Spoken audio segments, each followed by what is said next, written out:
Testing 1 2. What's going on? 3 4. Are we here? Welcome to another stream here on the Pokerstaples channel. Thanks so much for joining me on this beautiful Sunday afternoon. Happy Sunday, everyone. Hope you're having a great day and off to I don't know, the best vibes you could possibly have on this beautiful day. Just trying to get the Facebook up and running. Didn't start for some reason. We'll figure that out in time. Pick and McButt is first, brother. Congrats, man. Good luck today. Thank you, dude. Yeah, so break starts in 2 minutes, so I'm just going to register after the break. Nice bit of tournaments up for registration today. 320 Super, 215 Super, 215 Big Sunday, 55 Daily Legends Masters, 55 Super Mystery Bounty, and then the 109 Sunday Party. Those are the 6 we're definitely going to play, and then we'll just fill in stuff as we play past that, which should be good fun. So let me add those buy-ins just to give us sort of like a thought at what we're going to look at. 55 plus 55 plus 109. So with those 6, that'll be $969 in buy-ins. We've had quite a few. Quite a few profitable Sundays in a row, so hopefully we can do that again. Obviously, last week with the Mystery Bounty, getting the top Mystery Bounty for 3K, really exciting. Such a fun stream, man. Such a fun day. Really profitable day as well. So yeah, looking forward to playing some cards today. First in, Rooster333 on YouTube is the first. What's up, brother? First to like, good luck to like. I give up. It's all good, brother. It's all good, man. What's up? Root, good luck today, bud. Hope all is well and health is good. Thanks, man. Yeah, so it was an interesting week, to be honest. It had some real positive vibes and some real negative vibes as well. The positive vibes were I went skiing for the first time in a really long time. About a decade since I went skiing. So Rebecca got a lesson and learned to ski for the first time, and she was a total natural and crushed it, which was really fun. And then I got out there for the first time in forever, dude. And obviously I'm a big guy, so skiing is pretty intense in my body shape. Definitely was quite sore pretty fast. But it went well, man. It was fun. I really enjoyed it and look forward to doing it more. You know, it's just another thing that I can do in life that's enjoyable, I think. So yeah, that was good. Did have a tough time this week, unfortunately, man. Oh, had a bad vibe. I ate a chocolate bar and made me really sick, unfortunately. Immediately sort of felt nauseous and a little swelly in the throat and stuff. So went to the hospital. They gave me epinephrine, observed me for a few hours, and then sent me home. Tough to tell what was going on there. You know, like they couldn't really tell if it was an allergic reaction or not. But something that goes on, and when that happens is like, what you're supposed to sort of keep a lookout for is multiple systems of the body reacting to eating some food. So this was an example where I was feeling some sort of like swelling, and then I was also nauseous, which is a different system. So they took it seriously. They gave me epinephrine, which is like, you know, essentially it's adrenaline, right? And it helps sort of open the airways and keep everything running if you are having like a bad allergic reaction. So it works really well. And it's fine, but it's very intense, right? It's like your heart rate is going super fast. Your blood pressure is kind of like high. It's a very sort of intense experience to have. So that was Thursday night, unfortunately, and happened maybe like 10 p.m. Went to the hospital. Got back at like maybe 3 in the morning or so. But kind of wiped me out for the weekend in that, it has just like mentally throws you for a bit of a loop, you know? where it's like difficult. It's just difficult to like reset to baseline, right? It's like I've had extensive problems with this over time, as a lot of you guys know. So it's a really scary experience, right? It's a bit traumatic. And so to reset back to sort of like baseline takes a second. So yeah, that's why I wasn't in the home game on Friday. Sort of been relaxing the last two days, and still feel like, I don't know, a little shaky, I guess I would say today. So the week was good and then not good, but like such is life, isn't it? Okay, so we're gonna start up in 3 minutes here. Everything's getting going. We got a huge resub from the legend, man. It's a big one, dude. 120 months. That is 10 years, dude. Crooksy, 10-year resub. Gets the love of the chat, man. Holy smokes, brother. Heart out for Crooksy, bro. Thanks for 10 years subscribing, Crooksy. It's been a decade, man. Really crazy. Greetings from Poland. Fingers crossed. Good luck today. Thank you, Jin. Thanks. Appreciate you, brother. Thanks for your support and being here for 10 years plus. Oh, that's crazy. All right. My Facebook isn't starting. Let me see if I can try that again. Connecting. We'll find out if it works or not. Maybe Facebook is struggling today. So yeah, that's the honest week. Some pros, some cons. A little vulnerable at the moment, but nonetheless, this is something I've experienced before. I have good people around me. I have a good sort of support system to deal with the food, allergy, eating disorder stuff, and a bit of a setback, but we'll keep on.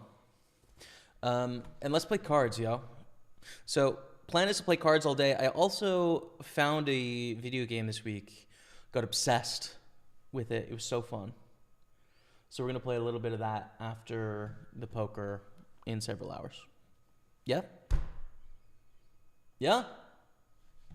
That sound good to you, fam? Sounds good to me. All right. Let's get it going. 320. It's going to be the first one. Popping in here. We'll get it on table 4. Should be popping up in a second. Where are you? Where are you, table? Found it. There we go.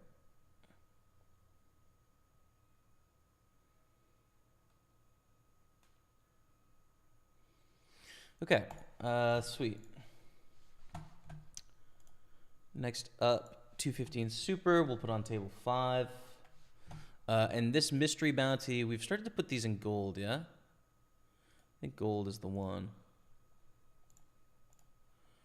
Yeah, there we go.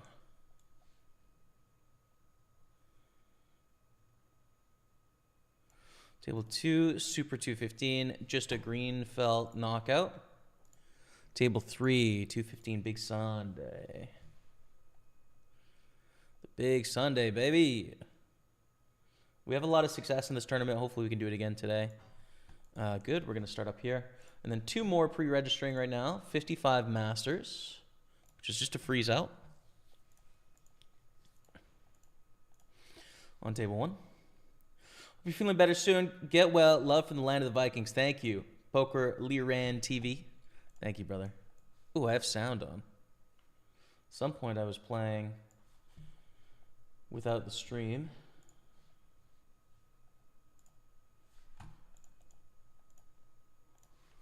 Let me fix that. I don't think you guys want to listen to the party poker sounds all day. Oh, I have desktop audio off, actually, so it would have been fine, but...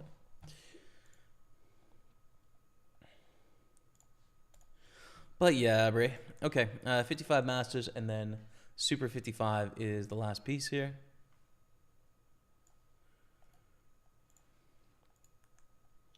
Oh, this is a mystery bounty. So in gold, And we're off to the races. All right. Beautiful. Facebook is still not working. Interesting. I wonder why.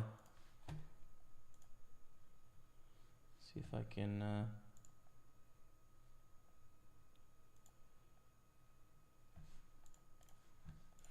see if I can fix that in time.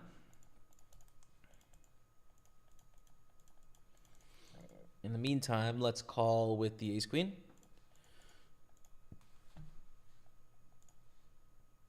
And the 109 Sunday party. Starting up in 2 minutes, Bree. 2-day event. Hopefully we can fire it tomorrow for day 2.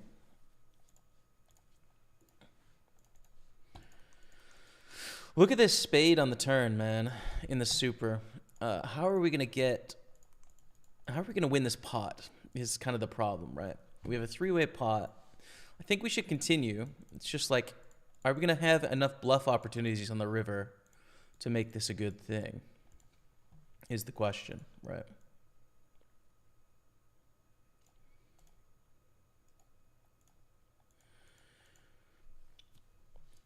So clubs get there.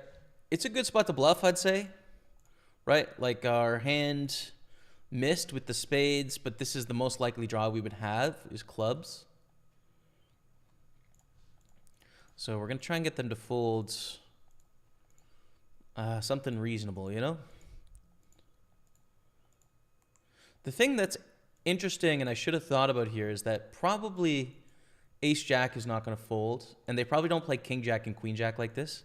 So if we think about what sort of hands I'm bluffing this spot, it's actually going to look more like weak hands and bluffs from them.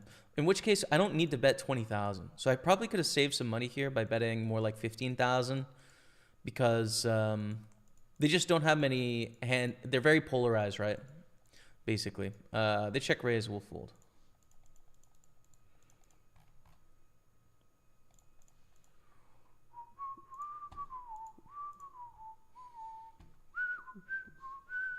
First time, long time, good luck from the Vatican. Hey, Kurt Rhombus, what's up?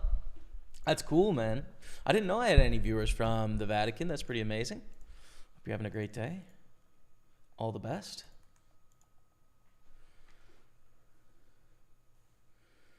Many blessings in the virtual felt, my son. Thank you very much.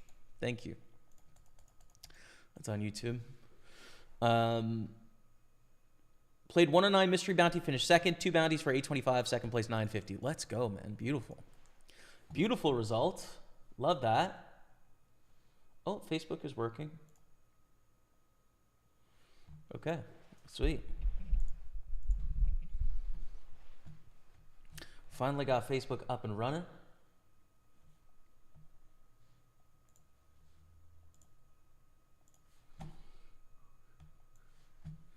Got the comments. Welcome, everyone. In the Facebook streets. Fold there. Fold the juice 5. Hey, JB, really love your streams and videos. Good luck today, man. Thank you. Roll life. Thanks, man. Glad you dig the videos, the content, brother. Get well. Thanks, man. You know, everything excluding the... You know, the experience I had with that, with the food, everything is well beyond that, you know. It's just, it's tough, man. Real tough. So seriously, hope you get all, thanks, man. Life is great, 69. Rook 2, glad you're better. Thanks, man. Thank you.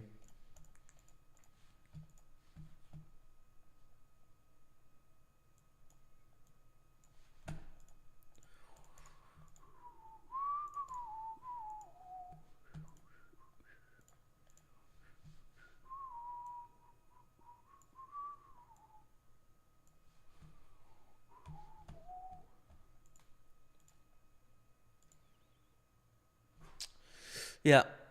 Yeah, it's tough. This is a tough thing. I don't know what to tell you. Get better, but glad you're back. Thanks, man. Thank you.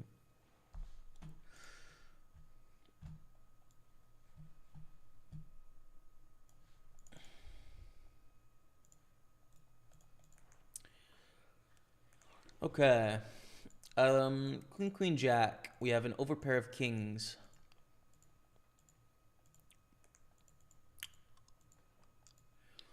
I'm going to check, my thinking being that it's hard to get a worse hand to call by betting flop, turn, and river, right? 3 times on this paired board. They're more likely to have a queen than we are. 2, we kind of block a lot of the draws that would continue. King 10, king 9, right? The straight draw, the overcard backdoor flush draw, we block it with the kings.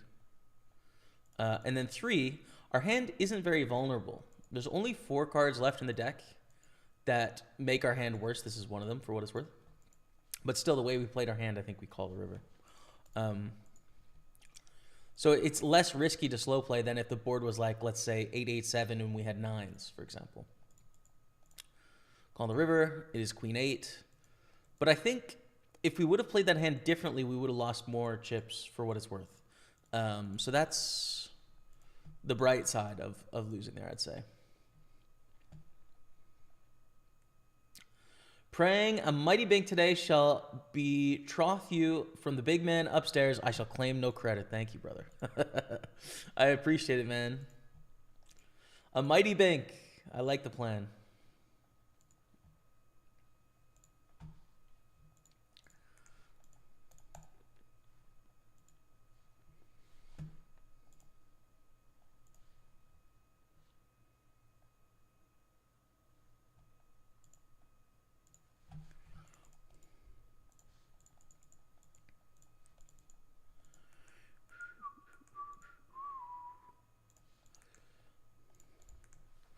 Okay, good.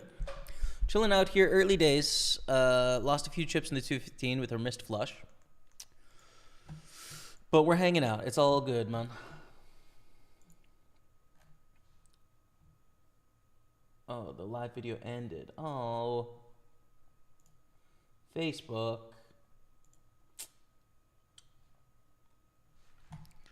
Facebook, you're causing me all sorts of problems today, Facebook.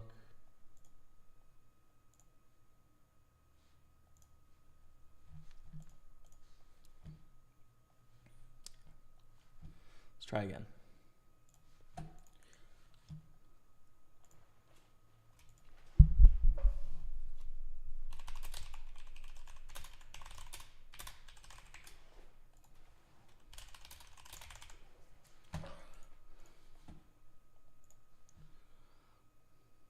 Okay.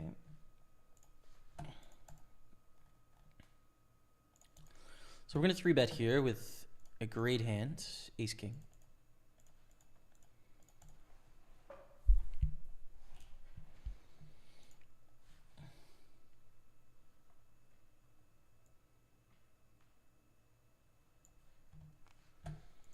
And we're all in. Against a pretty short stack here, we got to flip a 50-50. We need an ace, king, or jack. Boom. Jack will do it. We take it down 851 in the big Sunday. Off to a really good start. Chipped up to 1.5 stacks. Early days. With a few chips back there as well. We need to find a way back in here. Our king deuce.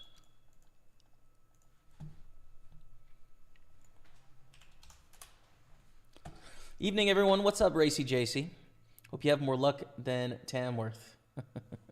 Yeah, I set my alarm, but I slept through it this morning, so I missed watching the match, but did watch a replay as I was having some coffee and breakfast. You know, skip through it, basically. Pretty epic football. It's great, man. It's great. I'm glad we won. I'm glad that Tamworth put on a showing. I wish we did better, obviously, but, you know. C'est la vie, on to the next one.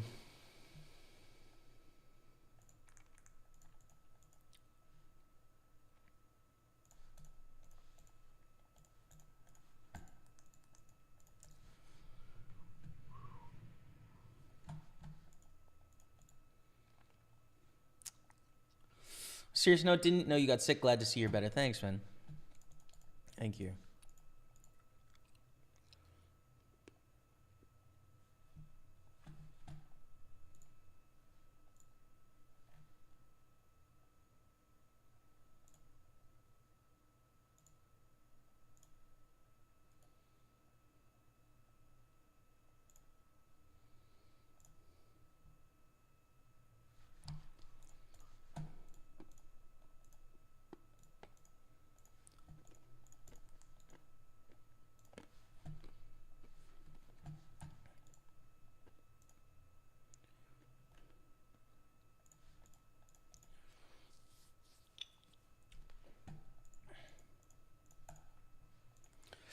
We lose here. Think we lose.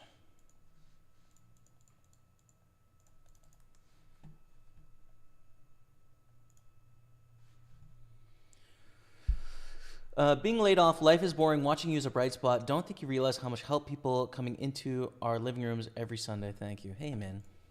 That's very kind of you. Appreciate you, brother.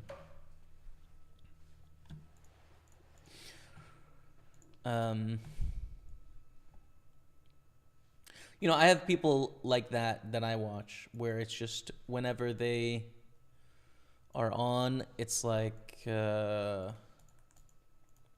just enjoyable, comfortable vibes, you know? So I have people like that for me, and I'm really happy I can be that for you. Cheers, man.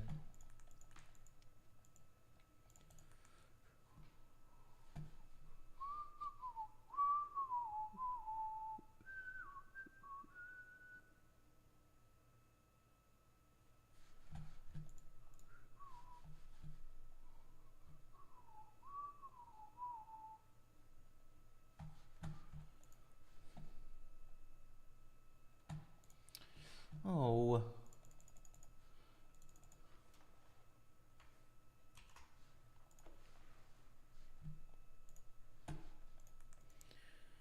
Call here, right? With tens? I think so. Well, it's kind of close with Keegan there, I'd say.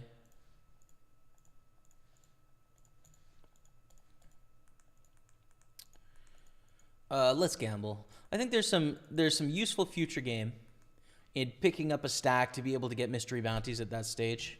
There is some value in having utility to get those mystery bounties later on. So kind of a close spot. Did I win? Oh, this was a side pot. I didn't know that. Well, there you go. I mean, that definitely makes it a clear call. But I missed that it was a side pot as I'm sort of bumbling through my start to the session here. It could have gone better. We'll make a set here.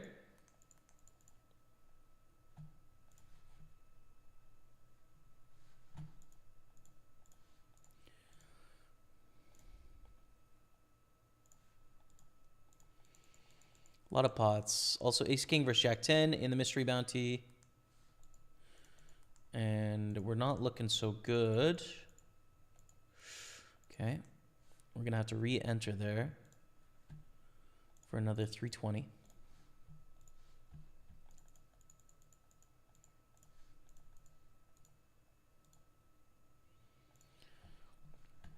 All right, we're back in.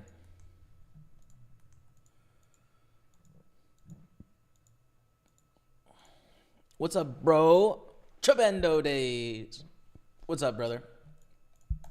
The owner of a World Series of Poker bracelet, Trebendo Days, in the chat. Incredible business, man. Gotta love the Trebendo Days. You know, man, we're grinding. We're out here. We're battling on the felt. In the depths of January. Getting after it, man. Trying to have, I think, our third winning Sunday in a row would be pretty sweet, so see if we can do it. I feel like we can. Why not? Why can't we do it? Someone tell me why not. We're in for $1,289, $1,289. That's what we need to break even at this point, and then tip into the profit. Also pretty excited to play this new video game that I've been obsessed with this week after the poker in like 5 or 6 hours. Be fun. Good luck, Taster. Thank you, Lower Grass.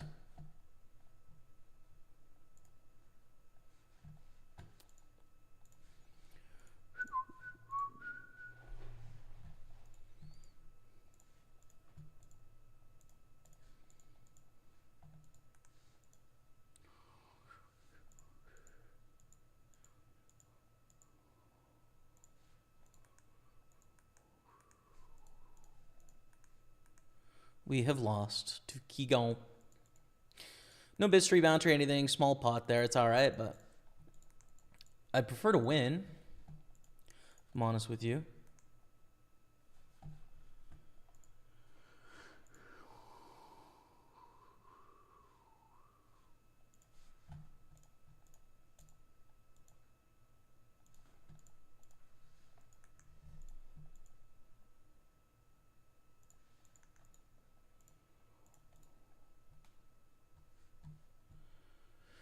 Happy Sunday, Jamie. Run hot today for me. Any heart in the NFL games today? Haven't been following American football, so I don't know. Who are you rooting for today? CK Cash. I'll just hop on your bandwagon.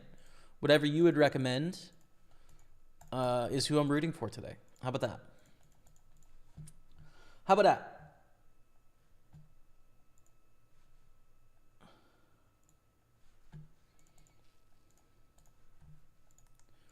I would love that. No, sports-wise, I've only been watching Tottenham Hotspur in football, soccer. Haven't really been watching the hockey either, just because I think the Habs are not particularly in contention as of yet, you know, so haven't been doing much. I do get to experience some pretty cool stuff in February coming up, though. There is a new tournament called the Four Nations tournament. It's a new thing for the National Hockey League. It's replacing the All-Star game, and it's each nation, which is Sweden, Finland, USA, Canada, fields a team. I guess not fields, but puts forward a team, and it's the first year they're doing it. So you have kind of the best of the best. I managed to get tickets to a few of those games that are taking place in Montreal in February. So I got that coming up with sports, which is fun. I'm really excited to go to that. My brother is visiting. Not Matt, my brother Chris. So yeah. But haven't been too dialed into the sports recently, is what I'm saying. Just soccer, football.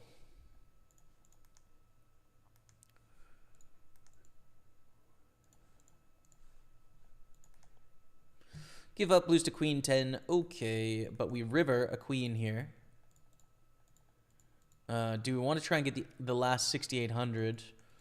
Probably likely to have the best hand and likely to get called by worse, I'd say, for the extra 6,800. You know, the stakes are low on that raise, obviously. We're not risking too much more. We're at least calling the river every time.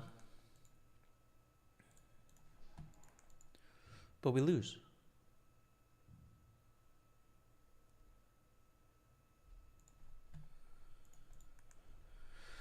Hello.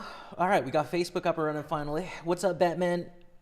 Batmonk GZ from Mongolia, welcome. All my Mongolians popping into the chat. Appreciate you guys. Little known fact on YouTube and Twitch, we do have a pretty substantial Mongolian following on the Facebook page. I think the capital of Mongolia is one of the top 5 cities that follows my Facebook page, which is really interesting to me. What's the new game? Oh, man. Balatro. Apparently it won Game of the Year last year. I stumbled upon it because a YouTuber that I watch going to bed played it.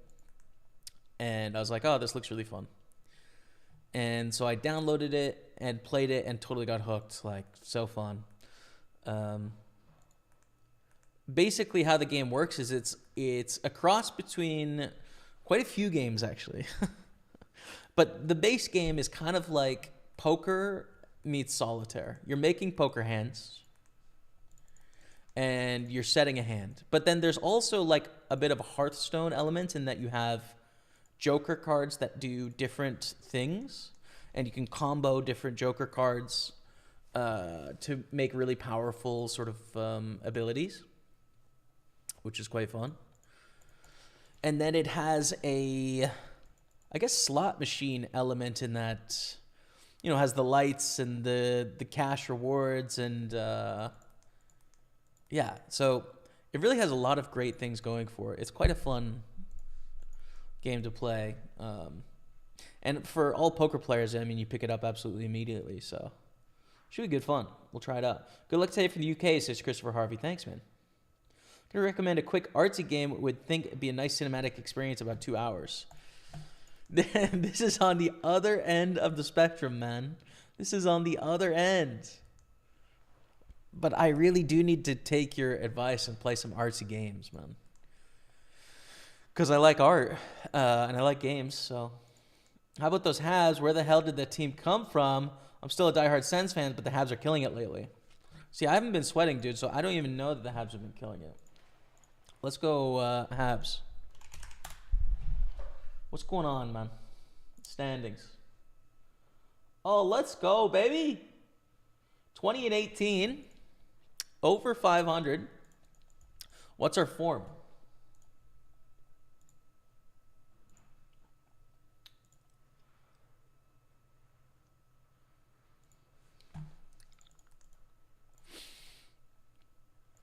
Do we want to play this King 8 of Hearts? No, I don't think so. 3 points back of the Bruins. Leafs leading the division. Eastern Conference. Recently, we beat the Knights, lost the Blackhawks, beat the Avalanche, beat the Canucks, beat the Capitals, lost to the Stars. Wow. Okay. Looks like we're putting in some moves. That's pretty good. Full D3.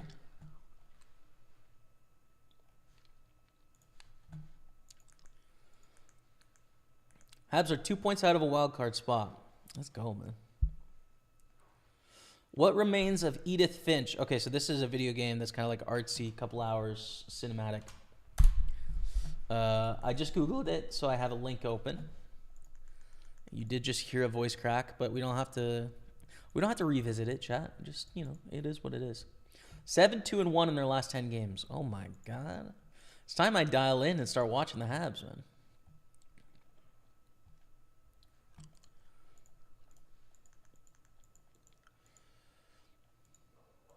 So squeeze call.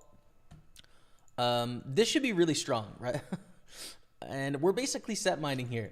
We're getting 4-1, but we only have 700,000 back. I think I'm gonna fold. I don't think we can make that profitable. Hello, bro. I'm from Bali. What's up, man? Ranzil Buriman on Facebook. Welcome. And James, of course, from Birmingham. Good to see you, James. Welcome back, brother. I'm fine with anyone but the Chiefs winning. Spurs getting relegated this year. JK. Bro, what are you talking about, man? We're up 1-0. Going into the second leg against Liverpool for the cup, man. What are you talking about, bro? Everything's fine. No, it's a tumultuous year for sure. Like it's all over the place for Spurs, but I'm enjoying it nonetheless. I have like 50 hours in that game. Okay, so you know it. You know the Balatro. All right. Good, man. Balatro is addictive as hell. Yeah, it really is, man. It's quite fun. We flopped the nuts here.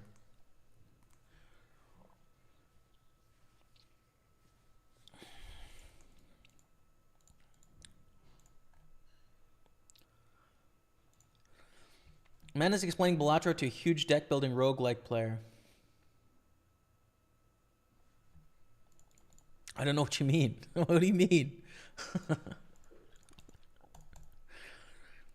It's definitely solitaire meets poker meets slot machines meets Hearthstone. That's what I think it is. Pretty fun.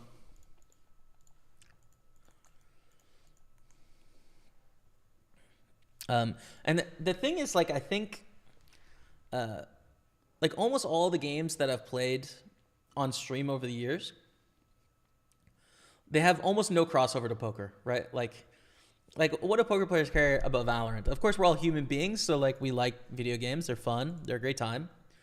But like they're not closely connected at all. Poker is so unique. You know, the closest games to poker are like chess, casino. I don't know. I have streamed neither of those games. But Balatro is like a very natural game for a poker player to play. It's very closely connected in that you're making poker hands. And so, I don't know. I feel like people would like it, honestly. I think you guys would actually enjoy watching it, even though you guys only follow me for poker. It's like, I think you'd have fun watching it. So, CK Cash says, Balatro is killer fun. I've always compared it to Dominion. You can add stuff to your deck and replay it with stronger cards. Game is super fun. I've never played Dominion, but that I might have to check it out now based on how good Balatro is. Still worth playing on PartyPoker. I haven't been on there in a long time. Absolutely, man. I mean, you can see the tournaments I'm playing today, so you can evaluate the state of play, right? Like the decisions that people are making. I think we have some good tournaments. We have some good promotions. We have really straightforward rewards to understand, so you can sort of know what you're getting. Game integrity, making sure that games are safe and fair, and people aren't getting around the rules is like one of our highest priorities. So, I think there's a lot of reasons that you should trust us to play. The biggest downside for us at PartyPoker is that we don't operate in a lot of markets, right? There's a lot of countries around the world where we don't spread poker games, which is different to a lot of poker companies. So that just means like we have less players in the world that can play with us, and therefore our field sizes are going to be smaller than some of the other companies that are more aggressive with who they operate with. So I mean that's the biggest downside, but that comes with upsides too, right? It means that the strength of our games are relatively weak, right? Like I think the games are much harder on other sites than they are on PartyPoker because primarily it's pretty wealthy countries that are playing here, so the disposable income is just higher. The stakes are relatively higher for the same skill level. And game integrity is like a gold pillar for us in terms of, I don't know for sure, right? But I would wager that what we spend per player on game integrity is probably the highest out there, right? Like there's several sites that have solid game integrity as well. But for our player base, the amount that we spend in the team that we have, I think is really high. So I think there's a lot of good reasons to play with us. Depends what you like, but I like it. It's a beautiful game, very well designed. I agree. Balatro's great. All right, so we chip up here. Ace-3 suited.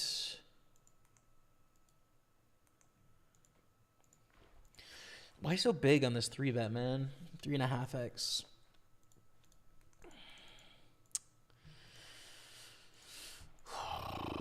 A little awkward here. Spurs are better than United, so that should make you smile. Yeah.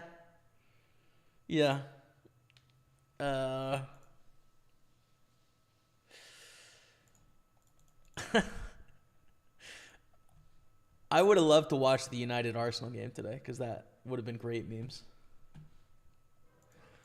We have a straight, but what are the odds they have a 7, 3-betting from the button? Like so low. So we're just going to jam and try and get them to fold the chop. But they don't. Okay.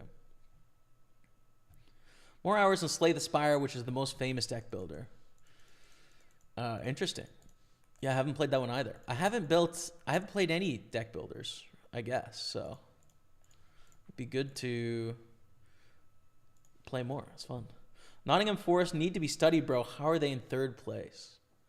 Bro, I don't know, man. Nottingham Forest is crushing it. They crushed us.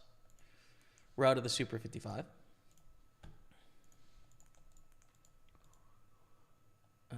Gonna fold here.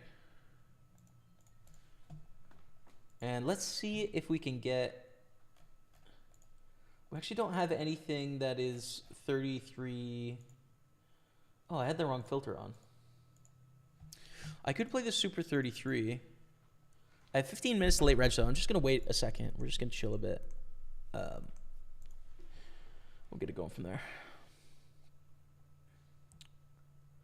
That's the genre of Balatro, deck building roguelike. You got to check out Slay the Spire if you like Balatro. Play Lars Bar close to poker. Half the chat has probably played Balatro, so you're so late on this. Yeah, I know. Yeah. I haven't been dialed at all. I haven't been dialed to the gaming scene at all. But, you know, I think there's lots of people in the world like me that, you know, you watch a YouTube channel, you stumble upon it. Like, if you're not on Twitch, you're going to find it, I think. But it, like, I mostly just watch YouTube going to bed. And therefore, you know, I don't... my discoverability of like what's trending in games is not super high, for sure. And I think that's a normal thing too. Like, I think that's the reality for most of the world. But I think it'd be fun. Do you play backgammon? I haven't, dude. I haven't played backgammon. Played it most of my life and still a novice. That'd be interesting to play.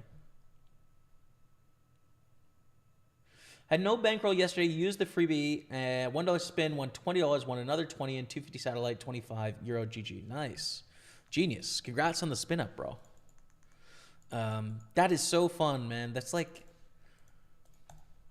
one of the most fun times in poker is like starting with zero and trying to figure out how you can build up a bankroll from zero.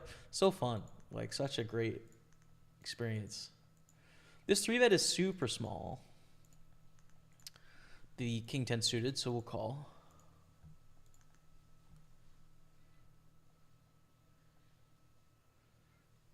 All right. Kevin Martins on Facebook. What's up, man? Greets from Belgium. Cheers, brother. What's up? We're doing okay. I mean, we don't have any great stacks right now. Feel like we're getting 3-bet on every table, but... Do you think online poker rigs sometime? I'm new. No, I don't. But I do remember having that feeling when I was new to the game. It's a really common feeling to have because poker is really messes with your psyche a bit, right? Like, you are experiencing statistics and variance. You're experiencing it a lot more than what we're used to as human beings. And then also, the outcome of things is just much more varied than we see in day-to-day life. So you can do the right thing, get it in 60-40, right? You've done the right thing. You've made the right move, and then you could just lose 4 times in a row, you know? And that's not abnormal. That's a very normal experience to happen, especially when you're playing hundreds of hands, so you're going to have thousands of instances where 4 slightly unlucky things can happen in a row. It's very normal to have that happen, right? It would be abnormal if it didn't happen, but like, our brain doesn't work that way. When we win, it doesn't register the effect, and when we lose, it really hones in on it as like something is up here. So getting used to just the pure amount of variance and results that you're going to experience in poker, and sort of the long stretches of unluckiness that you can go on, is one of the first sort of learning curves of the game. Just getting comfortable with that. So it's not an original thought or feeling that you're having, but nonetheless, I think it's the first step in a poker journey. So, good morning, my brother. Back on that grind. Tell me you're a committed fan without telling me. Luke Brooker. Thanks for your support all the time, brother. 3 a.m. Monday morning in Perth, Western Australia. Good morning, man. Good morning, happy Monday to you.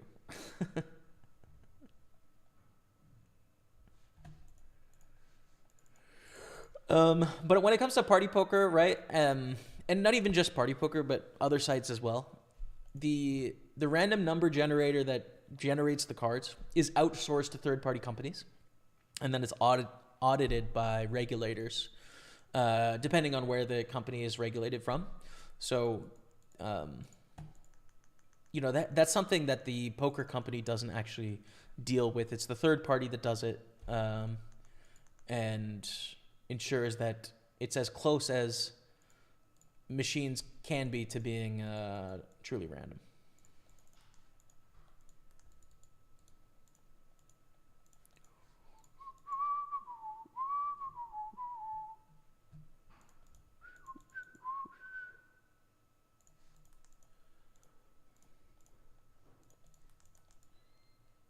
Hmm. 13 blinds, dude. Am I just gonna ship in the king jack here? Seems kind of close.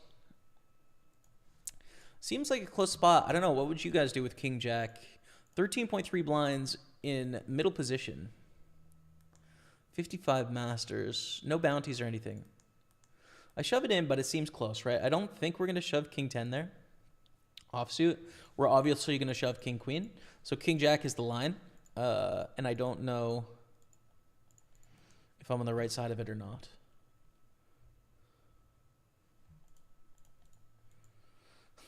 Tremendo. To be fair, I'm like this with TV, very late on everything. I just watch Game of Thrones. Yeah, word. Dude, I have to be honest with you. Chat, can I just be real with you guys for a second? And it's not endearing. Like, it's not a nice thing, but it's just true. I give up on TV. I give up. I guess it's just, I'm just getting a little bit more comfortable with being pretentious when it comes to art choices. Like, I want the good stuff, man. You know? I don't want the cheap stuff. I don't want the commercial stuff. I don't want the turn off your brain stuff. I want the good stuff, dude. I want the stuff that people, like, labor over, and it's abstract, and it's challenging, and it's difficult. That's what I want in my visual consumption, whether that's movies or TV. And, bro, I think I'm just over it. I haven't watched any TV in, like, I don't know, a good year.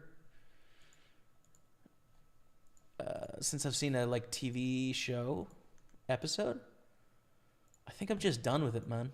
I watch a lot of movies, and they are a bit abstract. We talk about that a little bit, Tremendo Days, some movies every once in a while. I think I'm done with it. It's just, it's like, TV almost never wins the war of, like, what would I rather do with my time? I'd rather watch some, like, important art house film than watch a TV series. I'd rather go to a classical music concert. I would rather play video games. I'd rather watch Tottenham Hotspur. So it's just like, man, I don't know. Series are on the out for me, and I don't think that's an endearing truth, but it's honest. So, Big Ben in the building, bro. You guys want to know who the printer is? It's Big Ben. Oh, Siri, I'm not talking to you. Stop. Pipe down, Siri.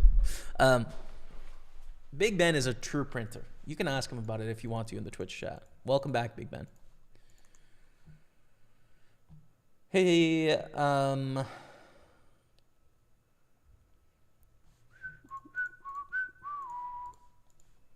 that song is in my head. We've got the nuts, bro. Right? Yeah, we do have the nuts. Could you have less than the nuts? Would be so nice. Dang it. We both have the nuts. Kind of likely, right? When we see the raise in action there. It's like, yeah, probably.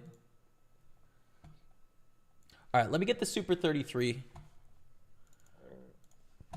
Not a big buy-in or anything, but, you know, another chance to make a dent here. We've got 1,300 in buy-ins. We have $0 in cashes going for, I think, our third profitable Sunday in a row. And tournaments like the Super 33 can really make a dent, you know? It's like old school poker vibes. Jack Ace Queen here. Might have to re-enter the 320 if we lose this flip, but it's looking good. Let's go. Let's go, chat. Come on now. Chipping up, baby. Chipping up.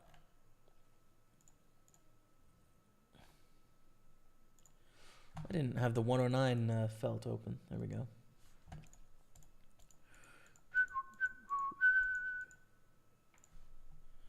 Got that song in my head.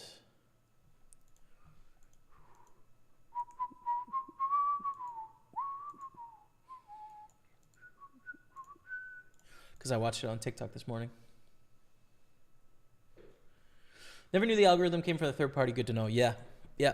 And there's no incentive for the third party, right? Like, they just operate random number generators, provide them to various poker companies, right? Like, they essentially are, their job is to make random cards. So Check here. Ed K. Oh, it's the legend Ed K. What's up, Ed? How are you, man? You catch Spurs Tamworth today? I hope you're great, dude. It's been a long time. It's a pleasure to see you in the house. Hope things are great with you, man. Thanks for the resub. I hope you have a good session, Jamie. Thanks, man. Thank you. I appreciate you. Ed K. Must play. The legend in the house. Love it. All right, look at this flop, dude. Check raise here? No, just bet.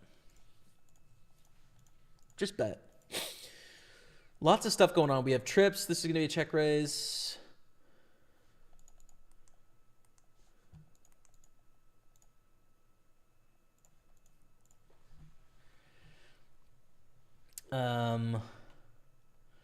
Ed K, the legend.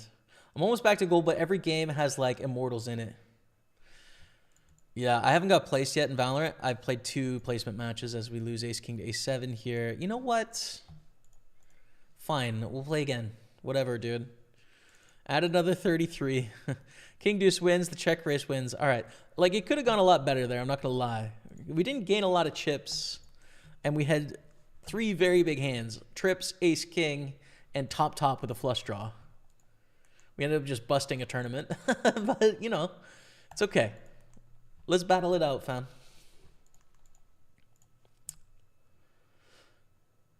TV yawn, movie slay. TV is dead, man. Very time I watch the TV, I get so bored. Yeah, I don't know, man.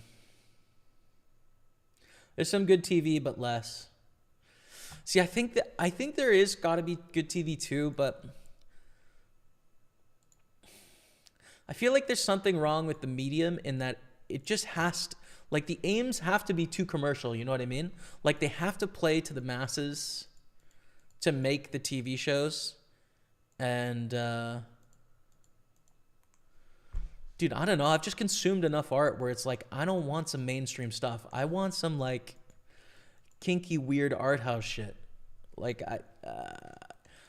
you just can't give me a straight up hero's journey anymore and it's gonna do something for me, dude. I need something wild and wacky. I need something with some substance to it, and I feel like TV's too mainstream for me. I don't know, like, I understand how it sounds, but I'm just being honest. That's how I feel. That's just inside me. That's what happens when I think about TV. Just like, nah, dude. Give me something better, man.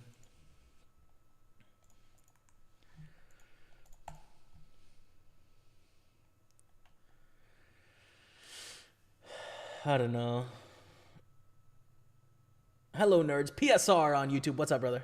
Good to see you in the house. Man, we've got so many chatters right now. I'm behind on the chat, but I appreciate you all. And I'll catch up. Don't worry. Beautiful river, the Queen Jack D's nuts on the river. And yet we chopped in it. This is good, though. Double stacking the 320 mystery bounty. Love this tournament. 16 players is where the mystery bounty starts. So we'll see. TV in Australia sucks. Haven't watched it for years. I think I read that, but yeah.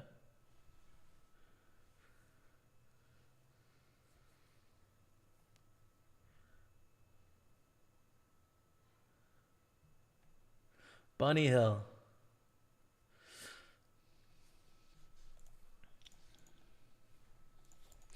Okay, 8s is gorgeous in the 215 here. We're going to shove it in for 12 blinds, just over 12 blinds, 5-handed. Pretty straightforward. Look at this 9 million stack, dude. 27 paid. There's no bounties or anything here, which makes it really simple to play, honestly. Like, I have the most experience of playing non-bounties because bounties are a relatively new format. Progressive knockout bounties anyways. In the grand scheme of things, this is just straight up conventional cards. And it's nice to play conventional cards, you know?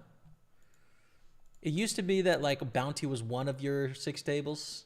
Now it's like 4 out of 6, 5 out of 6. It's nice to play the straight up blue felts and just battle it out, you know?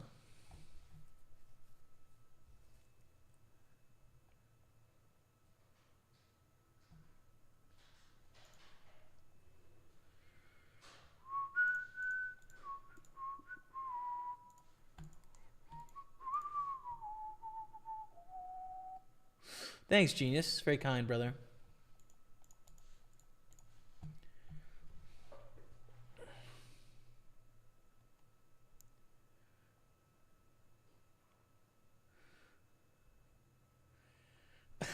My teacher, BCar94, says, my teacher saw how naturally gifted and athletically built I am. She bypassed pizza.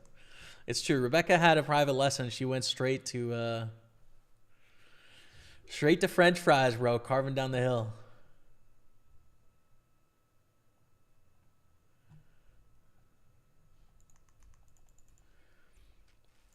Full dare. The sevens, we're going to open it up.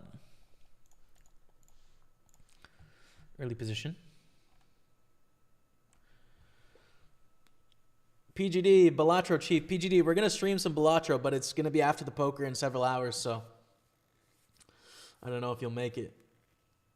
How do you find playing so many screens? I can only play one, says Christopher Harvey on Facebook. Yeah, you know, like 6 is where I'm at right now. There's been periods in my career where I played 12 comfortably. I feel most comfortable with 6 with how much I talk to chat, you know, how much I think through things.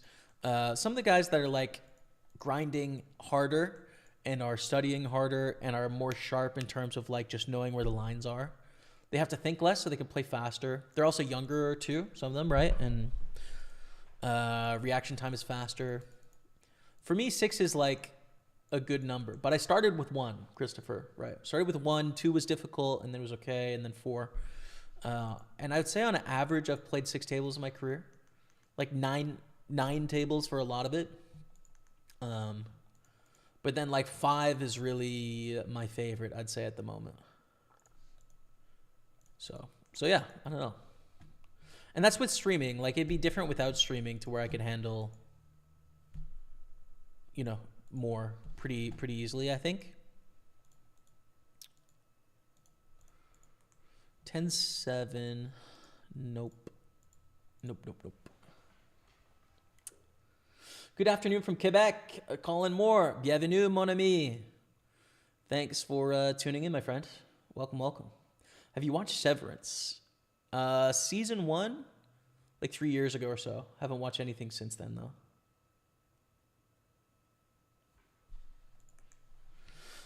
TV and movies both suck. I read books filled with facts and real information. Eustace. I give a bit more credit to movies. But there you go. I mean, I read more than both formats for sure.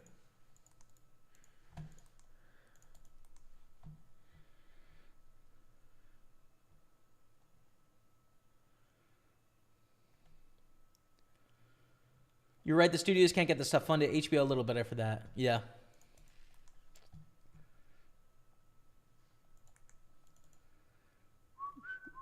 Let's 3-bet the king queen in the Sunday party.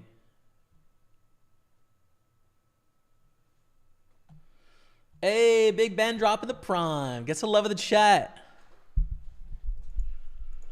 For the poker crusher, Valorant main Big Ben. Thanks, brother. Appreciate you. Gonna 3-bet here with 7s. You know, if we get it all in for 20 blinds, that's fine. If they fold, that's fine. And probably even a little bit better to pick up the free 9,000. So either way, we're just going to stay aggressive here. But we have a cold 4-bet and a call, which makes it definitely a fold for us. If we would have known there's ace, king, we wouldn't have folded. And we would have lost. So there you go. Good thing we didn't know. Ace, deuce, blind versus blind. In the Masters, we call. Got to hold it here. And we do, up to 84,000, and we will bet the river, making a king.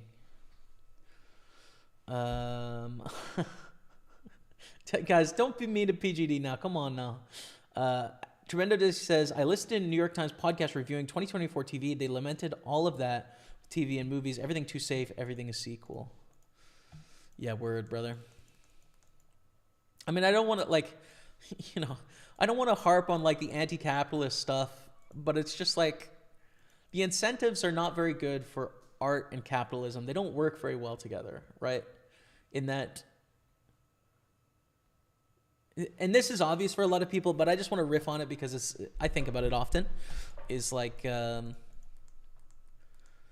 the incentives in a capitalist society is to make money, then you need to make art that is going to make money. And that's true of like all sorts of art, even high art, right? Like let's take classical music, for example. The sort of music that orchestras and symphonies need to play needs to have enough appeal to where they sell tickets. Even like the best orchestras in the world still need to play, like they need to have Beethoven in their schedule every single year. Not that Beethoven isn't great, he is, but like sometimes you would like them to play some obscure, bizarre pieces that are a little bit more cutting edge, a little bit more difficult, or a little bit less performed, but they need to have like Beethoven's Fifth Symphony and his Eighth Symphony and his first, not his first, but his third, and they need to have the hits to sell tickets. And this is like, high art, right? Like this is, so even in classical music, they have to pander to the capitalist forces of like, play to the middleman. And it's just not,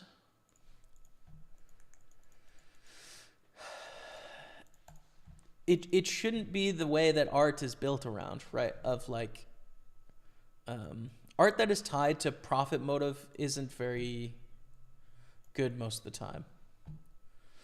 And I don't know how to get around it, right? In that what you need is just like really wealthy artists that decide to make things that are true as opposed to that are profitable.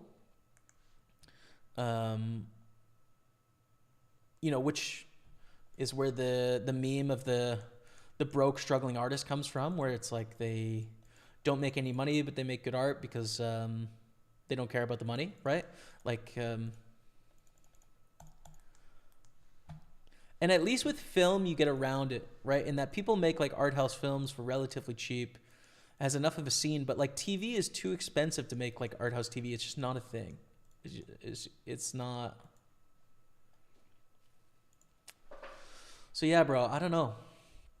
It's just trying to find stuff where people are just honest as opposed to trying to make people like it is it's a thing. It's a real thing.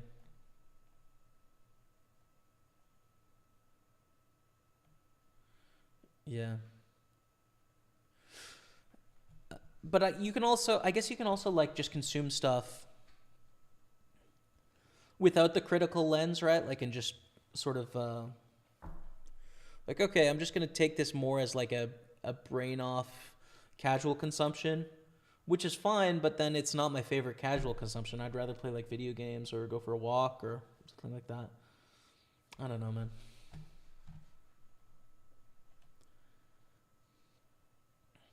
Just recently became a cat dad. I have my sister's cat full time now. Let's go. Beautiful, man. How is it being a cat dad? I'm allergic, unfortunately, so it never worked for me, but all the best, man.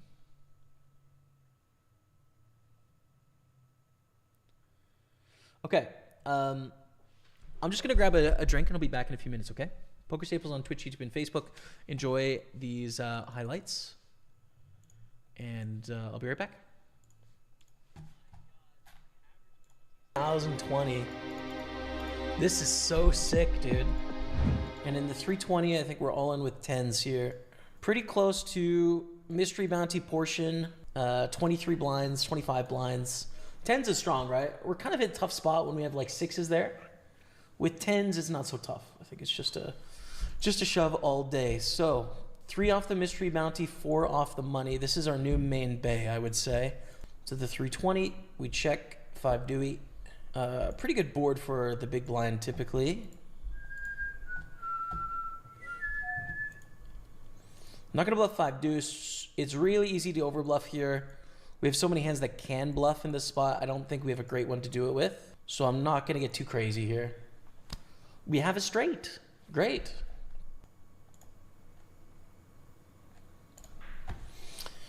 Six, 5, 4, 3, deuce. Straight. Raise would be particularly nasty. King Jack, an absolute non-believer, says, nuh-uh. That's what they said. Well, let me show you the uh-huh. Great spot. Really good. 5 of 17. We've got a lot of short stacks on our table. We just need to get into the mystery bounty portion, and it'll be a lot of fun. Because it's $10,800 split up between the remaining 17, right? In bounties. So that's a chunk of change. Oh, we're at 15. Wow. Just like that, there's 2 bust outs on the other table. And we're now 2 off the money, 1 off the mystery bounty. Bubble fell, activate. Ace 9, Queen Jack. Ooh, looks like a double. Oh, looks like not a double. So we're at least in the mystery bounty portion, but we might make it to the money here as well because Ignalius 321 is all in. Looks like we have a double bust out here. We're in the money, and I think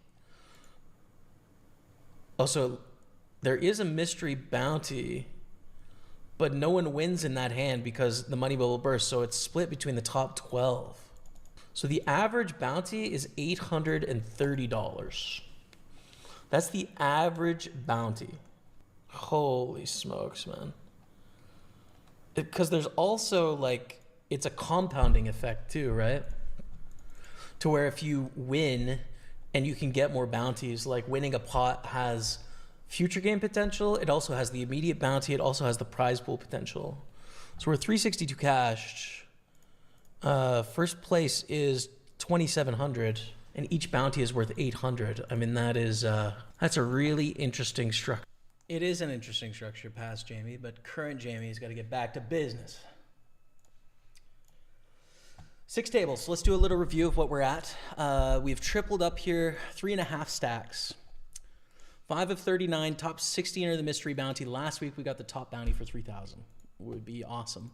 215 super, just below starting stack. 215 big Sunday. We lost a third of our stack. Kind of deepish. We're pretty short here. 109 Sunday party, just under starting stack. 33 super, we've chipped up 170%. And then 55 masters, we have double stack. So that's what's going on. Thank you all for being here. And let's get after it. Let's go. What's up, Esco Nervo? Welcome back. Good to see you in the house. Really wealthy artists won't represent everyone, though. That's definitely true, man. Yeah. If art is meant to be representative, then like having people that are elitist determine what the cutting edge is not representative. But White Lotus is worth a watch in my opinion. I enjoyed that. Yeah, I saw a lot of hype around that show. It's interesting. I just had 10 jokers on my last run, but 0 good ones. Only got me to like ante 6. Oh my god, 10 jokers, bro. Don't get me too hyped on Balatro. We got too much poker to play still, man.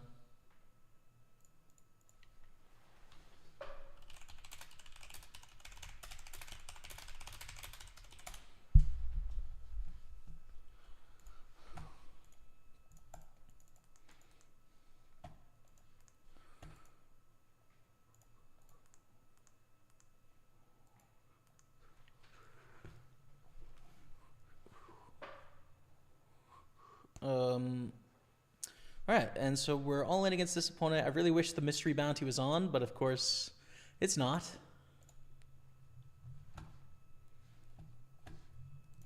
It's of course not.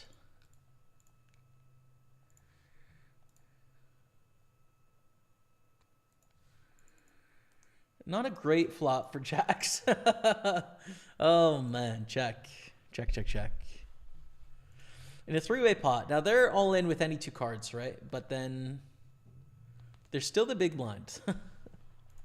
I think we're just going to check down here, right? Like, I don't see much reason to bet into a dry side pot protecting against a queen, right? Getting value from what? I don't know.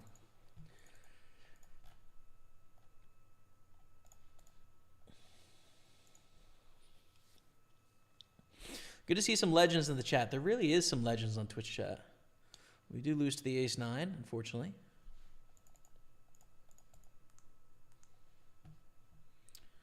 You know, equity realization is a complex thing when it's evaluated correctly. That's true. That is a little bit out of the blue, that statement, but that's a true thing. the end of the day, poker is a really complicated game. It just is, man. And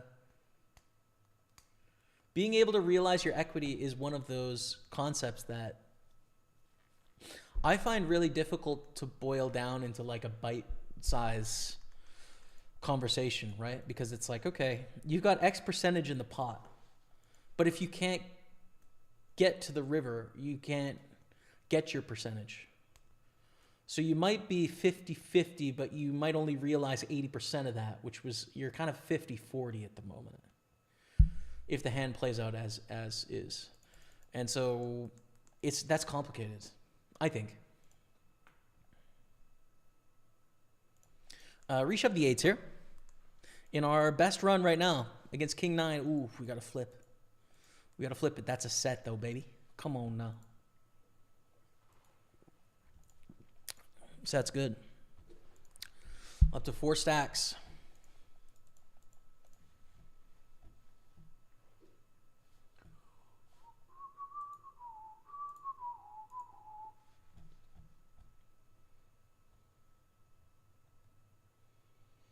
Ben, this is break.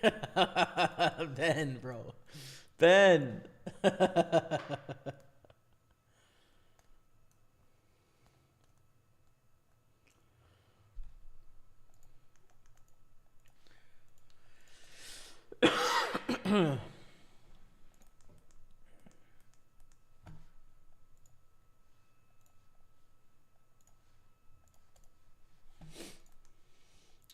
I saw Bubble Felt somewhere, didn't I?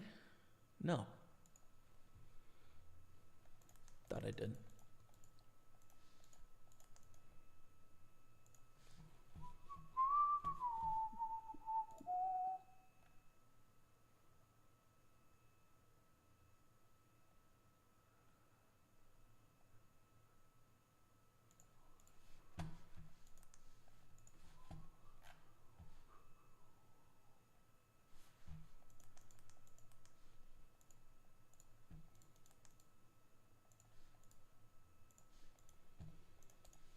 How do we want to play ace 10 here? 18 blinds is quite awkward.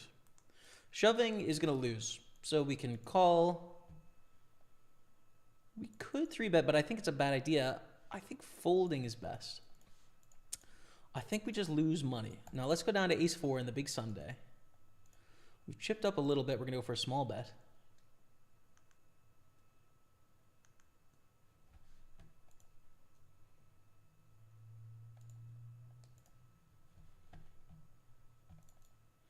And we win. Well, that's just too simple, isn't it?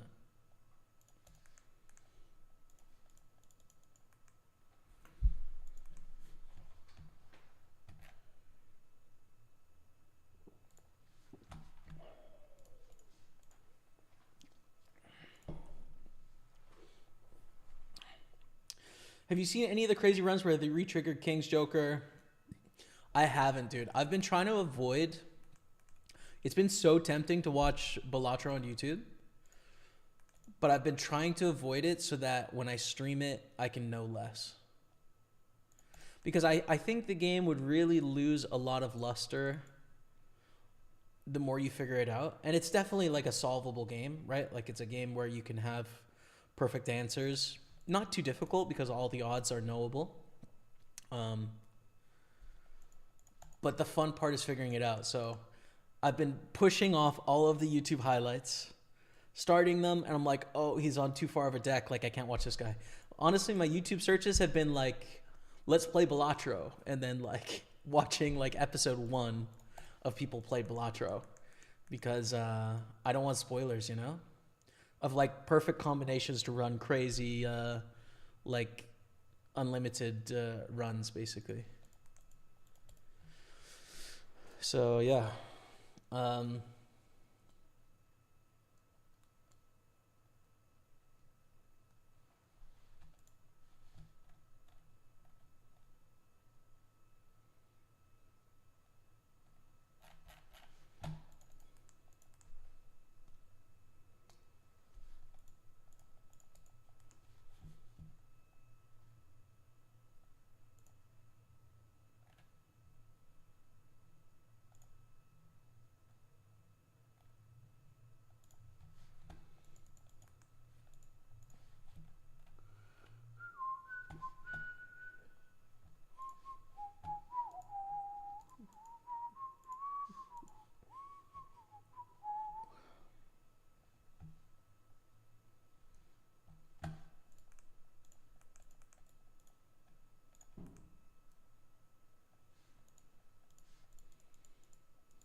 Interesting turn. Pretty good for them. I think check is good here.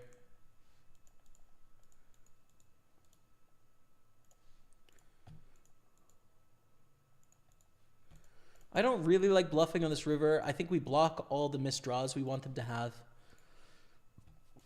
It's tempting to go for like the river bluff if it checks to us, but when they bet, it makes it quite simple.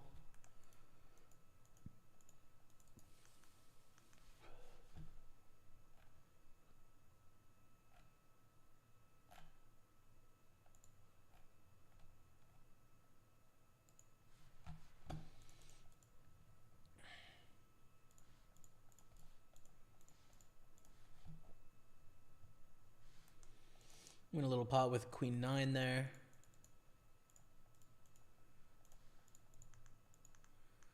And this is quite interesting. I mean, we could raise. Do we have enough equity here to where we just want to gamble for it? 2 overs, backdoor flush draw. You know what? I am going to put in the raise. One of the deciding factors is when it goes bet call, a lot of strategies turn into raise. Because you can kind of squeeze the caller a bit. So yeah, we do take down 870,000 there with 8 high, which is pretty nice.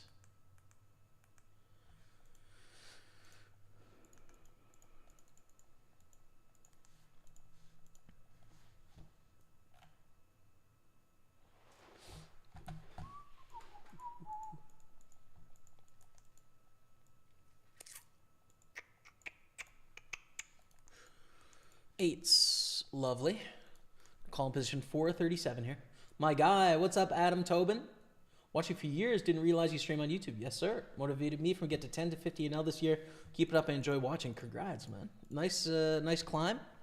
Keep up the good work. And yes, sir, been streaming every Sunday on Twitch, YouTube, and Facebook recently, so check it out anywhere, man. All the best, Adam. Thank you. That's fair. You don't want to not figure it out. Yeah. Yeah, I think so.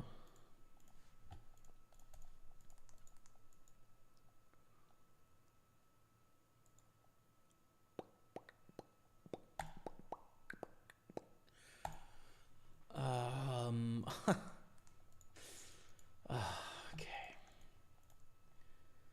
I mean, it's a little weak, but bringing it out is fun. Don't spoil. That's good. Yeah, I think so.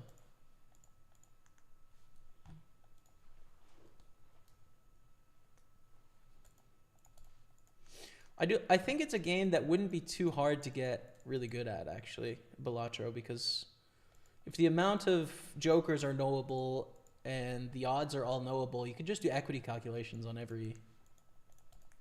everything and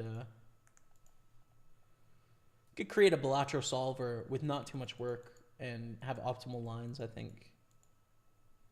But I don't know. I wonder if I don't know enough about the developer of the game and what their plans are, but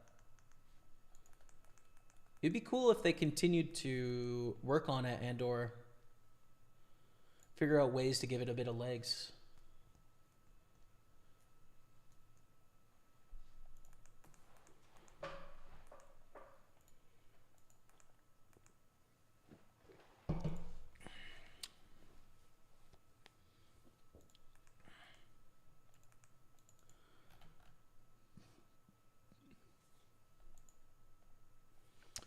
So we're going to squeeze. 26 blinds means that we're all in here. When it goes raise call, and we're sub 30 blinds, ace king offsuit especially, I think it's just wager all the discs. We get a call in the big blind, so 750 bounty in play here.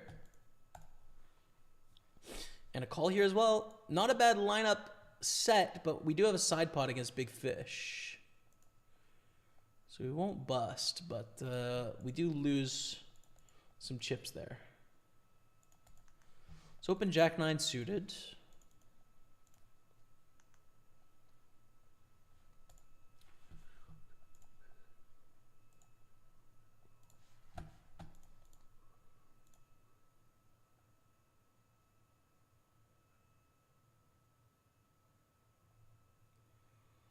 Huh. 15 blinds, king, queen. Pretty similar to the king, jack with 13. Honestly. We're going to go for it here. I think it's a shove with king, queen. But I think king, jack would not be, for what it's worth. Whoa. Wants that bounty. Not going to get it, though. Just give me my money. Hey! Anyone know the meme? Okay, fine. Pull the 10-4. 6 at 35 here. Don't sleep on our run in the 320 mystery bounty. Such a fun tourney. Such a fun tourney, man.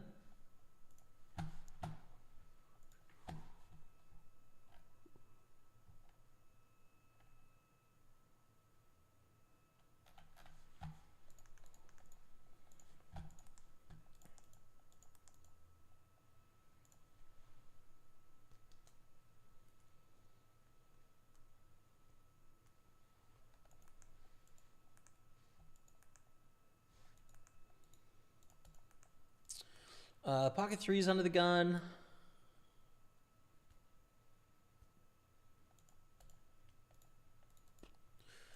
Sure.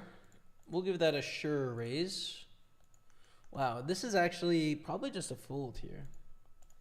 He's jack offsuit against under the gun. It's a tight fold, but it's the line. Hey man, Happy New Year. What's up, Keith? What games are you playing tonight? So I've got 6 on the go right now. I'll fold to this 3-bet. I'll take you through them. The small ones we have first, 55 Masters. This is just a normal freeze-out tournament. 33 Super Bounty Tournament. 109 Sunday Party. 100,000 Guarantee. 2-day tournament, Bounty Tournament. And then the bigger ones, we have $320 Mystery Bounty.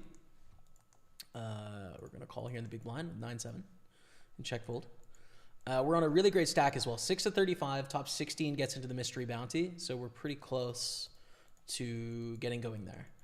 Next, we have the Super 215, just a bounty tournament, sitting kind of short. And then 215 Big Sunday, we have 1.7 starting stacks. This is just a normal freeze-out tournament. 27 pay, there's 51 left. So that is the 6 tables that we have on the go here. And then if you're asking about the video games, later we are going to play a new video game to me, or newish to me, called Balatro, after poker. So yeah.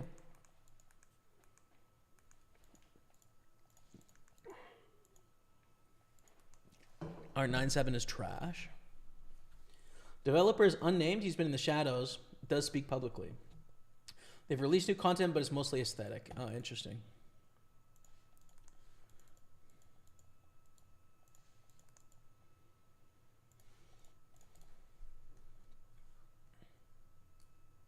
Do you have any book recommendations or strategies for improving? Yeah, there's a couple of good ones I've read recently. I think the one that's most impressed me as of late has been Secrets of Tournament Poker Professionals by Jonathan Little. I think it's a really thorough book. If you're talking about playing tournaments, tournament poker is your genre, it's a great beginner/intermediate book. So would really recommend that one. I think it's full of great stuff.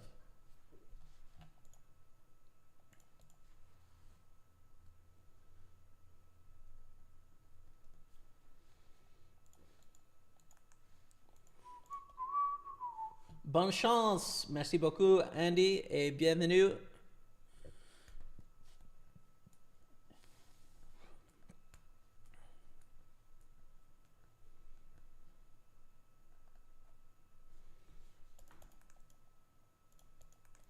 The 6-9.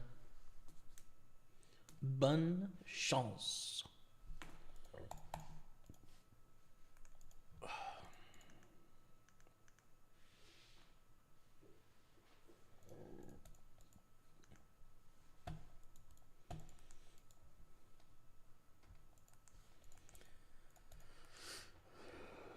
Okay.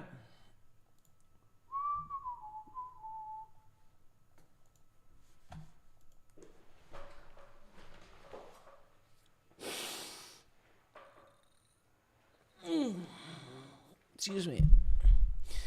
Queen 10 off. Now, the two behind us are not very deep, bro. I think we're all in. I think we're all in with Queen 10, which seems kind of risky, but the stacks were just right for putting all our chips in the middle, so we will.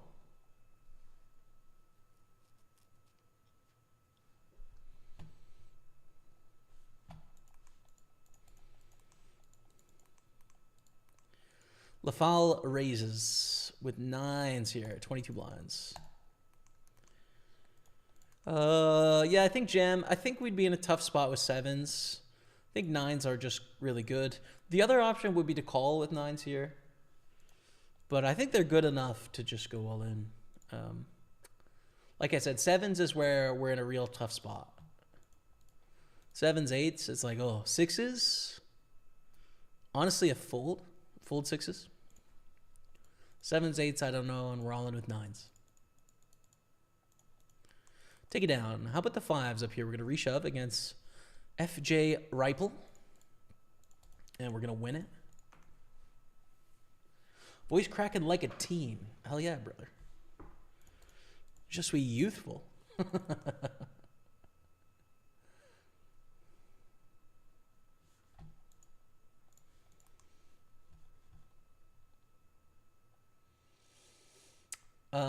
It's clear you don't, but curious if you've ever had allegations of collusion in tournaments where you're at the same table as your bro. Assume at least one person has had something to say. I'm sure there's been some people that have said it, but I don't know. Literally millions of poker players have come through our streams over the years, so of course you're gonna have someone say everything when you have a million people pop by, you know.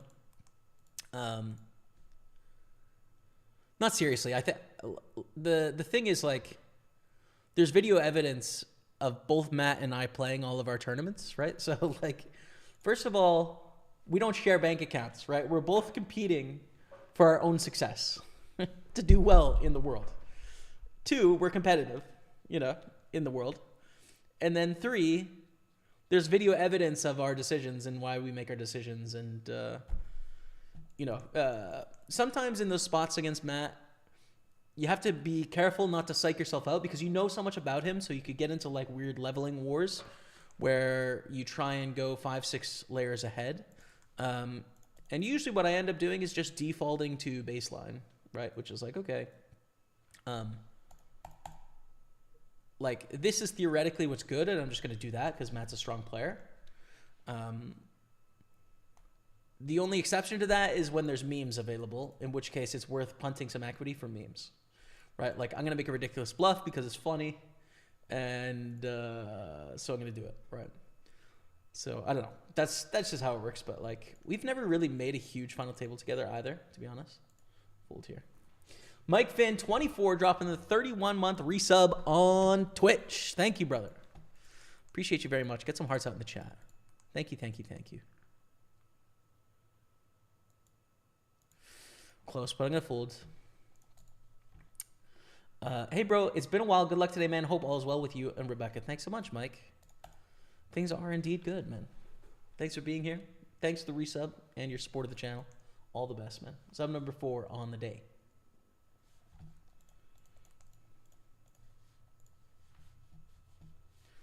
Open the ace-queen suited early position. In our main bay right now, the 320 super. 16 make the mystery bounty. So about half the field left. And we're in a good spot, but we don't have it locked up by any means, right? Like, we're still in the accumulate chips portion here. But a nice 6 tables nonetheless. It's going well.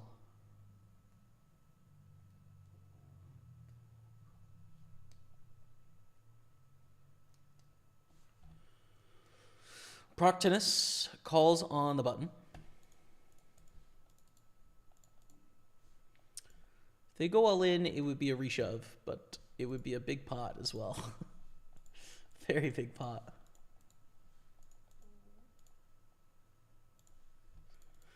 If they go all in, it would be an easy shove. All right, so we go to flop king 10 deuce, 3 ways. It's worth a check, maybe check call depending on sizing. Checks through 9 in the turn.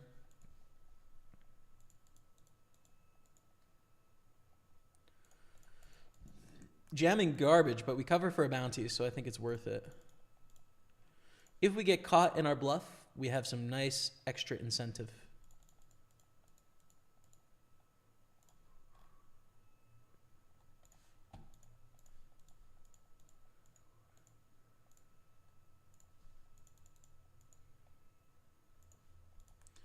We have failed, unfortunately.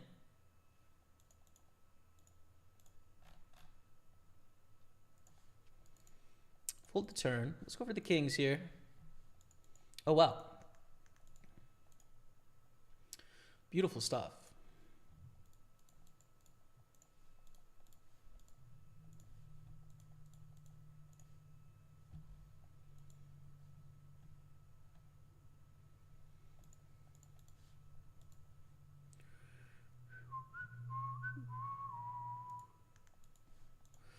$2.7 million is a great stack to have. 2.7 blinds and definitely in a great spot to make a run in this tournament now. So let's see how we get on. Still chilling. Our ace queen has been folded. We did double up in the Masters, which was good while all that was going on. Thanks, Keith. Appreciate it, man. Back to TV. Have you not watched Slow Horses on Apple TV? It's blinding. I haven't. No. Probably the last TV show I watched, though. The last 2 TV shows I watched were both... Oh, no, that's not true. Ted Lasso, which I enjoyed. I can still get behind a sitcom. And I enjoyed it as a sitcom. Feel good kind of vibe. Emily in Paris as well. I am a sucker for Paris and the French in general.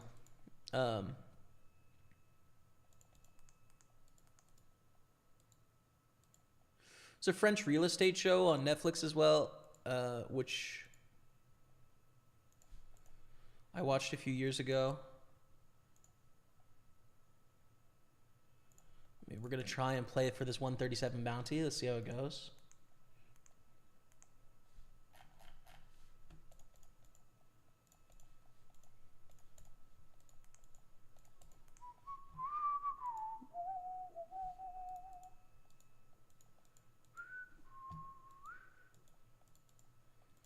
Let's just bluff here.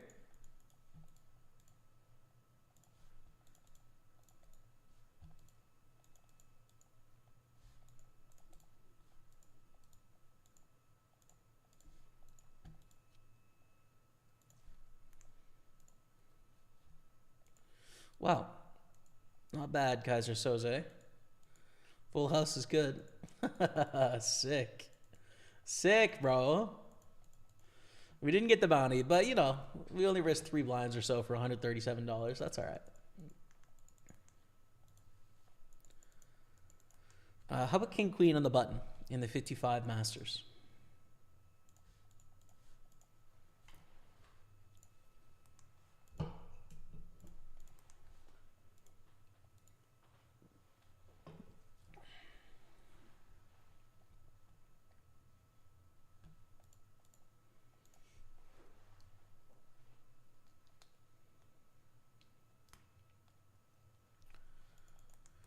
Ah, oh, sad. Buff folds. Risking too much here. 23.5 blinds. Too much to call King Queen.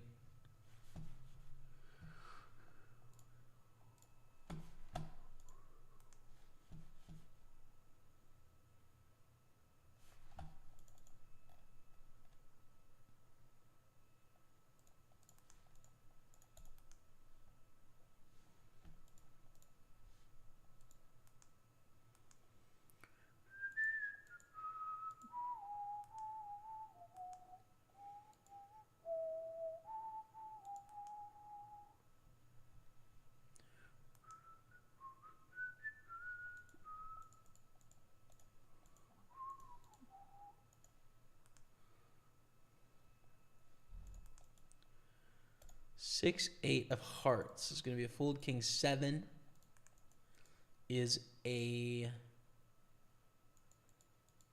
fold. Oh, King 6. clubs.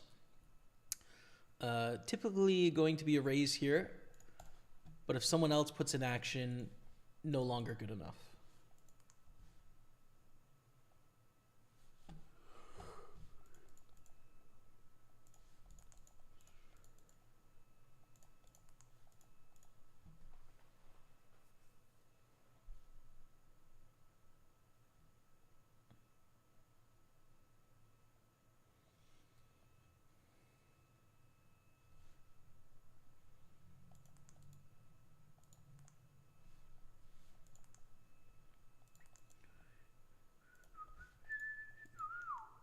Whoa. Ace 10 and aces.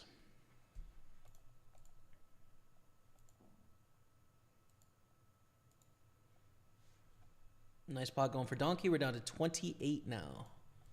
As Donkey's on a 5x stack. We're going to raise once again with ace 6 suited.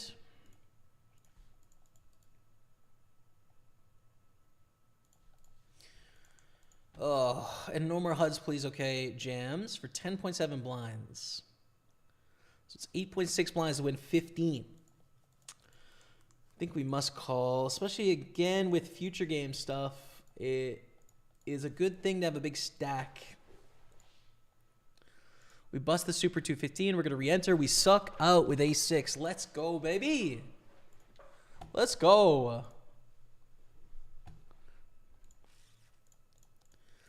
Re-enter the 215, but getting up to 200,000 is worth more than that. I'll tell you that. All right, so let's play this 215 big Sunday hand. Against the button. I think we're just going to check raise here. We have enough equity. Against a 12 million stack, I think their button opening range is going to be near 100. Just going to go for it. How come you fold King Jack suited but played King 7 offsuit? I don't remember the exact scenarios, but really like every poker hand is really a poker spot. And so the hand strength, the absolute hand strength, right? Like where it is on the chart of good poker hands is one piece of information. The other pieces of information is what happened before that. So if someone raises, someone else raises, someone else raises, you can understand how a hand like Jacks is actually weaker than a hand like Ace Jack offsuit if no one has raised, right? So that's new information. Our stack size is information. Our position at the table is information. So I do remember the Ace Jack now. We had Ace Jack offsuit in small blind, right? Ace Jack's a great hand, but we got to raise from under the gun. So we are out of position, and the first player with 7 players behind decided to raise. Ace Jack offsuit there, theoretically, is actually on the edge. It's like you can play it or you cannot play it. You're not going to play Ace 10 offsuit. You're going to play Ace Queen offsuit. So Ace Jack is the close spot, and I think it's a fold, right? Whereas when we get King 7, but we're on the button, it's like, well, we can play. There's only 2 players left. Everyone else is folded, you know? So it's understandable to think about poker hands in terms of hand strength, but really it is, every single spot is a scenario. It's a situation. Hope that helps. Kangs. What's up, genius? Let's go, Kangs. Aces. Aces. And here we are on the soft bubble. 23 left. 20 pay. How are we going to get the money here, man?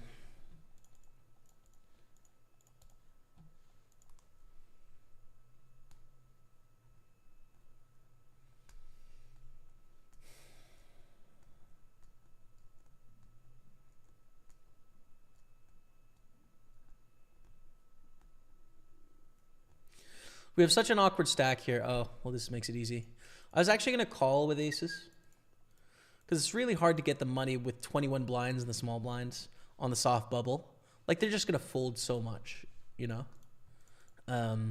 because we look so strong, because we are, frankly, so strong there. So I was going to call and slow play, which is risky, but, like, it's the right thing to do. When someone shoves, makes it obviously really simple, and all of a sudden we are in 5th place in the tournament on the soft bubble, making a bit of a run. 1,200 for the win there in the 55. 4s against 7-9 somehow. Somehow we're doing this against 7-9. Okay. There you are. We're going to re-enter one more time.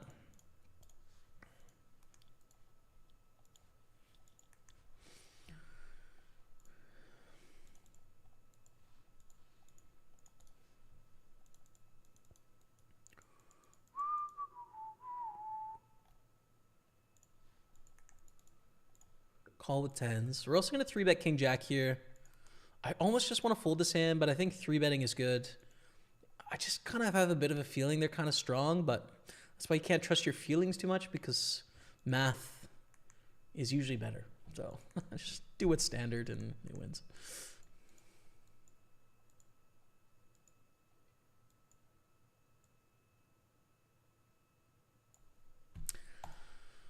Oh, I'm screwed here. This is just never a bluff.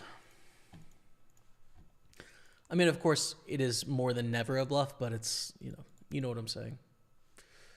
All in 2 spots. Ace 10 against Queen 6. Good. We're going to win this one in the 320. 3s against King Queen. Oof, bad. We're going to lose this one in the Super 33. But, if you're going to pick how it works, you lose in the Super 33 and then you'd win in the 320. So you get a $7.50 bounty, our first cash money in our pocket. $7.50. And we're moving on as we are 5 tabling.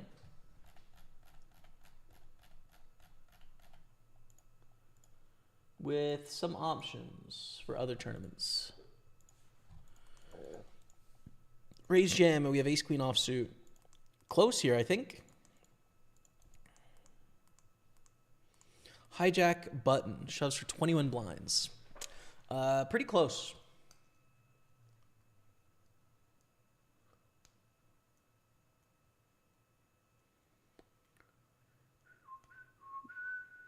Ooh. This is pretty close.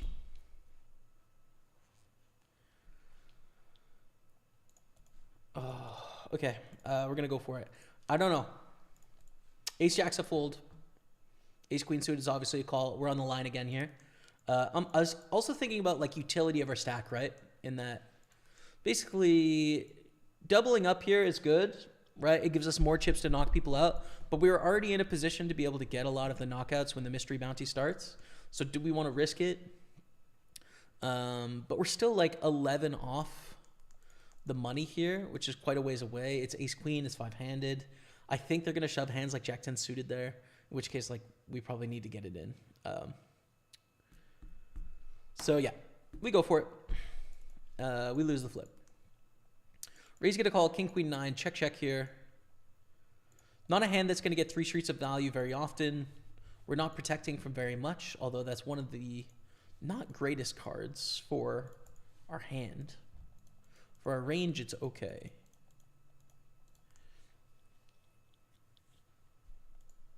And we'll bet the river.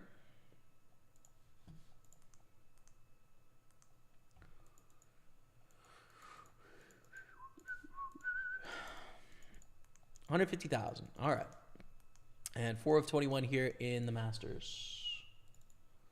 So there's a 109 Bounty Hunter. Let's fire that thing. Let's get a little 109 piece on the side.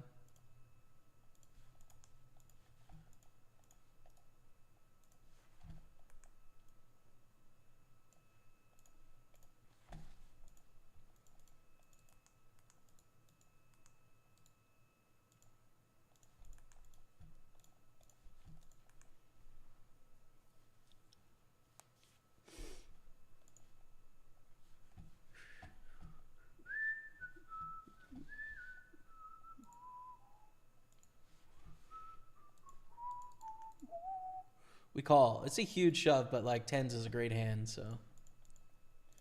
10s is a great hand. We're risking it in the big Sunday. Let's go, baby. 6 million chips coming our way. That puts us in a very strong spot. 36 left. First place in this tournament is 6,000. And we're in 10th now. First place in the tournament has 11.6 million. Great, really promising. Some really great spots right now. Limp in here. What's up, CAN? Welcome. Thanks for tuning in on Facebook.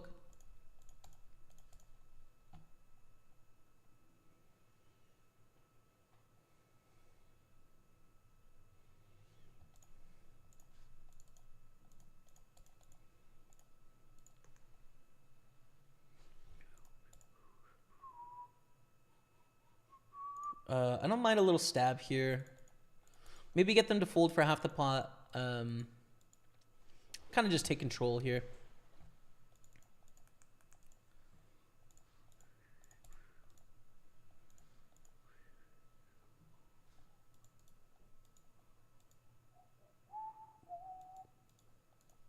Call here on the river. We lose 2 pair. Pretty good.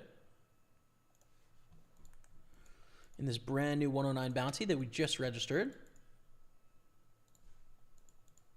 We win. Très bien. Je suis... How do you say lucky in French? I know good luck is bonne chance, but how do you say I'm lucky?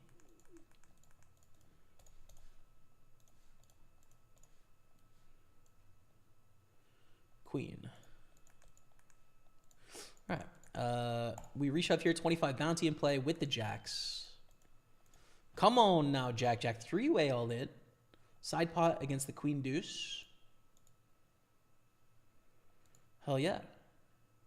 We get it all. We get a 25 bounty. Let's go to A6 suited here. We're going to call for 5,000. This is in the 320. 15 of 26. 15 pay. 16 in the mystery bounty portion. We flop a bottom pair on queen 9-6. We're also all in with ace king. I don't really know what to do on this queen 9-6, but it goes check check, which is fine with me. Ace king jacks 8, ace 9. Oh my god, a 4-way all in and we win. We get 2 more bounties and we've come back in this tournament to like an insane stack now. 75 in bounties and 3.5 stacks is pretty damn good, if I'm honest. Checks the river. We see a big bet. We fold. It's fine.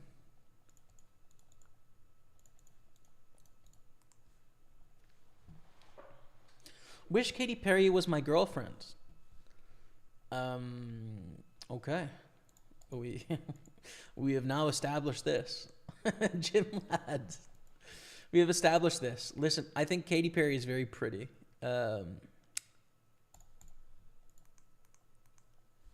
That's kind of where the good vibes are going to end, you know? I think Katy Perry peaked with I Kissed a Girl, and things went downhill pretty significantly from there. Just my take on it, bro.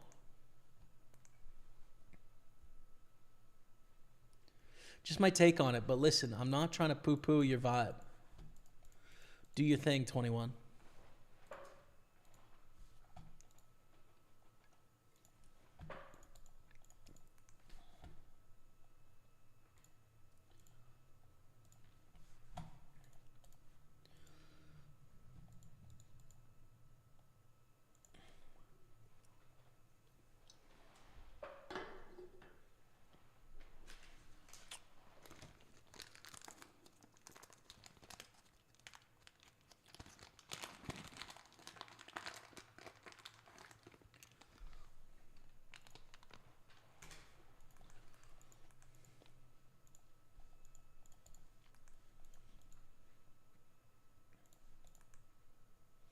Kings. Kings. We have 2 kings.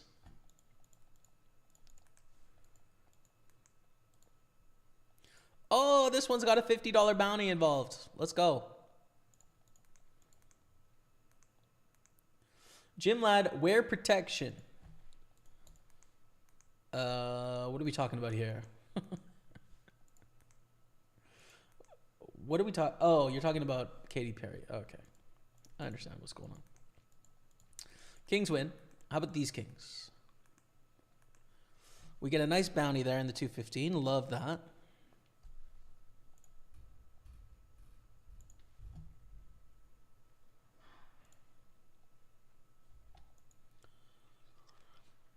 Oh, it's the legend. Hawkers dropping the sub. Gets a love of the chat for your boy Hawkers. You gotta love Hawkers 25, man. Appreciate you, brother. How are you, man? Thanks for the resub. Welcome back to the team. Chanceux. Je suis chanceux. Chanceux. suis chanceux aujourd'hui. Je suis chanceux la semaine prochaine. No, last week. I don't know. Chanceux.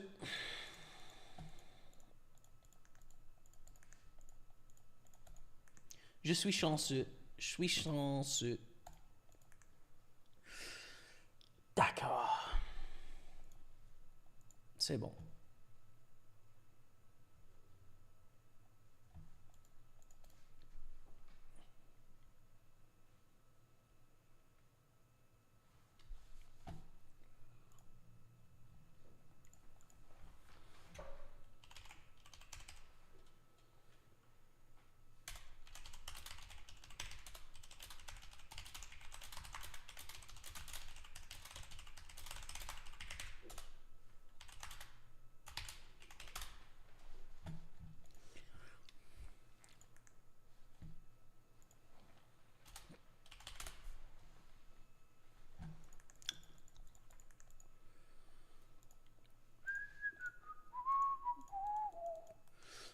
Pure bubble here. Man, we really do have some nasty spots right now. We have really good stacks. This is sweet.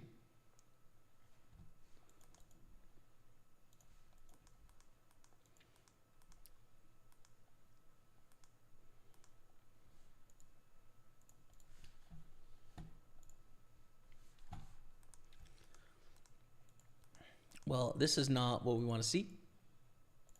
Fold. I agree, fireworks sucks. Yeah, talking about commercial art, bro. Katy Perry is a product. And I'm not a buyer. But she is gorgeous though, I think. She definitely was gorgeous when I was in high school, right? She was like, that's the thing, she was edgy for a little second there, man. Back when I was 15 years old, right? And then everything died. Oh, man. Oh, man. Ace 9. We're ready to gamble for it all here. We're soft bubble here also. 6 off the money. Jam. We have aces on 2 tables. On table 2, table 5. Look at that. Right down there.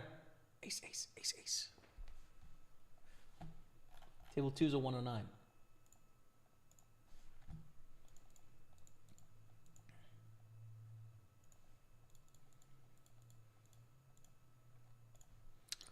Ace 9 gets through. We're going to c-bet with the aces here.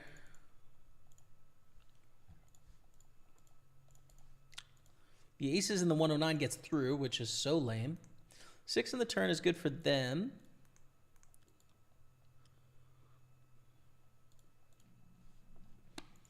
Can I get 3 streets here? Stacks are awkward. I'm going to check back.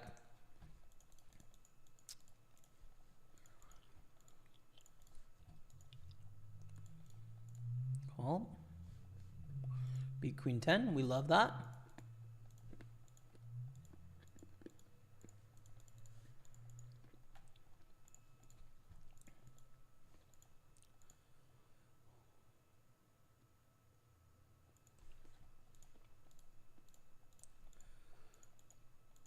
Wow. Things are a little wild at the moment. We've got a lot of hands.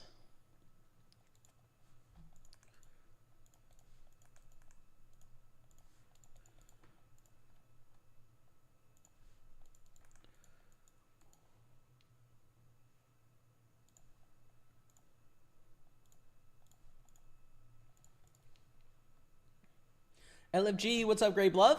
Let's go. Did I miss a Great Bluff message earlier? I feel like I saw it, but I don't know if I read it.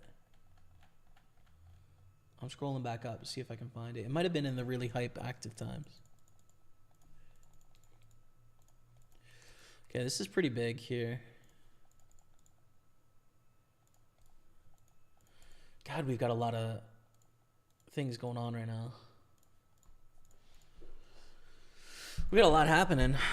Bet again with the top button open. Crazy, dude. This has got to be a bluff, right? Like, I'm risking it on the bubble because it's just a bluff. Oh, my goodness, it's a straight. That's too bad. I do bubble the 55. But it's just button versus big blind, chip leader, triple barrel. On that run out, the third card pairs. Like, nah, dude. We risk it there. But we fail. J'étais chanceux. Semaine dernière, yet être in the past tense too. Oh, okay. Je suis chanceux. A lead block.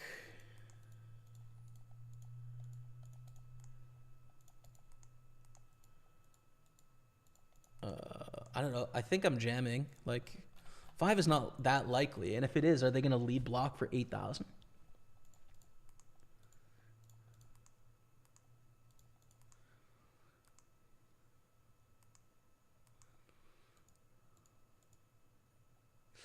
How much am I going to get called by worse hands here? Yeah, okay. We're going to call. Oh, we're going to call. 180.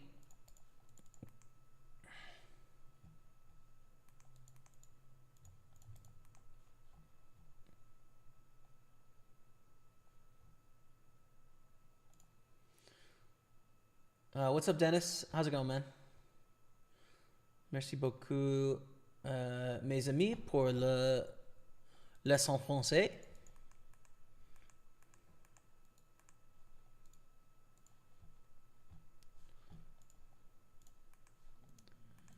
Jacks here, beautiful. All right, so we did just bubble a tournament by hero calling on the bubble of the 55, unfortunately, but 9 of 21, 11 of 29, and 9 of 33 in the 3 big ones. That's great. That's just a great vibe, frankly. 1096 max turbo, yes, but we're going to late reg. Let's just focus on what we got for now.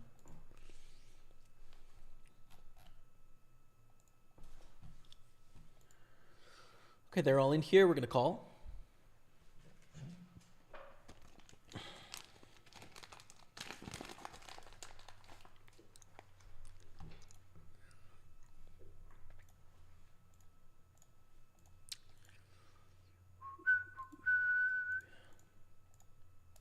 You don't want to see aces, dude. It's not the hand you want to see here, unfortunately. Okay. But we're still in 4.8 million. It's fine, dude. It's fine. Still 6 off the money. Still in the top 12. As in, I'm in 12th. Top 12 is such a disingenuous way to say that. It's like, brie. King 6-3. Ooh.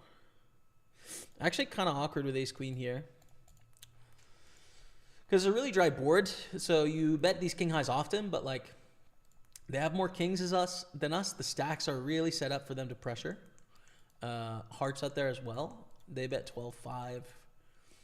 In theory, we definitely don't fold here. When we check back a spot where we're really not going to check back often. And then 6 on the end, they should shove this river. In which case I'll fold, but theory would definitely shove in this spot.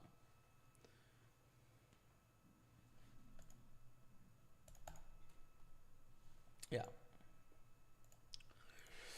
Yeah, good shove. I mean, correct. I think.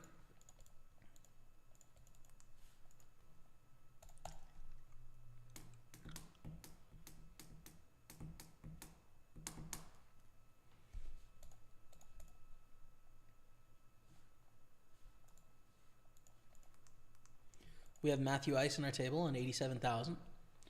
Good luck, Icebird.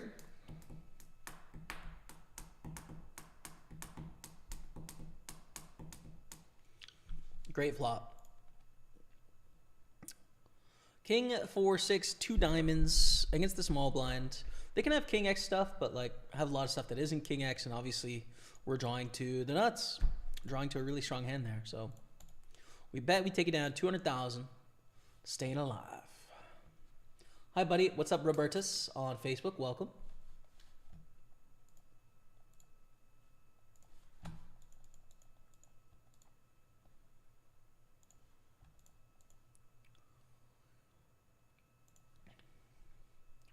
Congrats for your French, James. Thanks. Say okay.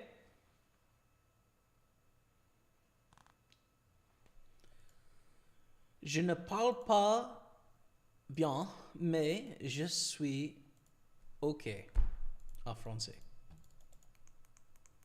Je comprends some things.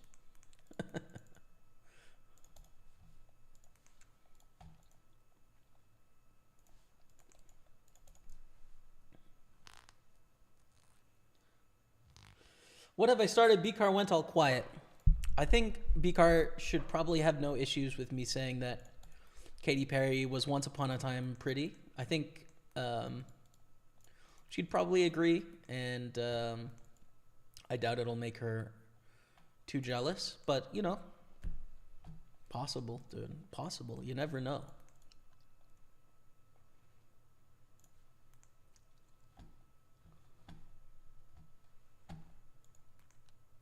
Okay, quick break. I'm going to grab a drink. You're watching Pokerstaples on Twitch, YouTube, and Facebook. 3 great stacks in our 3 biggest tourneys of the day. So you don't want to miss this. Enjoy 5 minutes of highlights. Stay with me. As 150 bounty is gone, which that's the smallest bounty, which is actually good news for us because now the average bounty is going to go up in value. Wow. Do we do this? I think we do, honestly. That's pretty crazy. I mean, it looks really punty, but gaining chips is just so important. Not so with the chip lead here. We want whoever's shorter to stay, right? We don't want any of the mystery bounties gone. So I'm Cozy is probably going to be all in here, and this is going to be sick. So they have 80,000. There's another mystery bounty. Be small. That's another small one. That's smaller than the average. Now the average bounty is 1,021. Oh my God, they were both the tiny ones. Oh my God, dude, the average bounty is 1,020. This is so sick, dude. We really don't want to get moved because our table is excellent. This is so crazy, man. The first 3 bounties were the smallest in the tournament. Ace 8, King 5. And I'm Cozy is gone, so let's see what this bounty is. Means no one's gonna move though, so that's good. But we're waiting for this hand. Okay, let's see what it is. 1,500, all right. So one of the third place bounty's gone. Drops it down to 967, that's all right. And we are at the final table. What a fun time this is. Final table height of the 320 Super. Coming in 5 of 9. Where the average bounty is $967, okay? But here's all the bounties available. First place in the tournament is, I think, $2,700. So what's crazy about this spot is that a bounty pays on average more than 4th place. So there's a lot of incentive to fight for bounties here, a lot, right? As opposed to laddering up. And of course, the implication, if you gain chips, you can get more bounties as well. So Mr. KX is in a great spot.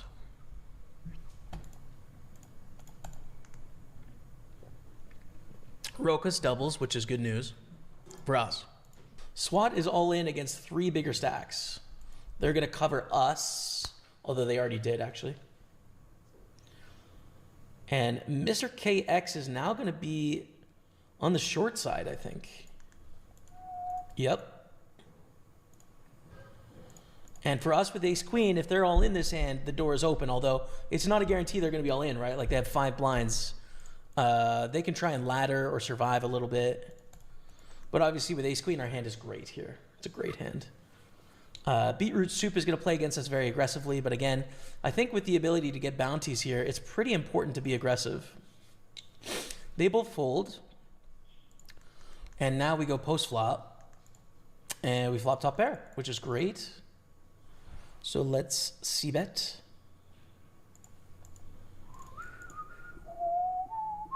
And those chips are really useful to us. We cover draw cleanly. We cover technical cleanly. We cover these 2 opponents here. This is a good spot. Bounties in play, but this is too weak, I think.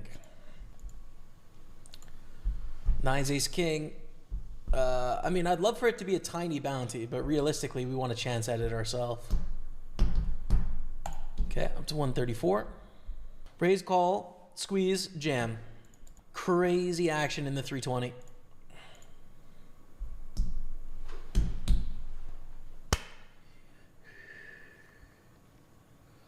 Rokas gets a bounty. What's going on, chat? We're back in action, about to kick off in our 5 tables. Thank you all so much for being here. Rook asked a question I missed. So yeah, let me get to that now. Yesterday, guy in the cutoff raised. I'm in the big blind with ace queen. I 3-bet. He called. Flop is 6 queen 6. I bet he goes all in. Would you call? I'd call. I mean, we don't know stack sizes here, but you flop top pair, top kicker, and a 3-bet pot. Both opponents don't really have any sixes, or very rarely have sixes. Just a couple in their range. Yeah, you're getting it all in. Unlucky that he had a 6. I'm assuming, which he did. Yeah. You can't look at the results of hands like that and learn something from them, right? Like the right strategy is the right strategy, and then sometimes random things happen, but it doesn't make the decision incorrect. You know what I mean?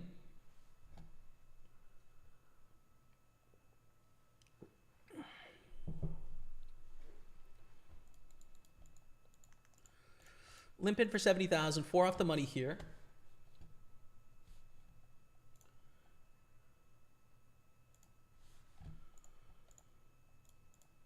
And so with a check call.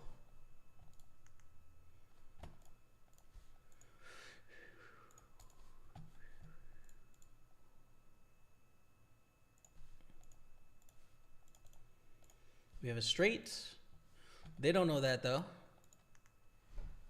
They don't know that. Let them do their bluffing thing. Bet 336, we're going to call again. Check. Stork Streams, what's up, Jamie? Recently we down the advantage player card counting rabbit hole. What are your thoughts? So I haven't looked too closely. I'm certainly not an expert, right? But my understanding is, first of all, online, it's impossible. Second of all, it is possible to gain an edge, it seems like to me. You know, being an advantage player in Blackjack with card counting and or some sort of like card marking, or, you know, there's various schemes where you can gain some information. But I think, especially when it comes to Blackjack, it's almost definitely not worth your time. In that the amount of effort to get good at it, to then... Your job would become about social engineering, in that you would need to try and avoid getting banned from casinos, which is almost certainly going to happen really quickly because they don't need your business. You would need to find limits and game rules that are acceptable, which like half of Las Vegas is not, and a bunch of places around the world, like they don't care about giving you good odds because their players don't care. So you have limited places where you can utilize your edge. Your edge is small. You need to bet really big to make really not a lot of money, like $20 an hour, $25 an hour, with huge financial swings. It's a bunch of time investment to get good at it. Basically, it's like something that you could be good at, but your earnings are so capped that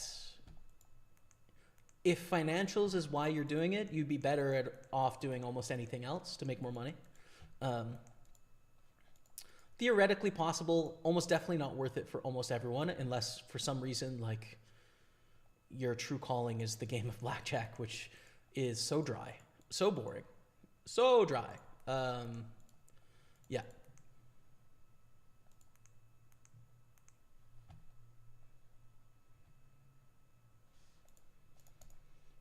That's my relatively uninitiated thoughts based on what I know about gambling from 13 years of being a poker pro, right? You know, there could be some information I don't have where people have bigger edges and or they have a higher win rate, or there's all sorts of benefits that I'm not considering, but in general, I think it's just a poor idea, usually. Okay, Matt, who has a straight, probably, but we're obviously all in here. Ooh. Oh, whoops, I switched to the wrong table. Set over set.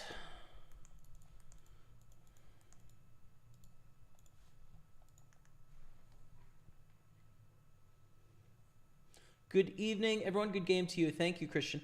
Thanks so much. Let's go. Stuart Meisner. Let's go, brother. Come on now. 12 of 30, 27 pay. 9 of 21, 15 pay. And we are short here now, unfortunately.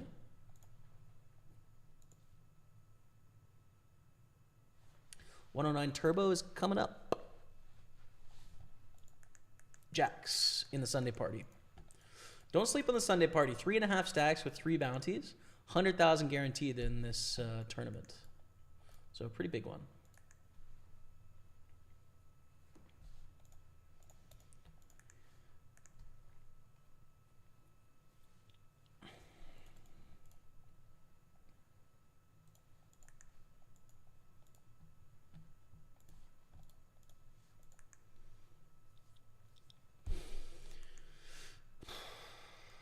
Lame. We don't win there.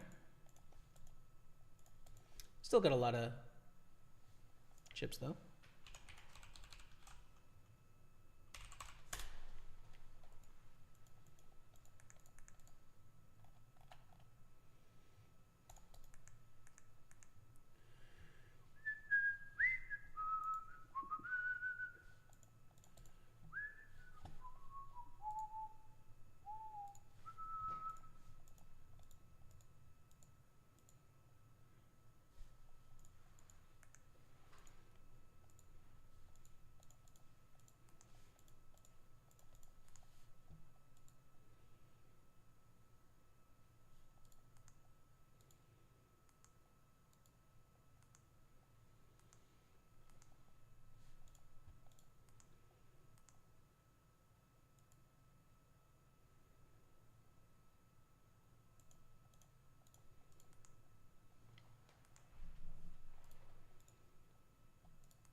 Got to fold to the 3-bet here with ace-6 suited.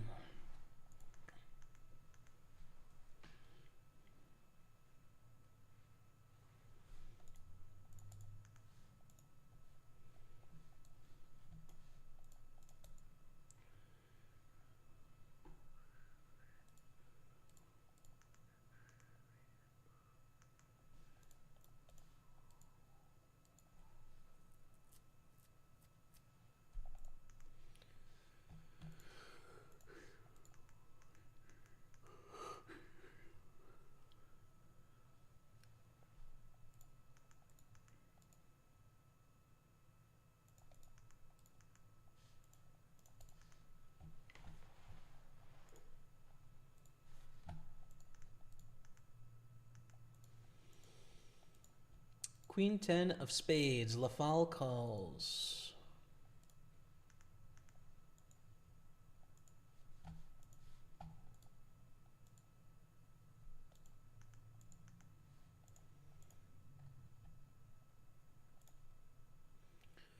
Go for a smaller bet here. This is not a bad board for them, but like we just have a great hand to bet in this spot. I think it's interesting if you enjoy gambling as a hobby, like learn the techniques, make some money with the hobby instead of losing money on it. Yeah, I mean, fair. If you like it, fair enough. I think Blackjack has so little going for it in terms of what's interesting about it that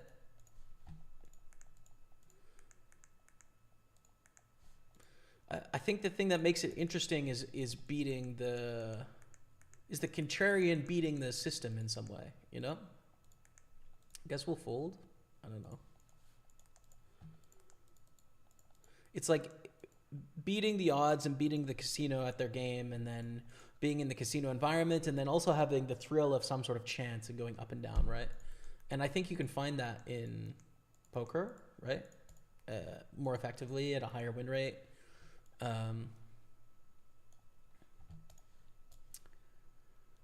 Yeah, I don't know. There's just really not very many redeeming qualities about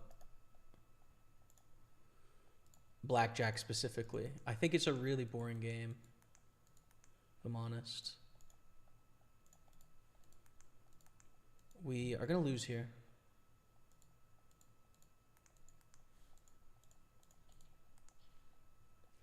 $50 in bounties. GG. As we are on the soft bubble. 16 are in the mystery bounty portion. 15 are in the money. We're on 144, which means unfortunately at our table there's no mystery bounties that are gettable. The other table must be quite short. Let's go up to the jacks here.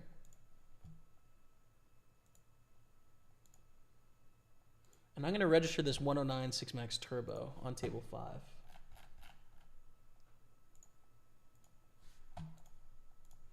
For new tourney.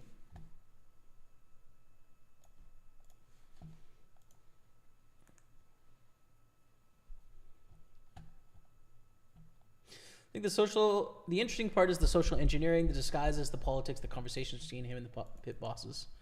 Yeah, exactly. Like, I think that would be really important to that career, which is unfortunately true for high stakes poker today as well, is like it's much more a game of social engineering and or relationships than it is being good at cards. In fact, being too good at cards is a deterrent to your success, probably.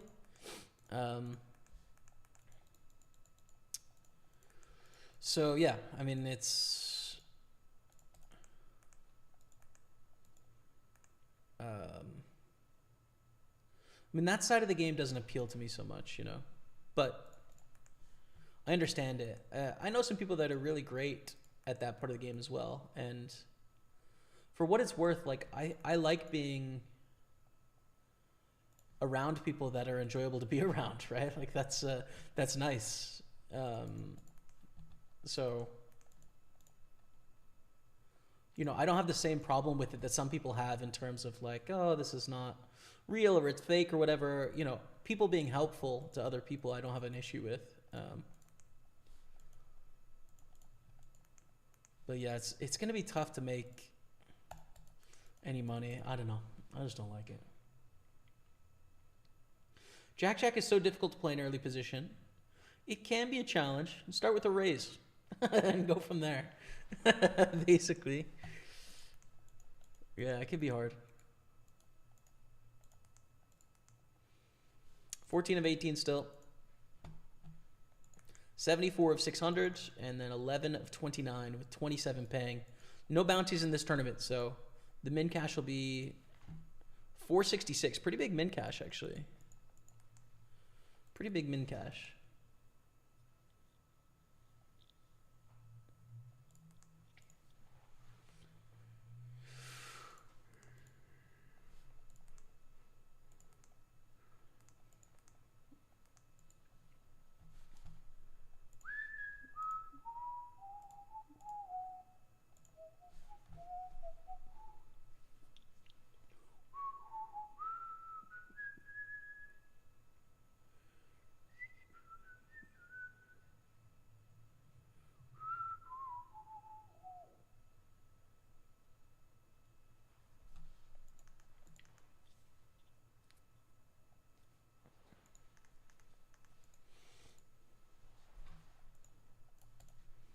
Good evening, everyone, and good game to you. What's up, Christian Toth? Oh, that was from 13 minutes ago on YouTube. Well, good evening again, man. Welcome back. Welcome back, brother.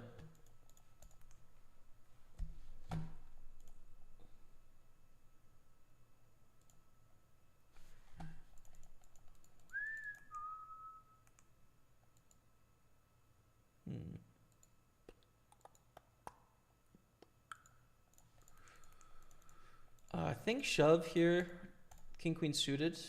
Plays well post flop too, but I don't know. It's quite a good hand, so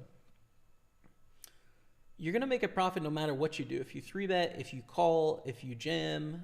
I'm gonna go for the jam this time. Base jack, diamond or jack or king or queen. No. Rip. We'll re-enter there.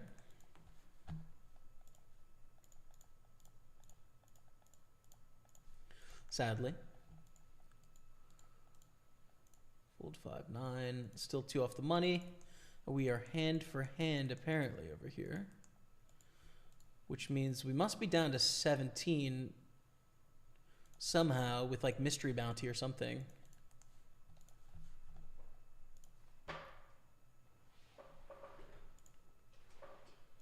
No, we're still at 18, actually. I guess we're hand for hand at 18 because mystery bounty at 16. So 2 off the mystery bounty, fair enough. What's appealing to me is learning an objectively winning system and applying that system, not that different than what I do for my day job. Yeah, fair. Fair enough, man. And see, and I think you can definitely learn that system and you can apply it, just not for long. But, you know, you can make a couple bucks. Probably. Good luck, Jaime Staples. Thank you, Pat Burns, and welcome to the Facebook stream. Welcome, welcome.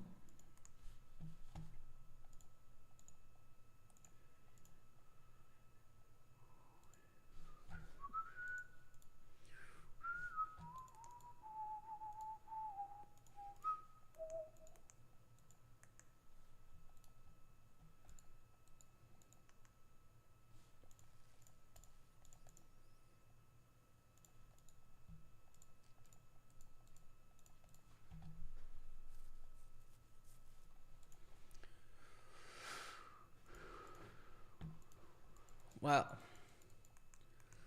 Basically a shove here for 22 blinds. Covering for a bounty. Problem is, do they have 4s, 3s, 2s in their range here?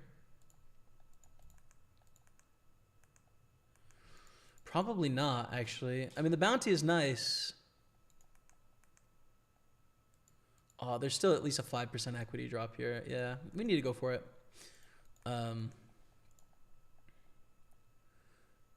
Whoa. This is bad. This is bad. Oh, damn. Okay. Okay.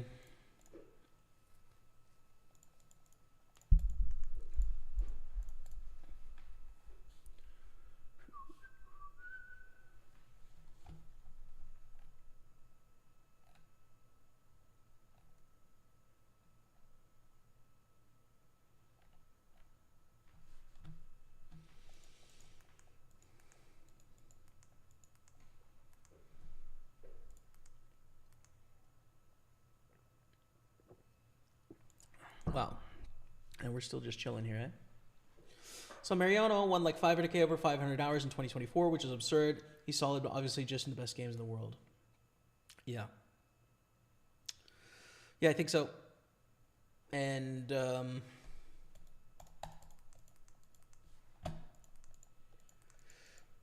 you know, I think all those guys have like side businesses of essentially like running action, you know? And so they do control the action, where they can play, who they play against. But then also they give access to other people of where they can play and who they can play against and stuff. So again, I think being good at poker is not the most important part of their jobs for any of those like LA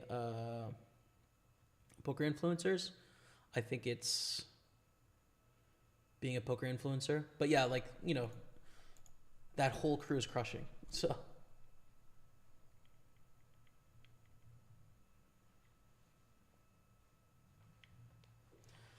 Austin poker scene is also insanely political. I just cannot even try. Yeah.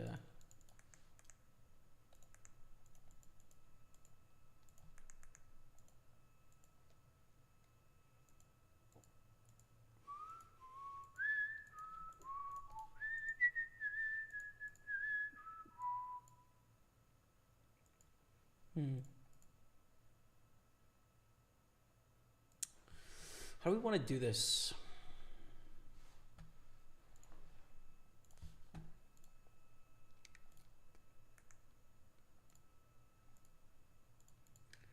All right, we'll flat. So what do you want, the variance of tournaments or the politics of cash games? I mean, definitely the variance of tournaments. For sure. But there is part of me that's like tempted at some point of life to run a home game. And I don't know what it would look like, right? Because I also think with running home games, you have to worry about quite a lot of things that I don't really want to have to worry about, right? Like game integrity. Make sure that people aren't cheating games, that they're not working in teams, they're not trying to use software to cheat games. If the games get big enough, that's stuff you have to worry about and control for. So there's that part of it. And then also, there's the money aspect of it, which is like you're in a location with a bunch of money. You don't want that. And if you don't have a bunch of money, then you have IOUs, which you don't want either. People playing on credit, where then you're in the debt collecting business, which is not at all what you want. So that sucks. And then it's the communication with people constantly. And then it's also like illegal to pay dealers or take rake, right? Not to pay dealers, but to take rake is illegal. So I've thought about like, my first option was I would love to run a game with a casino, right? Like help them to find players, run it in their sort of regulated, controlled environment. That'd be awesome. I'd love that. We're going to go for the bounty here. I'd love to take part in that. It obviously has to take place somewhere around Montreal. There's no place for me with that opportunity at the moment, so there's nothing for me to do. The second option would be to just run it at a loss, which is pay a dealer and have the money part of the game be done digitally, i.e. with like a payment processor, in that there's no credit and there's no cash at the game. It's all done via credit. And then, you can tip the dealer, but there's no rake, so that the game is completely legal. And then you also don't have to worry about like, I think in some cities there's like organized crime controls certain parts of the games, like certain high stakes games. They wouldn't look favorably on action being taken from one of their games if you're making a profit. But if you're running it for free, I don't think anyone could really have any complaints, right? Running a poker game for free. And then theoretically, you could hopefully make back the money that you would pay the dealer every night in terms of good games, and or developing connections to like high rollers that have access to a lot of good opportunities, and or a good network of people networking in the city, etc. I don't know. It's I've definitely thought about it, but I got enough on my plate with streaming, and I don't need it right now in my life, but maybe at some point we'll see. I'd love to meet more people from Montreal and spend more time with them, so.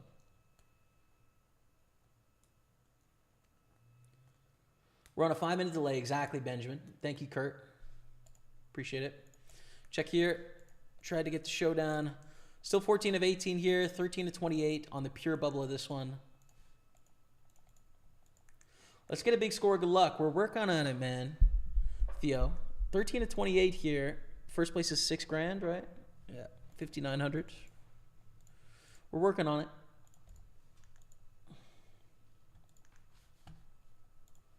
I also think you probably don't want to have a poker game at your house of size.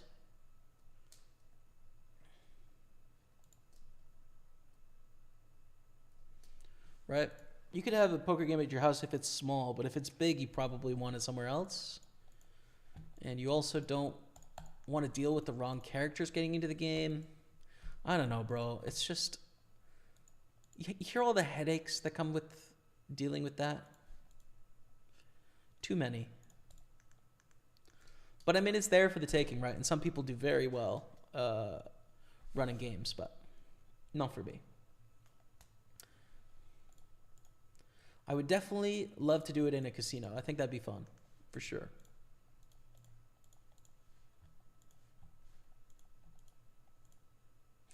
Too thin to bet here, actually. And on the bubble, we want to check. Control the size of the pot. Pretty bad river. Kind of a bad turn as well. We do block the queen 10 straight. but I don't know if we're winning here.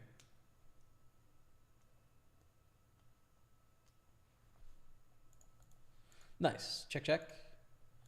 B check 7. Running a home game sounds like a disaster, dealing with cops, being owed money, security. Yeah, exactly. I would like to eliminate the first two. For sure.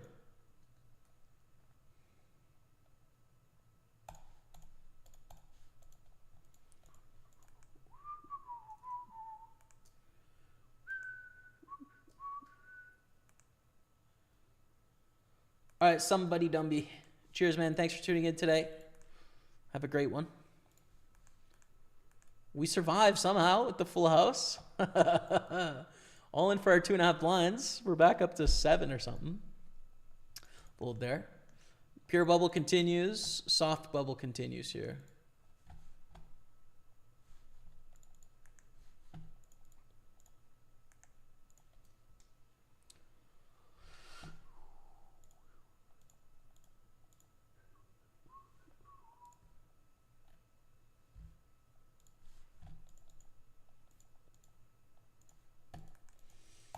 Call with the king, good enough. They're going to shove any 2 with our bounty and 6 blinds.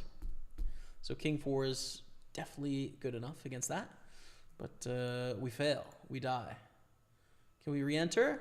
No. GG. And our best chances are kind of clearing up, I'd say, a little bit here. All right, table 6, table 4. As we are on the bubble now of the mystery bounty, 1 away from the mystery bounty portion. But we're 14-17, so. Bryn Kenny's associates contacted me regarding him being my backer. I had to cut out seed oils. Yeah. Yeah.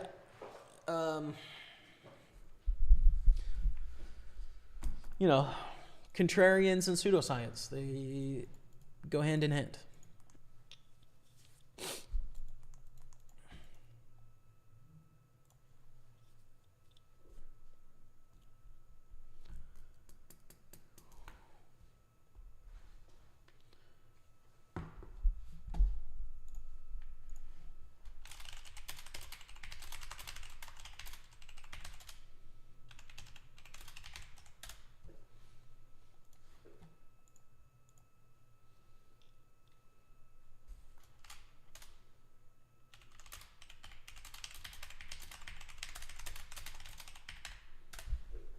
All right, here we go. Mystery bounty portion here. Top one is 3K. Average bounty is $731. Our min cash is locked up of whatever it is, 300. Oh no, min cash is in one spot. So there's a $300 pay jump in one spot, but the average bounty is worth $731. So that's kind of a big deal. This is an obvious shove, and they're going to call really wide here, but I think ace deuce is good, so we're all in.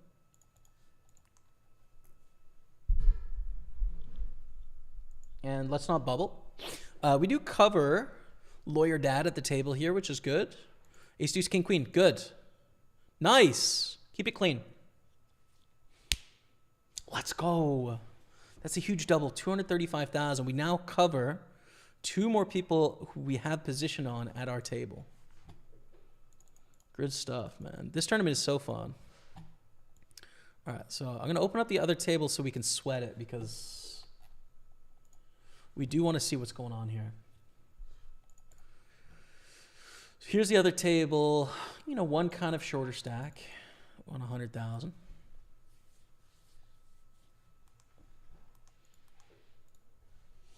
Hey man, hope you're good. Late to stream tonight. Another tournament. I just had a major suck out. Currently on a 2-week run of bad beats, including 6 bowlers cracked, a straight flush, got beat by a royal, 10s, quads, jacks, quads as well. How many tables still in one piece is insane. Unlucky, brother.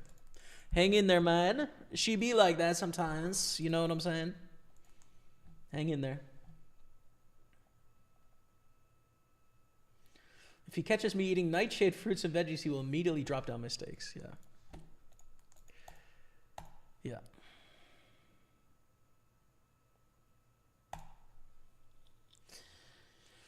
Good memes.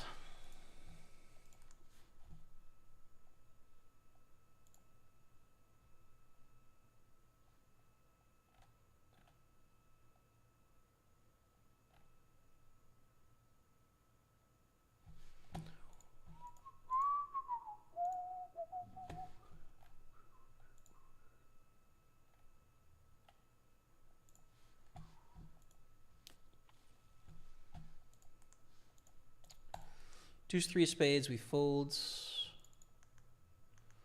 What about the pocket threes? Kira Husky.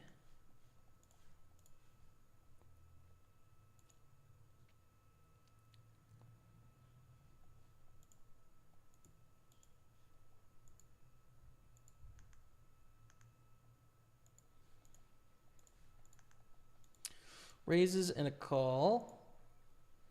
We're on the bubble. Can we set mine here? The problem is there's squeeze stacks in both these spots. I think no. I don't think we're going to make money calling threes here. And watch it just come a 3 for proper memes, you know?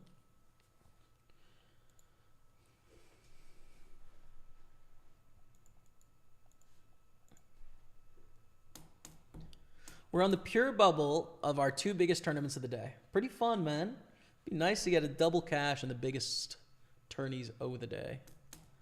And the mystery bounty, a small field mystery bounty is so fun because it's so variable, right? Like the big bounty can go and it makes it much less important to get bounties. Or it can keep climbing and climbing and make it more and more important when we're down to like 8-7 left. It's just really fun.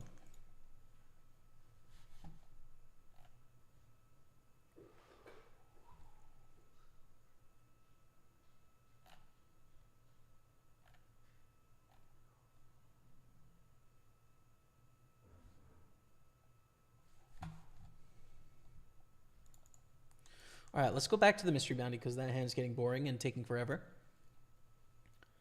Raise, shove, call. I think the 6s had the queens covered here. In which case we're going to have a short stack. Another short stack on our table. Nice. We cover 4 opponents on our right and we're 9 of 16. It's a perfect setup for us. It's perfect. We just need a hand now. We're all in for 8 blinds here in the 109 6max turbo.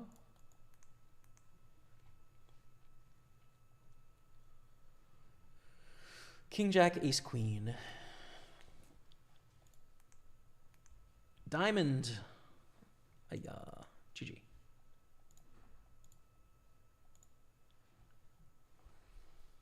LFG, Great Bluff. LFG. Let's go. Good spot. All right, hand for hand. Check this one out. Our table is much better than this table. Only 1 short stack here, and then everyone else is around 250. Whereas our table has all the shorties.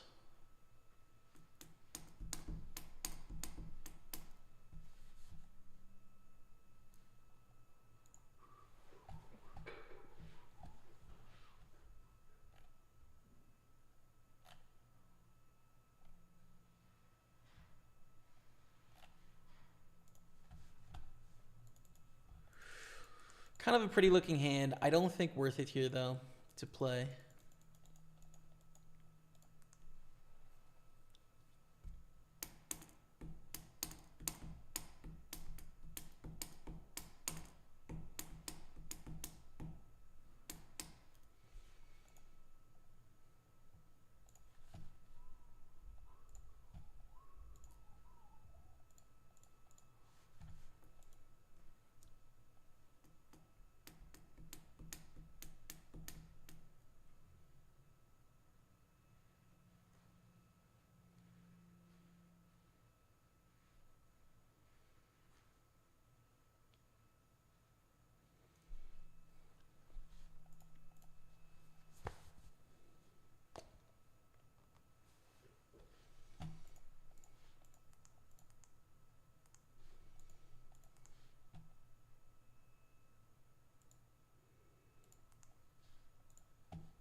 Okay.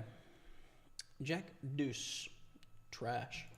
Definitely calling a shove from Lawyer Dad though if it comes in because again the average bounty is worth $730 here, which is a lot.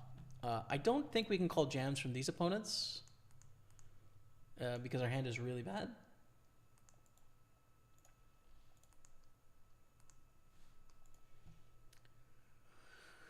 And if the tournament ended this hand, then probably you would, right? But like you do have to consider the rest of the tournament.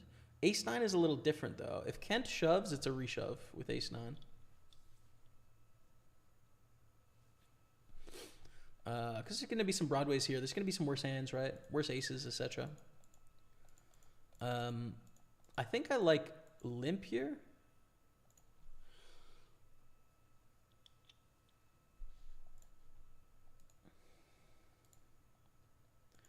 The thing is, like, we don't really want to risk an all-in with a limp jam because we're going to get called by ace-10 plus every time, which is relatively unlikely, but we have such a great spot in position on all these opponents, right?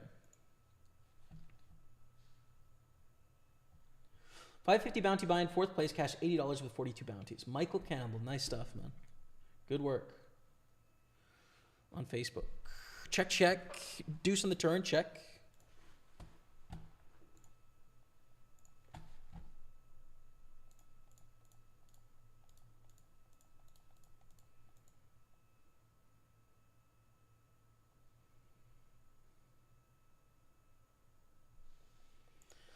And good to shut down here with deuce, deuce, deuce, ace, queen. Hope they didn't hit the 10.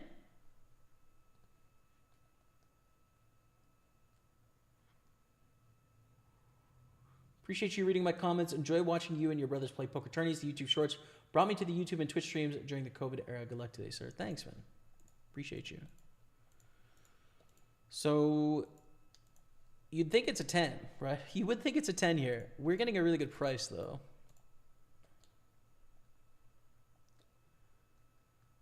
It doesn't change any of the stack dynamics for what it's worth. I don't know. I'm going to call. Like, theory would definitely call here with ace-9. It's hard for people to bluff enough in this spot, but I'm going to call, especially covering all these opponents. You'd think it's a 10, and it is a 10. But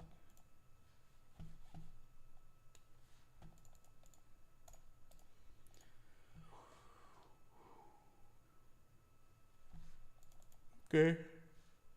Okay, next hand. 184. Is this live? Yes. Well, on a 4-minute delay, but yep.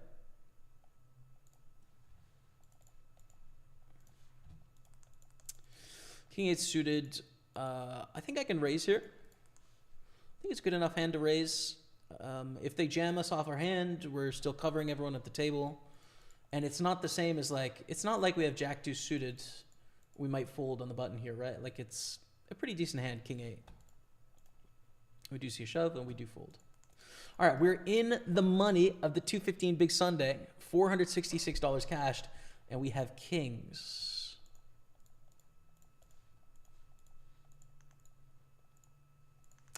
Our opponent's all in for 3 blinds.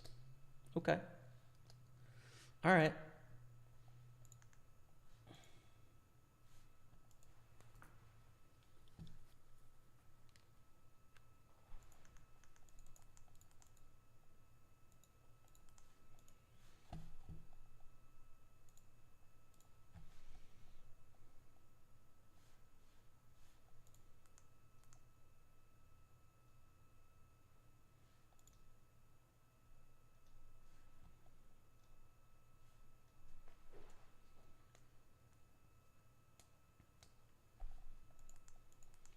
Hey, DG14 dropping the resub.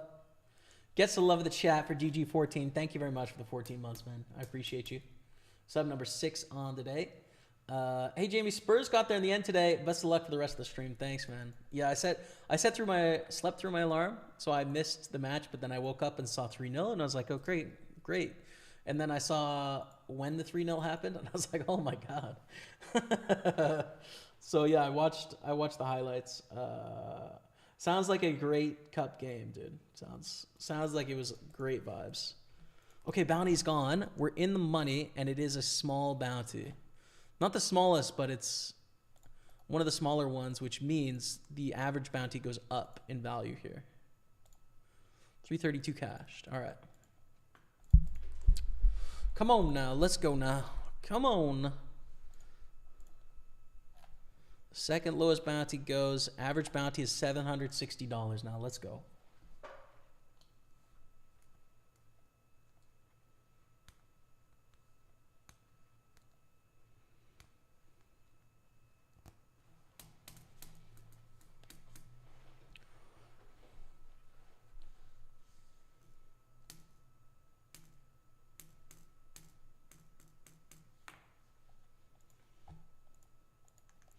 Switch tables here. Final 3 tables now. Fold there. Fold the 3-5. Oh, we want a chance at that bounty, bro. We really do want a chance. But we need to pick up a hand.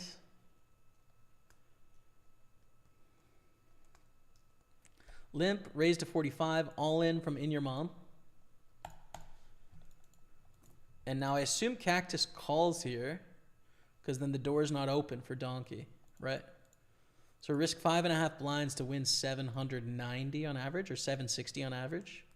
Oh, Cactus! Cactus, no! We want the jacks to survive here, so we can still get the bounty ourselves, and they do, which is great news. Okay.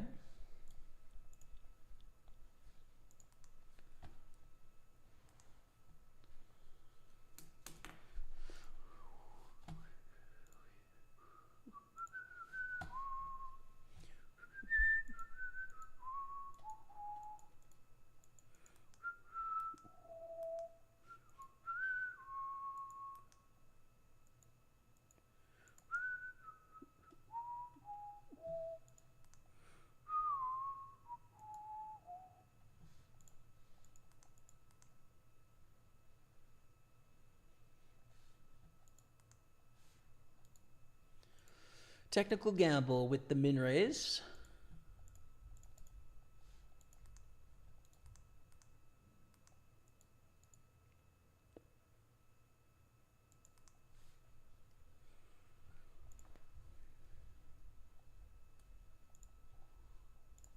And an all in, which means this is a fold.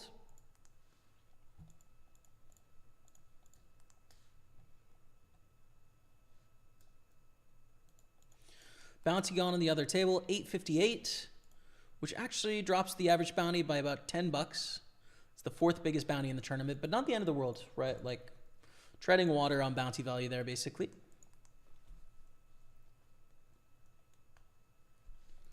And we want a call from Technical Gamble and then loss to win, right? To keep their bounty in play.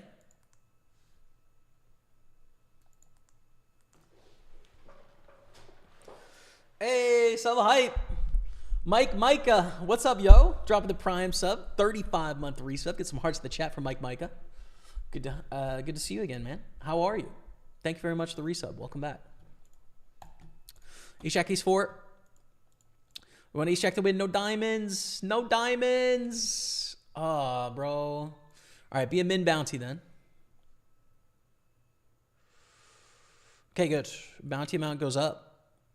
772 average bounty.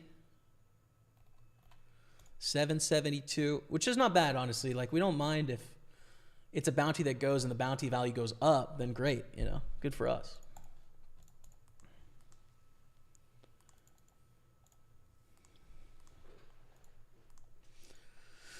So we cover 3 players at the tournament. 2 of them are on our right, and then 1 of them is on the other table, 110,000. We have something pretty nice here with Ace-King. Let's 3-bet this.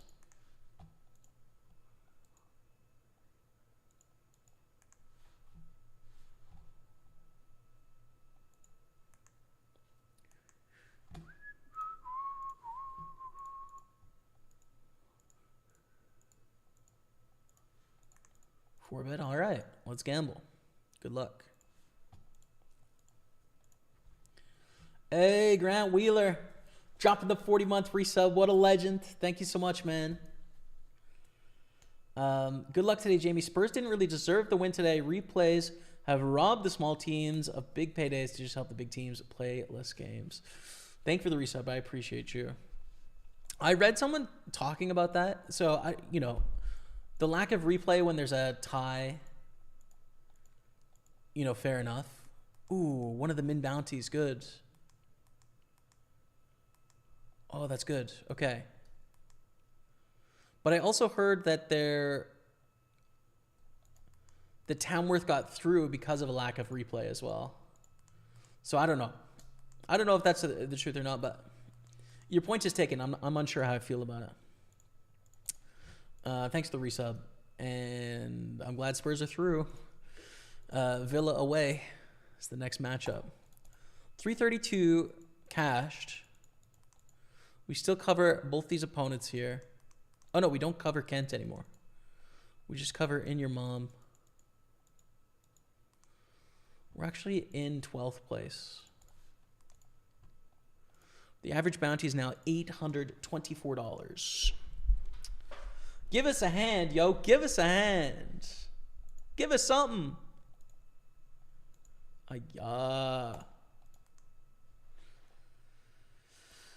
Okay. Thank you, Dean Mobby. The kind words for the 9-5.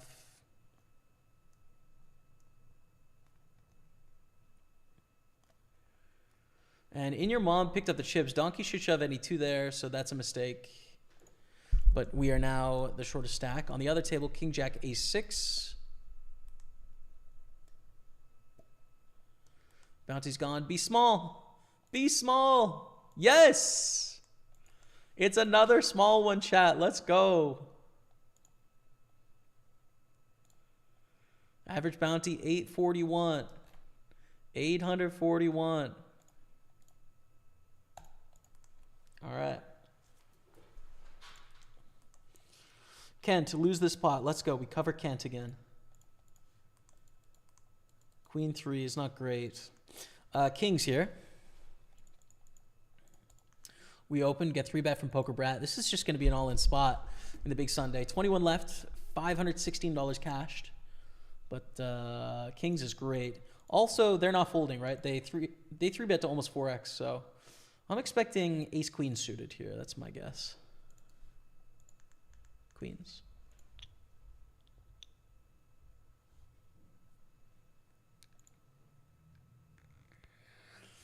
Beautiful stuff. 13.8 million. Let's go. Now, is there any argument for calling this trashy hand?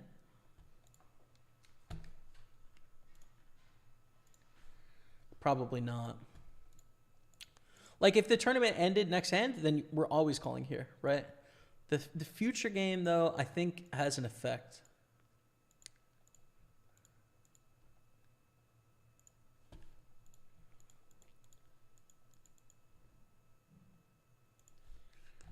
All right, here we go.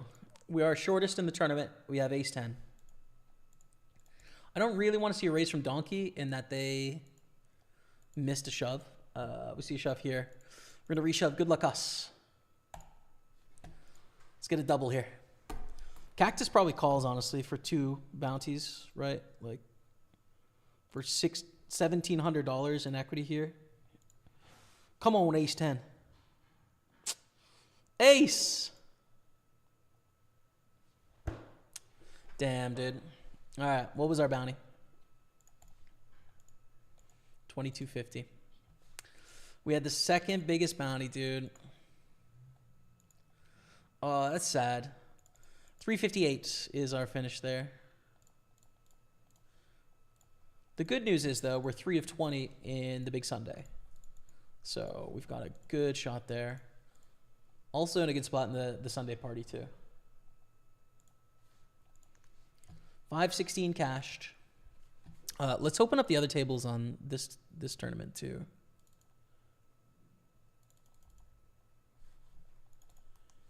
There we go, and put the cover on this one.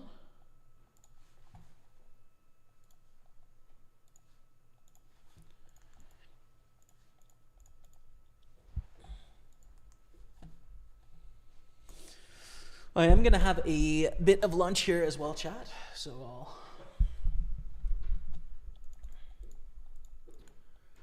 take the face cam off for a few minutes as sevens beat the queen.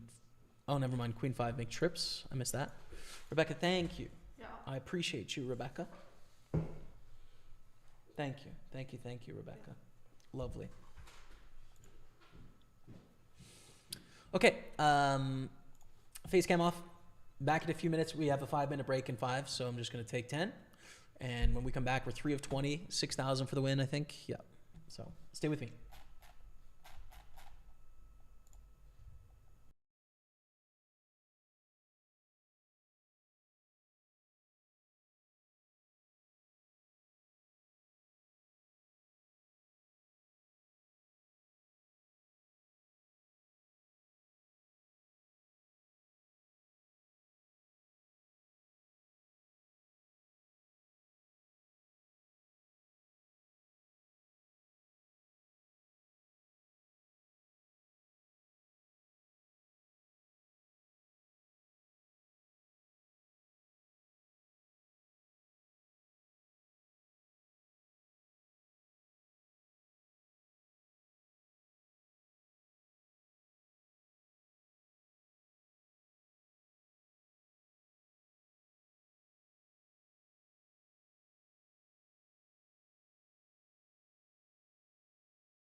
What's it going to be? Please be small.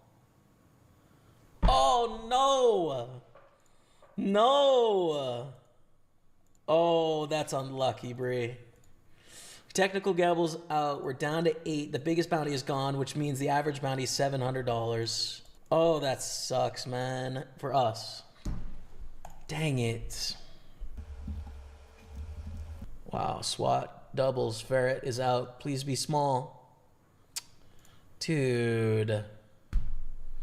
Now the average bounty is only worth 500, man.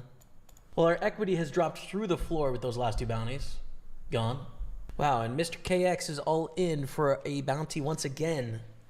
Bro, we just didn't have a single chance at a bounty on this table, man. Not a single realistic chance here. Oh, but probably Mr. KX doubles here, unless it's a jack, 6 or 9.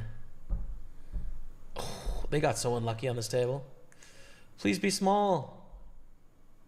750 is the biggest one left, bro. Oh, man. All right, the bounties aren't that important anymore. I mean, they're something, but they're not that big of a deal. Average bounty's 450 now. We're 578 cashed. Yeah, it starts to jump like 130 or so. Come on now, let's get a bounty from Draw Blind. Let's get a bounty here with Jack Jack. Come on. Yep. Keep it clean now. Yeah, let's go. Let's go, chat. All right, how much is it? Be the biggest one. 430. The second biggest, we'll take it. Beautiful stuff, man. 430 mystery bounty coming our way. We ladder as well up to 700. That'll put us, I think, profit for the day. Holy smokes. King, king. Unfortunately, everyone has way more chips than us, but it's still king, king. An annoying stack distribution, honestly. 800, 800, 800, 600, 450. It's not a fun... Not exactly happy about this scenario, I would say. How about someone loses a significant size pot here? That would be perfect. It's pretty tough. We need like a 9 and an ace here or something, you know?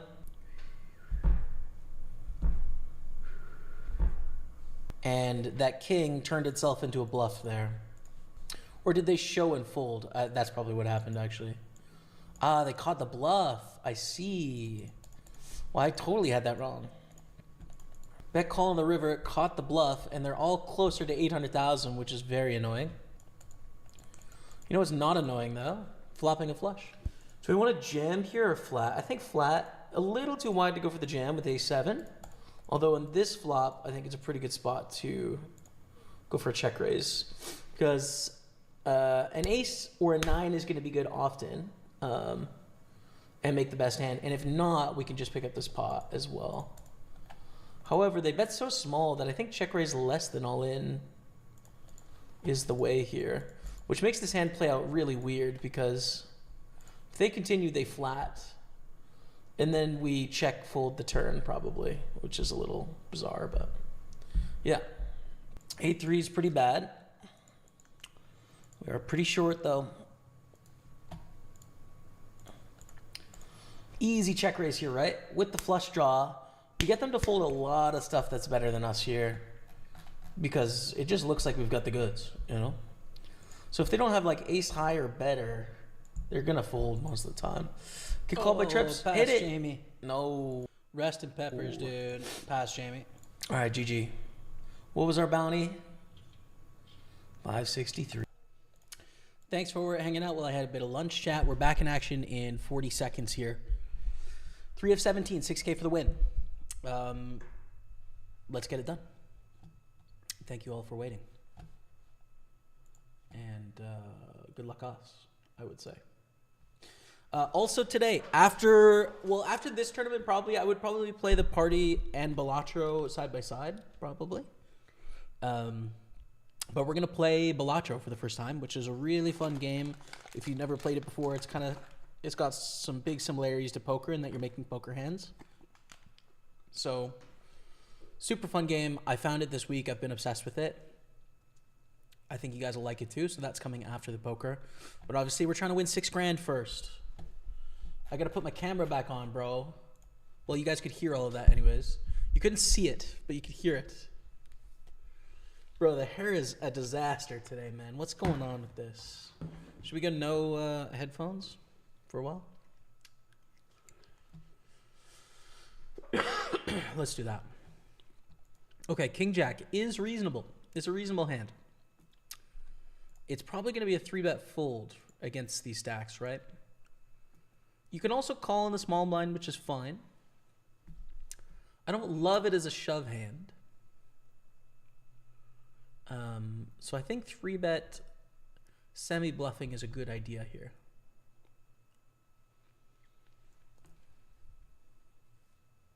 Let's see what happens. LFG from Great Bluff. Bringing the hype today. I appreciate it. Thanks, Great Bluff.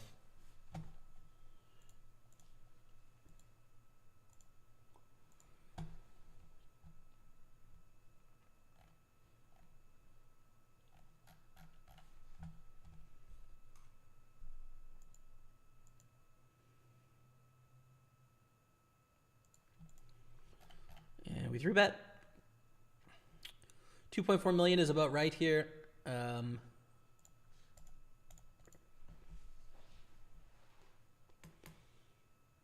And hope we see a fold.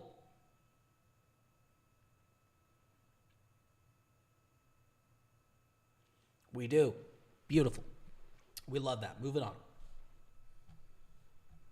Is it messed up if I'm anti-sweating for Balatro? I mean, the thing is, I'll play the party on the side of Balatro, so... I mean, I think it's fair, dude. I think it's fair. It's a fun game. I get it.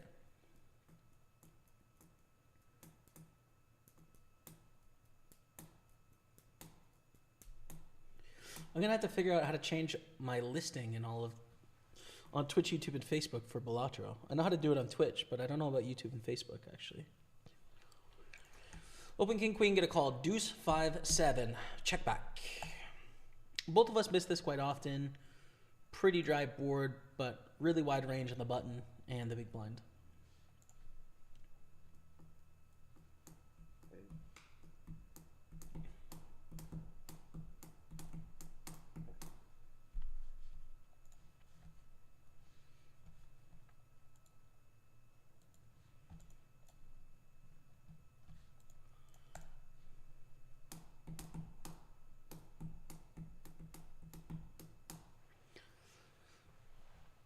Four of 17. We've got the other two tables open to sweat as well.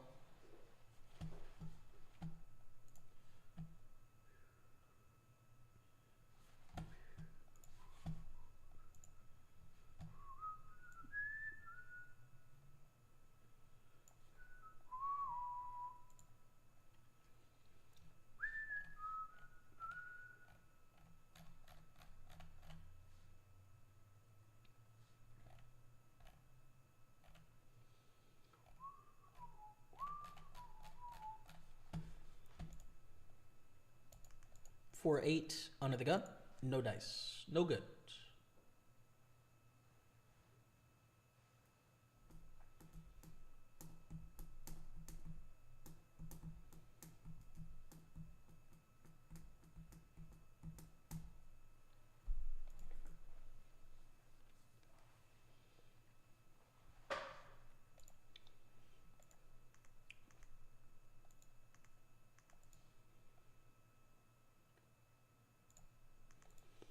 Cool, 6 deuce, check.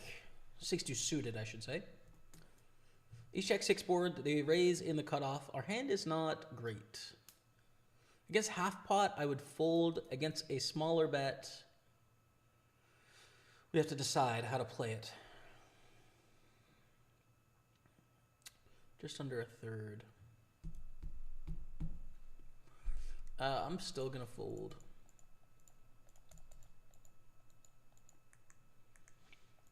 Ace jack's okay.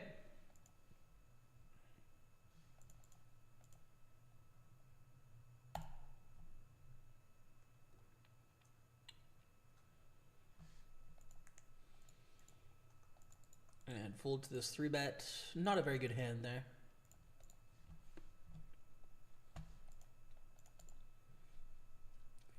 $516 cashed. As of right now, it looks like we're going to need maybe 6th or 5th for break even. The thing is, we've got a nice 75 in bounties up here. So if we were to bust everything immediately, we would be down $1,000. But if we get 5th place, we're in the profit for sure. That'd be 1,500 here, plus our 415, plus 75. So break even at 5th place, basically. But that's not including any potential cash here and any future bounties. So 5th place or better is kind of what we're going for. But of course, we're going for first, which would be 6,000, which would be a nice $4,500 at least profit.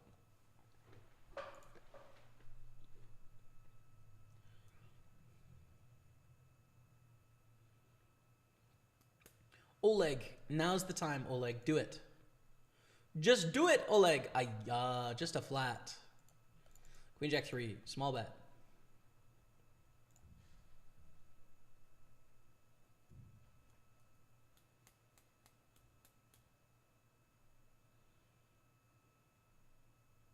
We win.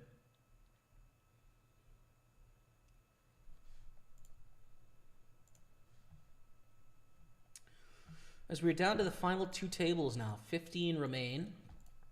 Jipa Bill is very short, 591 cashed. That's a little pay jump. On the other table, Ace King A7, DXXB, printing.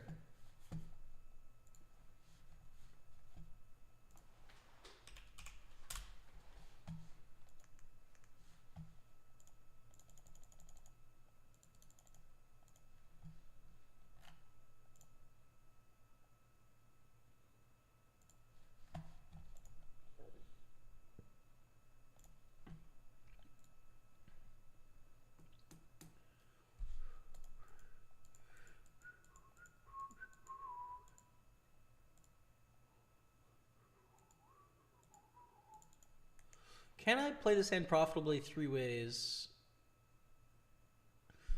Like, no. I think hand strength goes down quite a bit 3 ways. Those unsuited, like, big gap hands.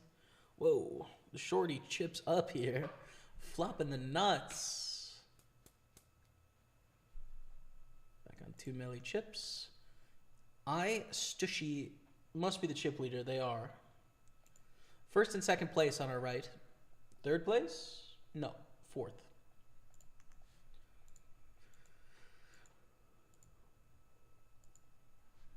But King 10 suited is a beautiful hand.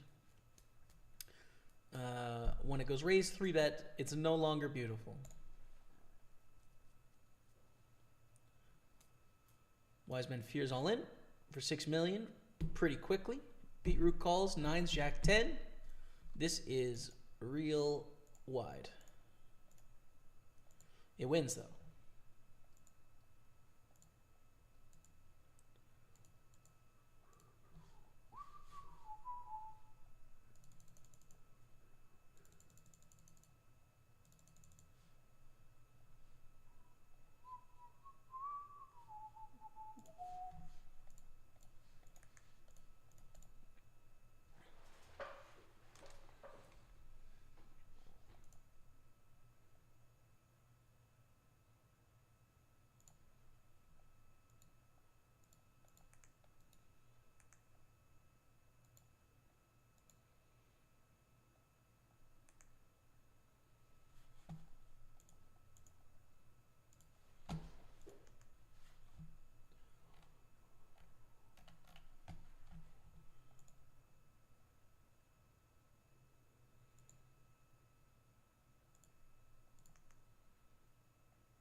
Ace King 6s.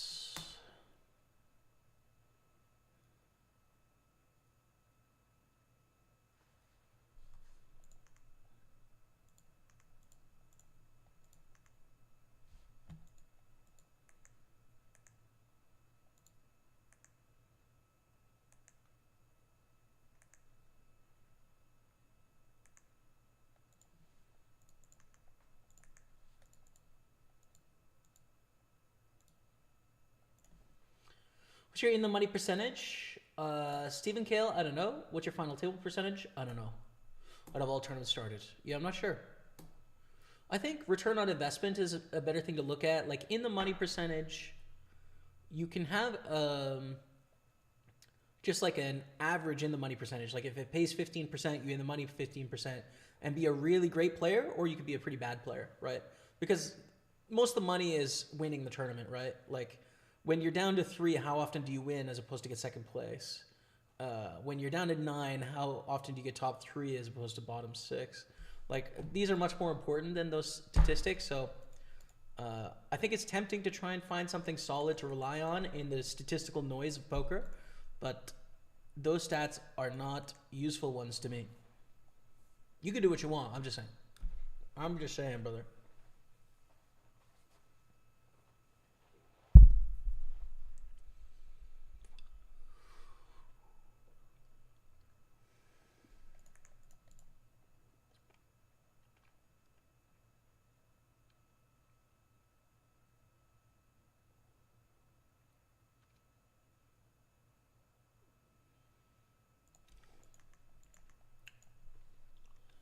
Raise 3-bet from beetroot.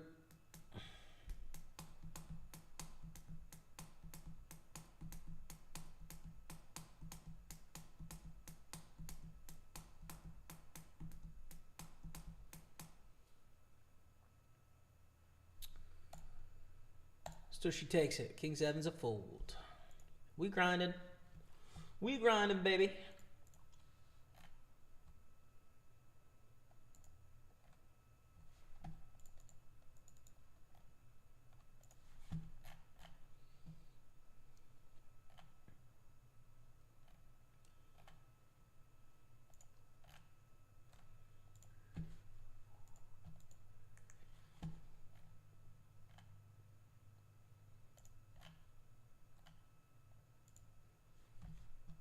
Raise 3-bet, 4-bet, but it's less than 2x. We probably call here and try and hit something on the flop.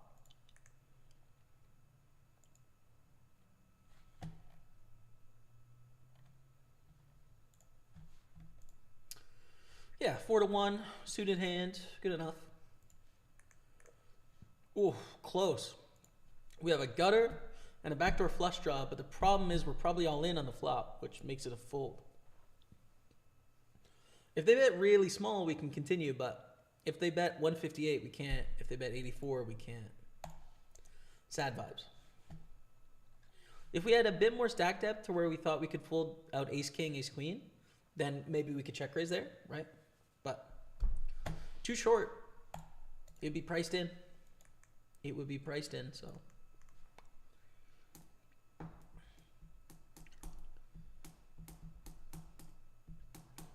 Down to 13, next pay jump is at 11.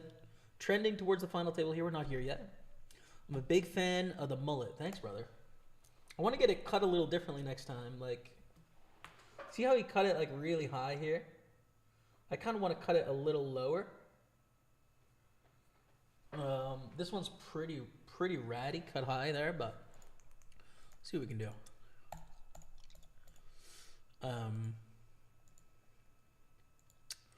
Pretty looking hand. The lineup is not good though. 29 blinds.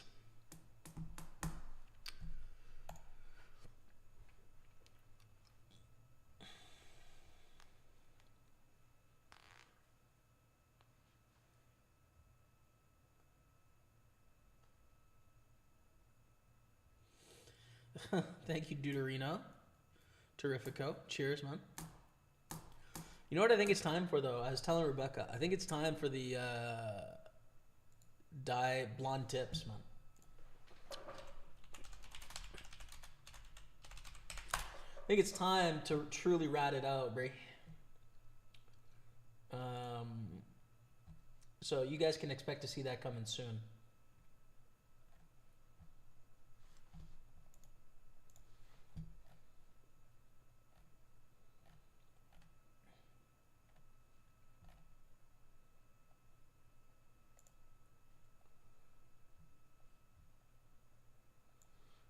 We're gonna be hitting this. We're gonna be hitting this right here.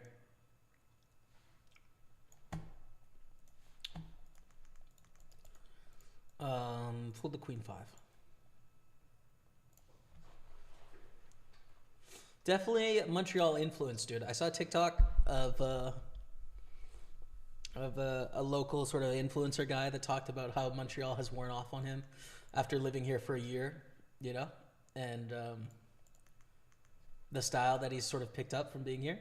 And I feel like I've done the same. But, you know, it's bigger than just Montreal. That has a bit more of like an 80s grunge thing going on. But, it's so much more fun than some of the style in other cities and other places that is so much more functional. I don't know, it's just a bit less creative.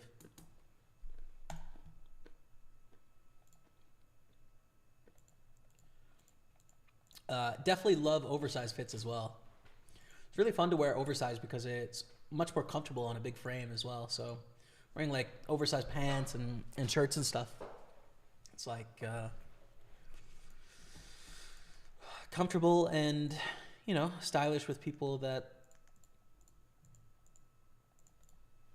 I don't know, think about style or are young either. I was reading a thread on Reddit the other day, and I think it was in like skiing or something. Someone was like, "Oh, can I get away with these pants?" And they were kind of oversized fit, and you know the reactions you would sort of expect of like, "Oh, if you're under 25, yes. If you're over 25, no," sort of thing. I just find that BS, dude. Like, I think you can be stylish at any age that you want to, right? And like, you may stop caring about looking stylish, and that's fine. But for me, I really didn't care about looking stylish when I was younger, or like what I wore. Like, it's just super not a common thing in Alberta, especially. Clothing is so pragmatic, so practical, hoodies and jeans, like all the time. And then going out, you might wear like a button-up shirt, but it's really not a place that thinks about style at all. But now it's like an opportunity to just like express yourself creatively, which is fun.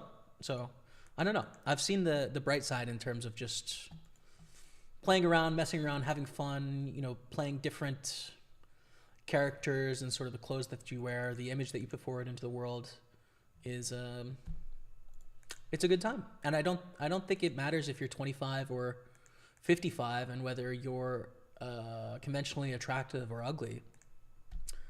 I think it's irrelevant to expression, you know? You can express yourself in any form, which is nice. That's been a big area of self-improvement for me. As we are going to hold here, yeah? No! Get out of here, Bree. 75 in bounties, GG. But we still got the main bay. Don't you sweat it, chat. We got the main bay here, top 5. Break even. Everything above that is profit. You know, I think from, I would say, the age of about 11 until the age of maybe 29 or so, fashion and style was always something for people that were physically, you know, ideal, right? Like, it's hard to find clothes that fit well when you're a big guy and you wear a big size and you're a big person. And also, shopping isn't very fun if you have a lot of pressure on yourself. So clothes were always about just like, oh, can I wear something that covers my body and is comfortable enough to get through the day? Great. That's all I need. And when I'd go on diets or lose a little bit of weight and start to feel better about myself, that's when I would start to wear some things that I kind of liked the look of. And I think there was a lot of life that was like that for me for a long time. I don't know if this resonates with any of you, if you have these sort of things for yourself, whether it's, you know, weight or skin or confidence or whatever it is, right? It's so easy to put things on hold until you get to where you should get to, and then you could do the thing that you want to do. Like, oh, I'll start dressing nice when I get to this weight, or I'll start to do that hobby when I get to this level, or, you know, I'll wait until my skin clears up before I do this thing or whatever. And I've kind of just stopped doing that, in that it's like, where you are right now, my premise is fine, right? Where you are right now is true and it's fine, and that doesn't mean that you can't work towards being something different if you want to, but you don't have to, and there's nothing wrong with where you're at, you know? I just believe that to be true, and it's really freeing, you know? I think a good example is skiing, right? Like, skiing is not a hobby that people my size do, right? They just don't. They don't. They're too afraid. They're too uncomfortable on the slope. Like, but I was really pumped up to take it on because I kind of just,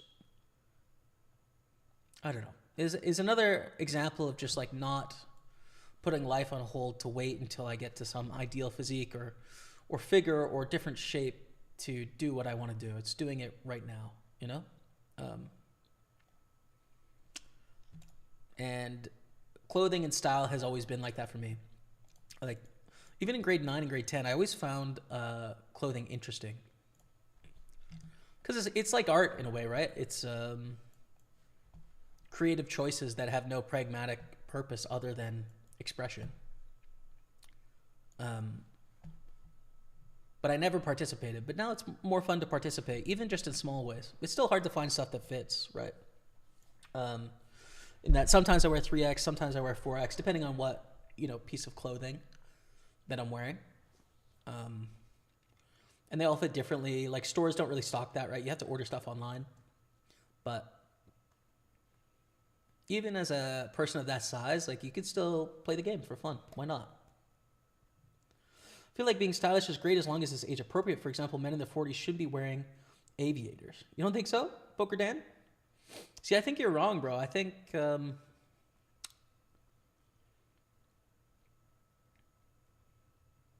well, I do think there's some styles that look silly on different age groups, but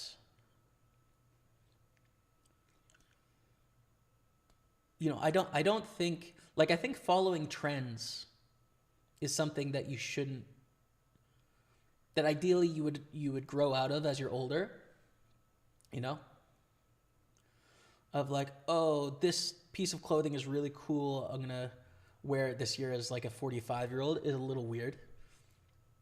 But repping an aesthetic that looks different, I think, is for any age. That's how I feel anyways.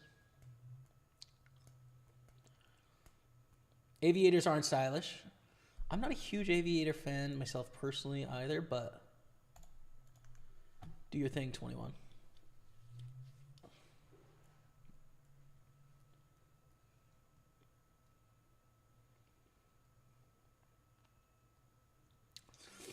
Rebecca has definitely influenced me positively in the style side of things too, because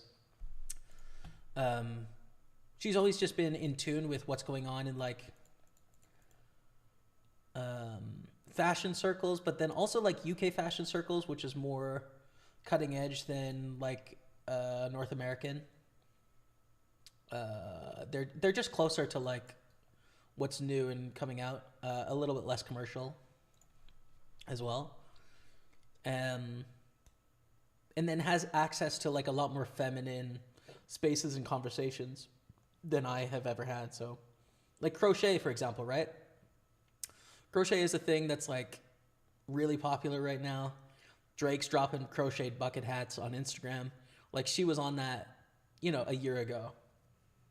And, you know, poker guys will be wearing crochet in 5 years or something, right? Like it's just, you know, the trend, like it'll move down and diffuse, but she's kept me sort of youthful in that sense. 6-7 suited is okay. Is this 6 blinds is bad though? I think it's just a fold again. Another good example I would say is bucket hats, right? Like, this is a good example where I was a victim of being a little bit too stuck in my ways with the bucket hats. Because I thought they looked really silly and goofy and dumb. But really, I was just insecure, right? Like bucket hats represented an activity and or a style that was uncool to me. But the actual garment, I had no problem with. And like bucket hats were big in the UK, like, I don't know, 5 or 6 years ago. And you just saw them hitting the scene like in the last 2 years in America, right? And Rebecca was on the bucket gang literally in Edinburgh, 5, 6 years ago. She was like, oh yeah, loving the buckets, super cool. It took me a while to get on board. I just followed the trend on the buckets. When everyone was like, okay, these are all right, I was like, okay, these are all right, Yeah, I mean, that's a good example of me being a little lame-ass follower when it comes to fashion. Like, I missed it, but I learned a valuable lesson with the buckets there, which is, which is that sometimes clothing represents an idea as opposed to an aesthetic of just the clothing, right? It's the same thing with like brutalist architecture. People associate that with communism. They associate it with being poor. But if you strip all of the social connotations and you look at the building, they're beautiful and powerful and strong, right? Yet when people see them, they see broke, they see poor, they see old, dusty. So like the social connotations flavor the view. And I don't pay attention to those as much anymore.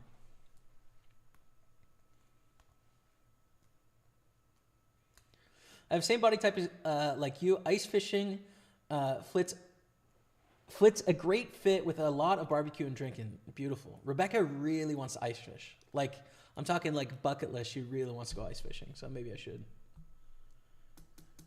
Where did you go to high school? In Lethbridge, Alberta. Winston Churchill High School. I'm down to see a big win here. Sweating with you. Let's go, Bert. TJA, hey Jamie, do you think the first bet with Bill Perkins was good for you overall? It depends on what time scale, right? I think it'll end up being a good thing over the course of my life, right? I think it was a good thing if you look at it for 2 years, right?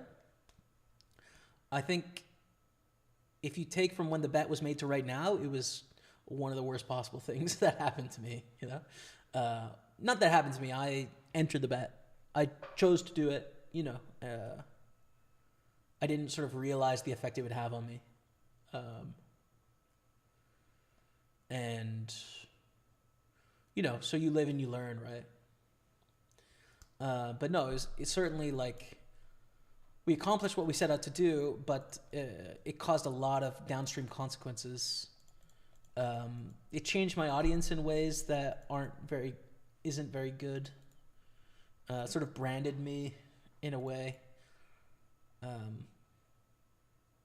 So I think I made a mistake, but at the same time, I couldn't know that I was making a mistake, right? Like, based on what I knew about the world and what I'd learned about the world, I did the right thing based on what I knew. It's just, I learned a hard lesson. And the consequences are like painful, like it's tough. I developed an eating disorder, right? I still struggle with it consistently. It's really hard to have an eating disorder as a 33-year-old man. It's not at all what I had planned for me at 33 years old, right? It's just not easy. And my mental health and my physical health has been pretty poor for quite some time. And a lot of it is, tied up, at least in my mind, with some of the exertion of that bet. So did it help me get healthier? Like, definitely not, right? Like, I'm definitely less healthy because of the experience. But it's a learning opportunity, right? In that I really got the opportunity to learn that, like with willpower, you can accomplish anything. And if you control your environment, you will be able to accomplish all sorts of things you set your mind to, if you want to. But it has effects on other areas of life, right? Like, other areas suffer, and things will catch up with you. And some of the health views, I think, of trying to optimize specifically BMI and weight as opposed to like a holistic view of health is mistaken, and I think will be viewed as kind of rather archaic idea of health. With threes here, do you want to jam? But again, like I had to learn that through failure. It was the only way to learn it, especially, my parents had a like relatively archaic way of looking at health and weight, right? Like they grew up in the 90s where everything was about being thin, and being thin was healthy and being not thin was unhealthy, and that was really the only metric you looked at. That's the world I came from, I don't know if I jam threes here or not for 20 blinds. They're opening into this. I think I do though. No, with ICM I probably don't actually. Seems close though. Hey, Rust Rock, what's up, brother? Good to see you in the house, man. Hey, Jamie, why your channel doesn't show up in the poker tab? I just noticed that now. It should show up in the poker tab. I'm streaming on poker. There's like a new listing that people are using called Tournament Poker and Poker. And I think some of it's because some listings are getting geo-blocked in certain countries based on, Twitch's interpretations of regulations in those countries, etc. So I think some people are just listing their game somewhere else because, Twitch is doing what it has to do, but there's nothing illegal about what anyone is doing, right? I've just streamed in poker today because I think a lot of people follow the poker listing, So, but I don't know.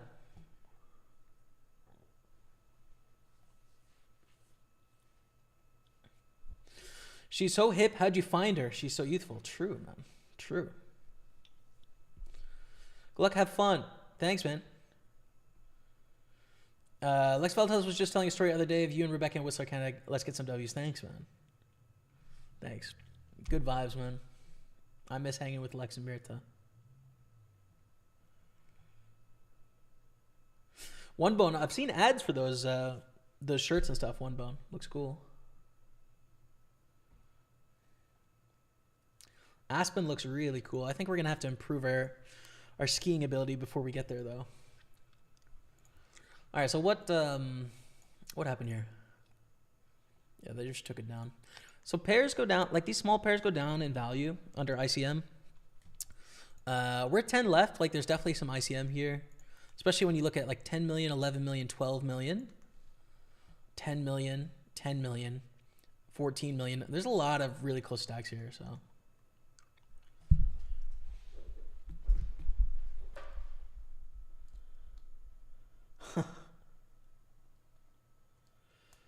Nothing as peaceful as our 51st state. Yeah, bro, that's so ridiculous. Trump wants to annex Canada. I can't help but laugh.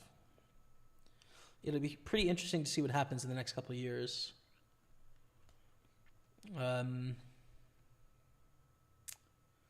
Yeah, I think it's a lot more dangerous than people are giving it credit for. I don't think Trump would ever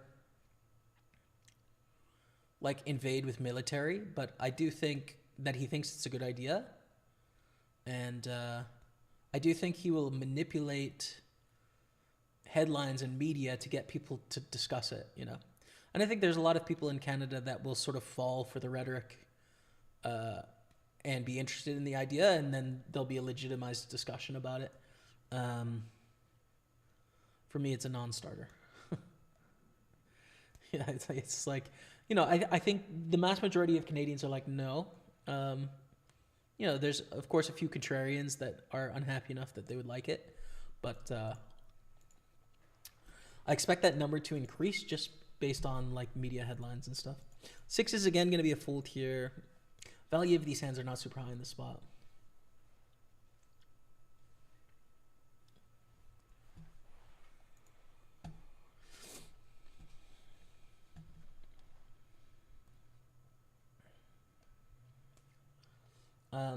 But,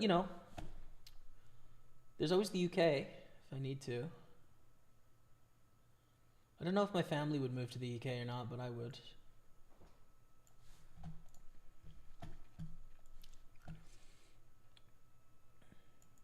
And I just don't think there'd ever be a war, right? Like, I don't think there'd ever be conflict. But it's interesting to think about what would happen if there was conflict, because I don't know what I would do, right? I don't know if I would be selfish and just move because I could, or if I would just fight and die.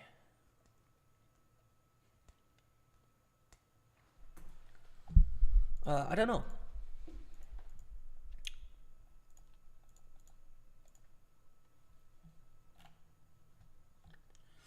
Stern Vist, thanks for the greetings, man, from Finland. Cheers. You ever heard of Tamworth? Yeah. Yes, sir. Sick match today.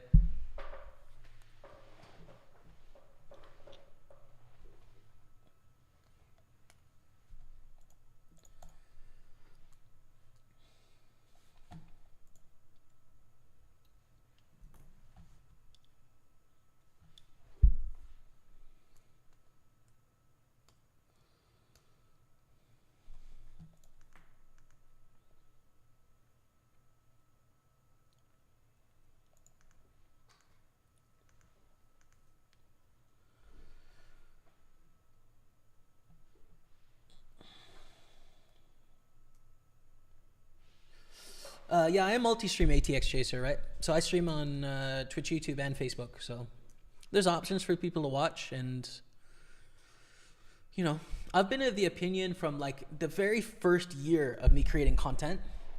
At that time, I was sponsored by PokerStars. I was really on them of like, yo, YouTube's important. Like, hey, get us some resources to make YouTube content about poker. It's a really important platform. But they were so focused on Twitch.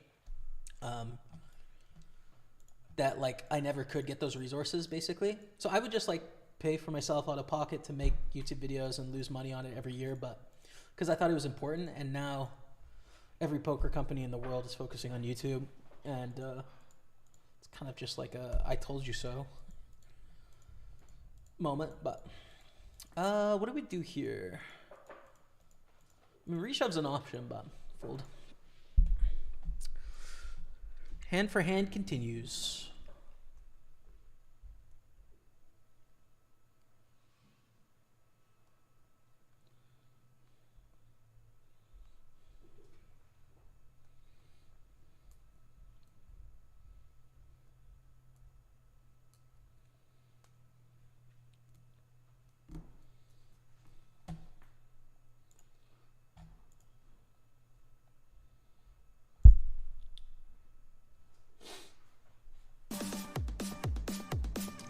Hey, Illmatic dropped the 111-month resub. Guess I love the chat for your boy. Illmatic, thank you so much, man. Appreciate you. Thank you, dude. Appreciate you being here 9 years plus. 9 months away from 10 years, just saying. Just saying, brother. Thank you, man. Pulled the 9-7 here. Economic sanctions. Yeah. Definitely could be some economic sanctions. I don't know if it's enough, though. In that, I don't know if the economic sanctions are enough to cause enough heat to make people want to secede to another country. It would never fly with Quebec ever. Quebec would never let it fly. So Quebec would separate. Which kind of ruins the plan.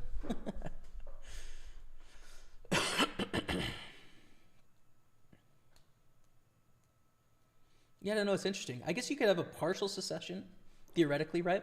Like Alberta would be the most likely province of any that would go for it. I just think it's a non-starter. I think the majority of people don't want it. But it is curious to see how things will go over the next couple of years. Like,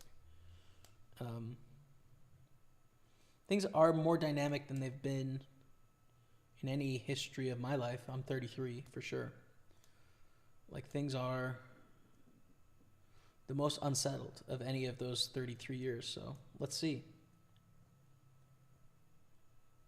Mostly peaceful neighbors. Surely it can't result in war. I don't think so either. I also think there's like just a freedom of movement that exists now that didn't exist in the past, right? And and there's a level of apathy that is unprecedented, right? So like I just said, you know, would I fight for, let's say it came down to war, would I fight for Canada and very likely die, or would I just,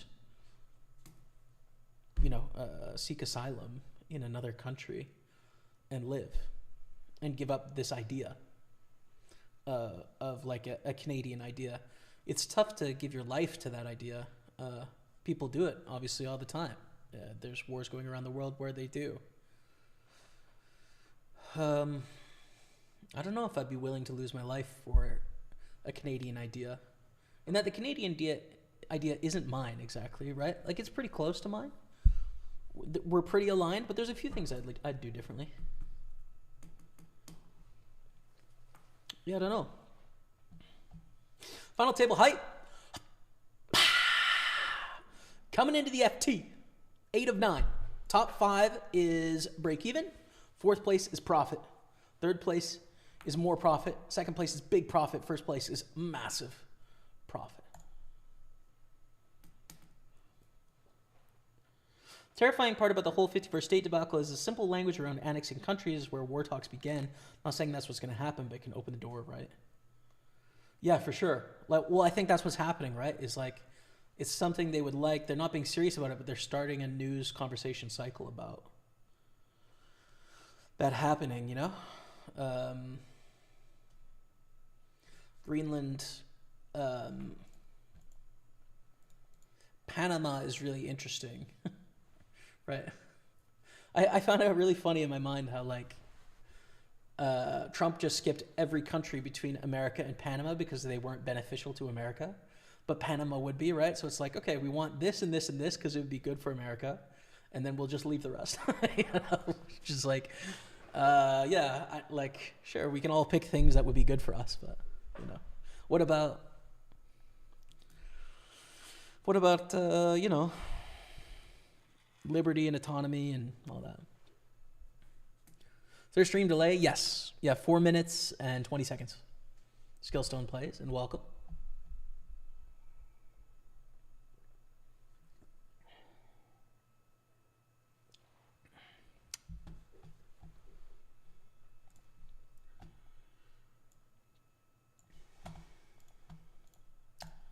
Do we just jam here? Or do we raise? I think jam, right? I think jam it in.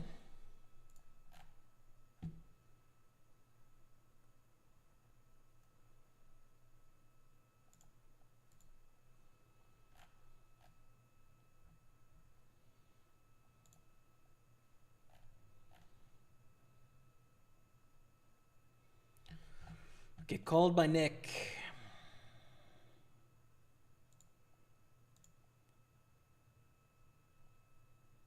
Yes, let's go. 17 million chips coming our way, baby. Let's go. Come on now.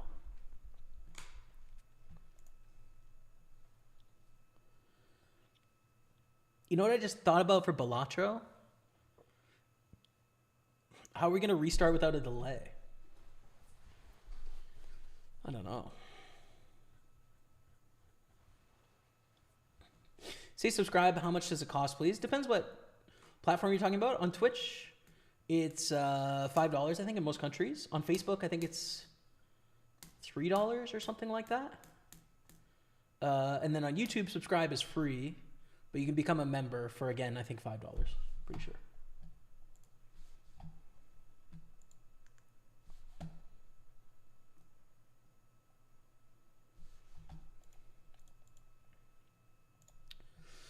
So just like that, we're up to 5th. In a good position. It'll be an interesting battle at this final table.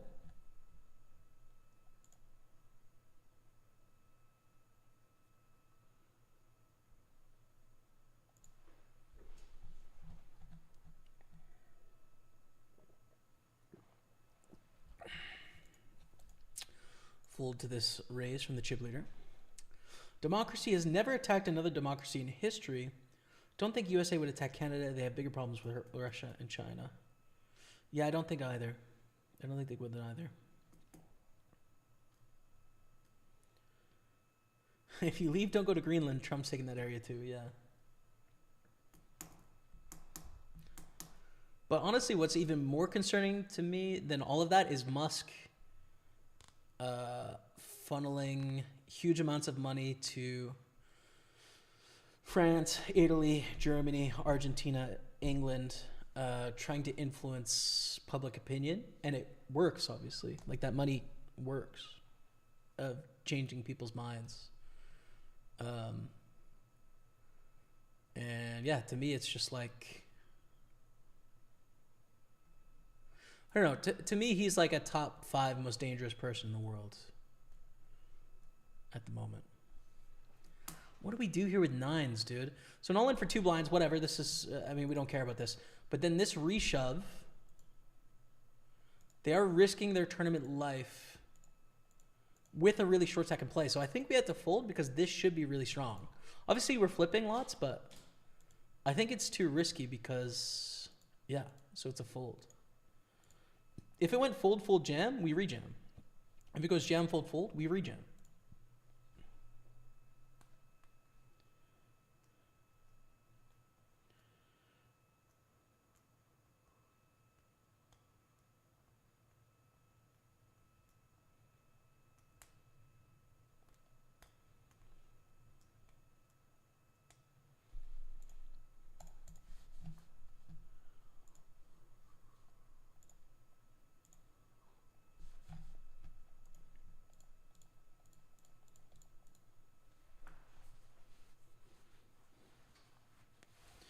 Yeah, things are, I don't know, from my worldview, things are pretty bad at the moment. In that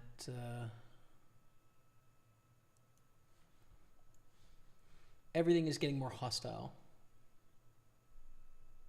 It's just, like, in general, I think it's just getting more fascist in pretty much every way. More nationalist, more fascist. And to me, that's a regression of, like, human values. But, you know, we will see what happens, and that nothing has actually happened yet, right? All that's happened is words. And those words have effect, of course, on, like, marginalized communities, of which I'm not. But to me, like, I'm gonna be fine, dude. You know, like, none of this is gonna affect me directly, but it is gonna make the world uglier, which I guess shouldn't be surprising. Raise queens.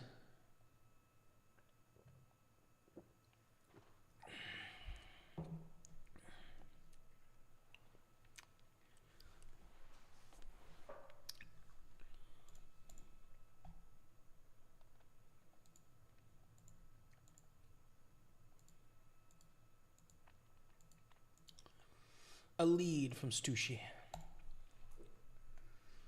So do we raise or call here? Because we very likely have the best hand. But raise and then they jam puts us in weird spots where we have to call. So I think we call. Hope for good turns. Obviously, there's a lot of bad turns, but kind of nothing we can do as a middle stack against a bigger stack here. Turn is gorgeous. Gorgeous.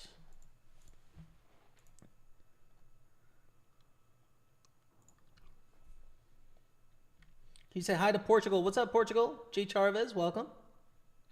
I haven't been to Portugal yet, but I'd really love to. What's up, Ensco? We're still grinding poker, brother. Things are good, man. Welcome. Stushy folds. We pick it up. 9 million coming our way. Puts us on 20 milli. Young money millionaire. As Lil Wayne says.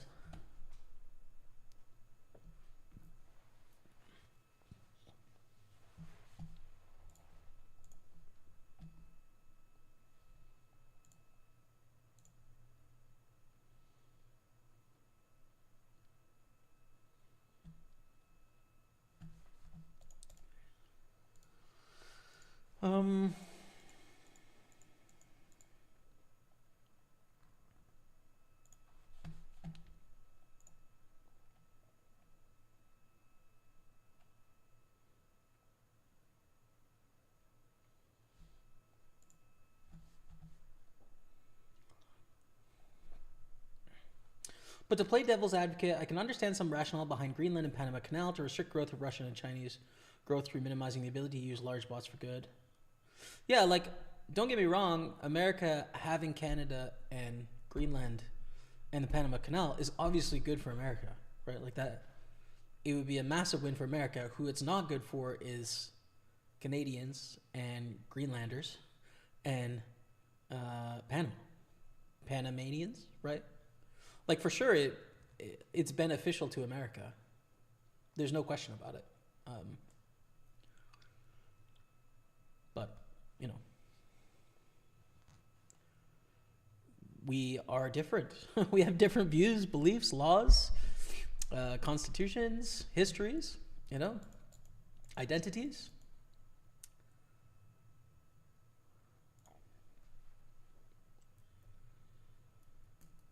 What's up, Jamie? Good luck on the final table. Hope you're doing well. Thanks, brother. Thank you. Things are good, CG. How about yourself, man?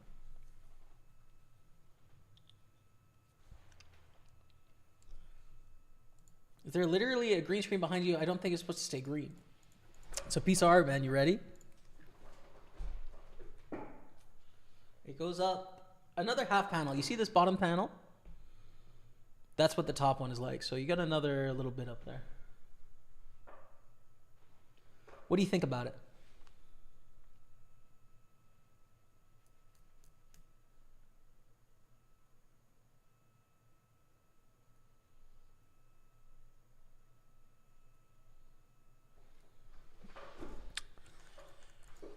I like it, man. I like it. Its size is part of what makes it really great, but to me, you know, it's a playground, right? So it's grounding in a sense. It's got this huge scale of trees and nature to a really small playground, so it plays with scale. And it creates that sublime feeling of when you're young and the world towers over you and things are overwhelming. And so it positions nature as this overpoweringly large thing in comparison to human creation. Creates that feeling of sublime. Whoa. That's childish and youthful and fun and invigorating. And yeah, I like it for that reason.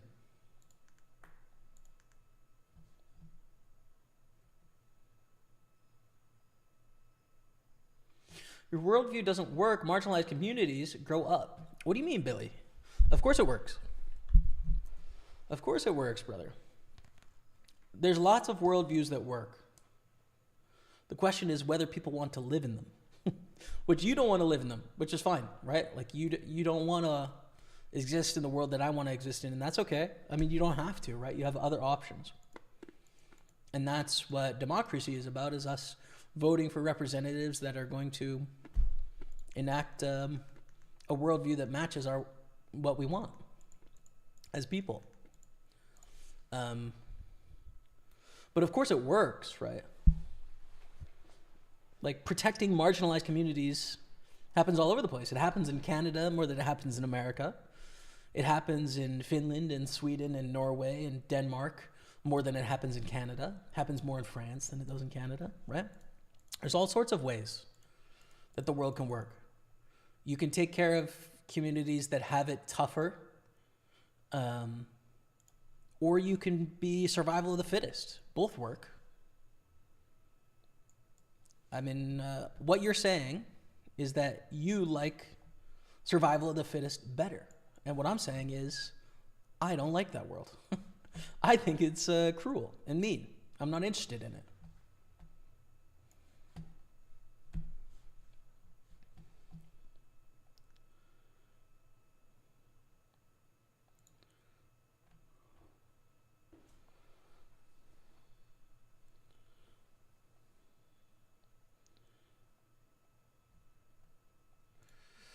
Enzo, sorry, bro. We're not going to have that sort of stuff here, man. I'm sorry.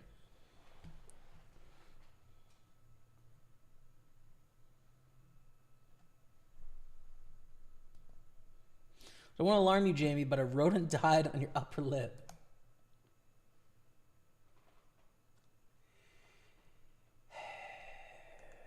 Yeah, brother.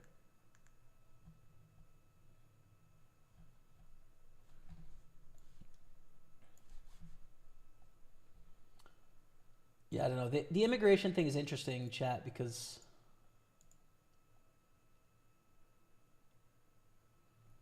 well, I don't know. The world is infinitely divisible, right?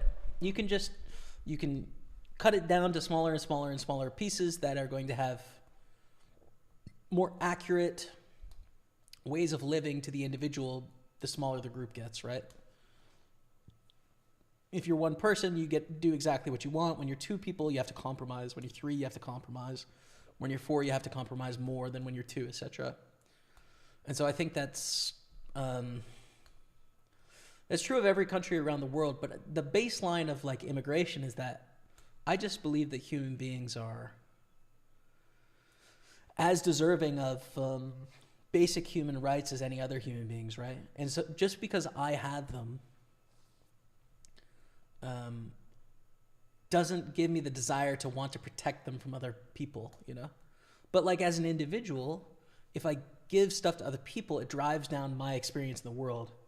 But I like that world better, you know? So I'm definitely very pro-immigration.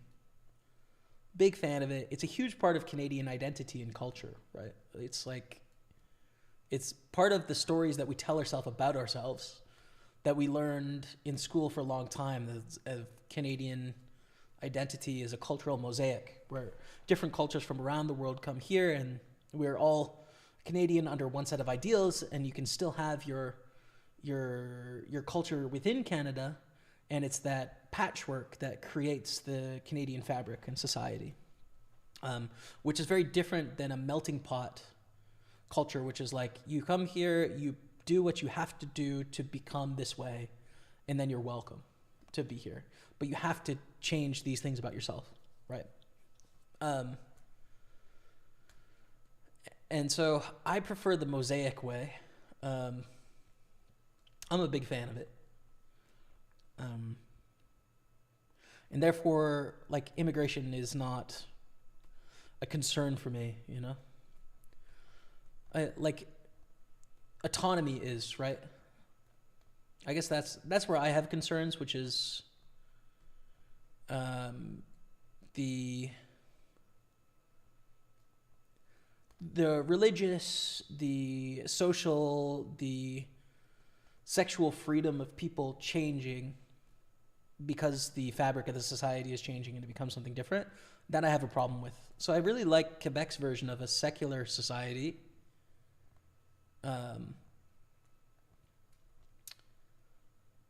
That welcomes immigration, but it's a tough one, dude. The thing that always gets me about it, though, is that like I'm in a really lucky position in that I don't feel vulnerable, you know. So I can understand some people that are in more vulnerable spots, how they feel as if things are scary and dangerous, and they're pointing the fingers because they do feel at risk. Like, I just don't feel at risk because I'm not at risk. I also don't think they're at risk either, but I understand they feel at risk, and that's fair. So I don't know. It's easy for me to say is what I'm saying, but I'm a big fan of immigration. I want to live in a diverse place, full of different cultures and different ideas, lots of which I don't agree with, but can all coexist. That's my preferred society.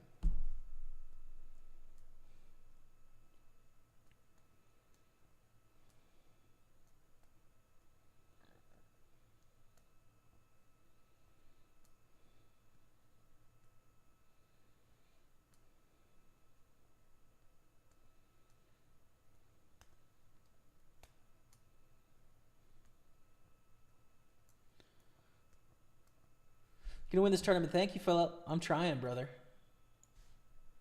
I'm trying, man. Let's see how it goes.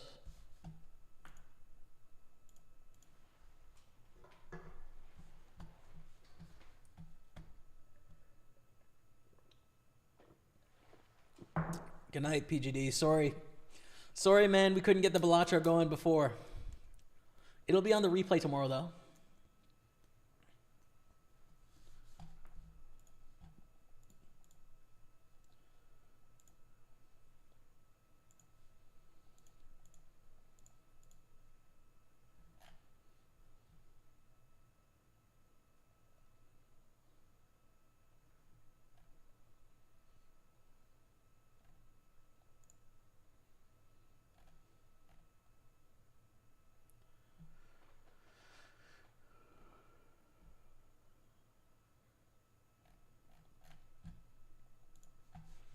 10 threes a fold. 5 of 8. $899 cashed.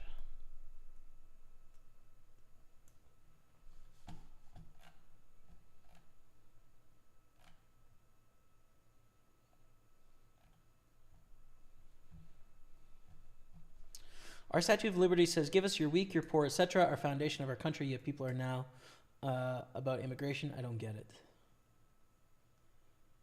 Yeah, I find it to be a shame too. But.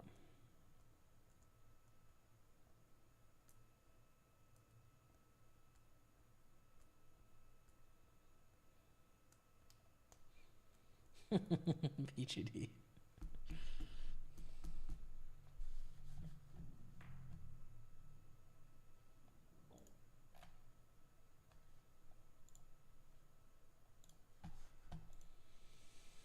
Ace, king of spades. Beautiful hand.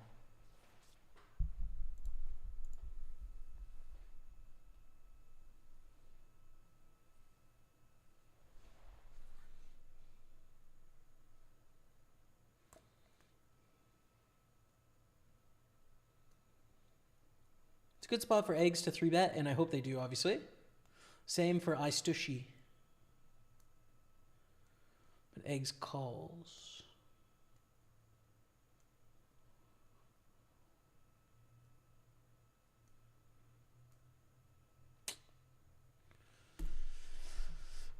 Check call flop. Unless the bet is 2.5 million or more.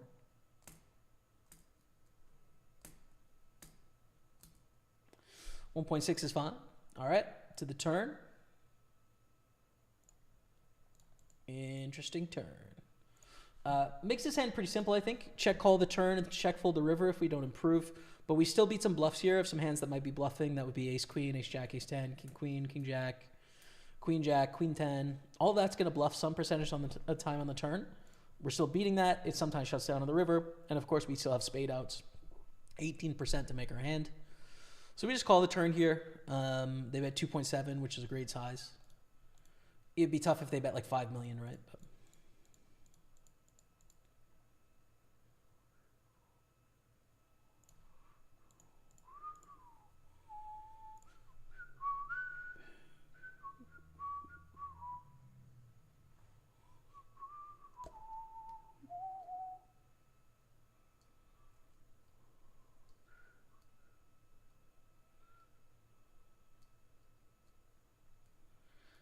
Rico TKO. What's up, Rico? And fold the river. Hey, Jamie, I'm an English immigrant living in Tenerife for the past 6 years. Seeing how cold you look on this live stream makes immigration to this island the correct thing to do.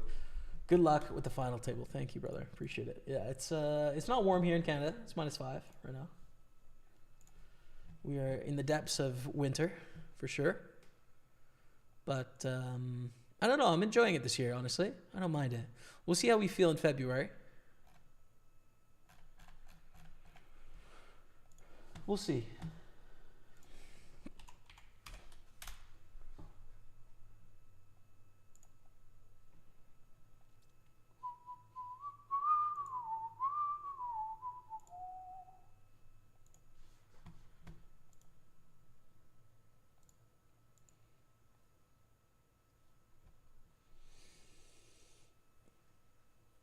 At what point do you care about an issue that doesn't impact you? For instance, 200 plus years ago, Northerners in us didn't have issues with slaves, but kind of fought hard for their freedom, even if it didn't personally impact them. At what point do you care about something, even though it doesn't impact you? Yeah, I think quite a bit for myself personally, right? In that I like being principled as opposed to individualistic, right? I feel like when you fight for a system that is fair for all participants as opposed to fight for a system that's best for yourself, that's a better system. It's better for the whole collectively as a group. And it makes life feel more meaningful. The other way is just obviously being completely selfish, right? And it's not that that's wrong. It's just that I find that existence sad. You know, it's like I don't want to live that life myself. So I don't think there's a right answer to that question, but for me, I really like thinking about and trying to advocate for a system that is equitable, whether you're one of the lucky or unlucky ones in that system. I don't know. I like that world, dude. I just like it. I like it.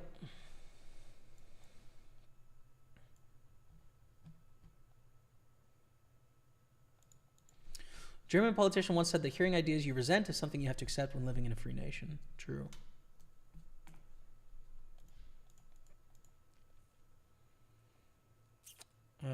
Fold to Aistushi.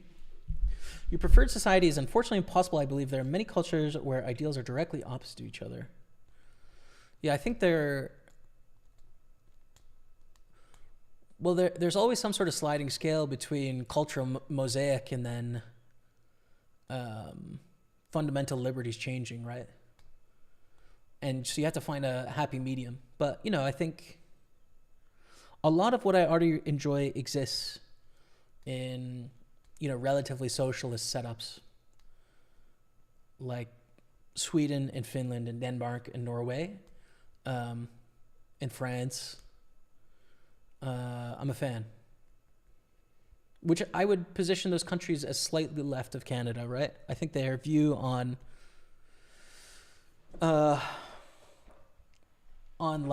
punishment and crime is more progressive than Canadians. Their taxation is slightly higher. Their freedom of information is much higher in that there's less of a ceiling, in that people's salaries are public, therefore taxes are public. Everything is sort of out in the open. So yeah, I really like the Northern European sort of legal framework. I like the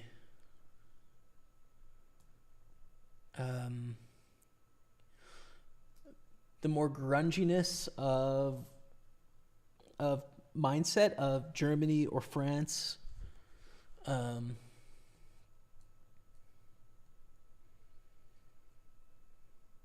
that things are just a little bit too relaxed in the Nordics, right?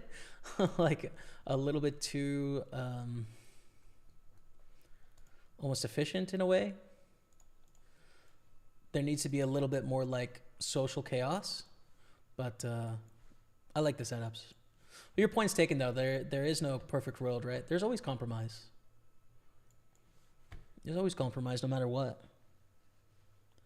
And sometimes I just wish that, like, I made a TikTok about this the other day. It's like, I really wish the conversation we could be having could start with a recognition that both versions of the world can exist, right? Like, and that the conversation we're having is not whether one is impossible or not. It's that which version do we prefer?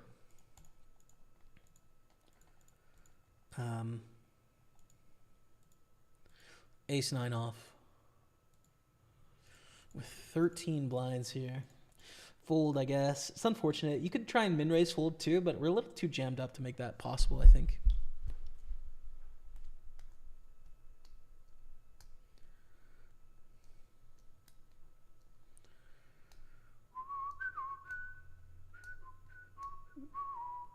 It's not about immigration, it's about illegal immigration. It's just not fair to the people who follow the rules. Yeah, I hear what you're saying, man. I don't know. Again, like, my view on it is, first of all, I understand people that are immigrating illegally, in that if I was in their position, I would do the same thing, as would probably you, I would think, right? Like, if your life is so bad that you need to leave your family to try and find something better, it's already a big sacrifice. And so I don't blame the illegal immigrants at all. That said, like, I do think it makes sense for a country to have some sort of system in place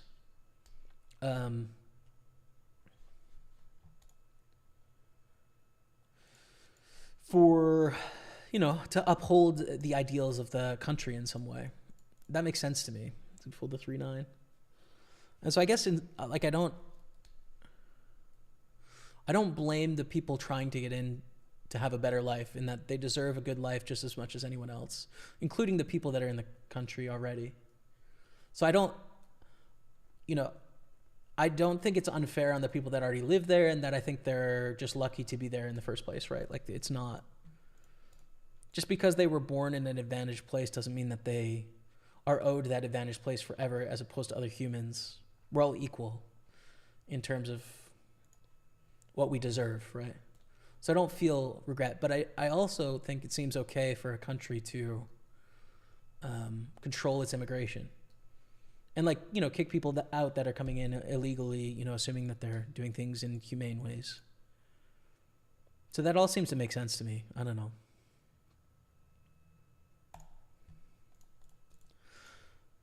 But I don't know. I just, like, I don't think there's anything about me in Canada that deserves a better life than someone coming in from, I don't know, pick any country that's suffered a war recently, Syria, right? Like, there's nothing about that Syrian person that deserves less than me. I have more. Of course, it's better for me to protect it, but it is inhumane. If you remove the individual from the equation, it doesn't make any sense why it should be biased towards me. Right? It doesn't make any sense to me.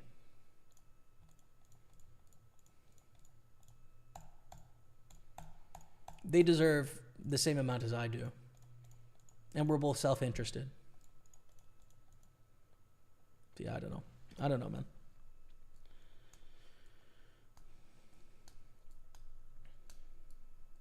But, like, I live in a country completely of immigrants, right? And it's, I want to live in a diverse place, so.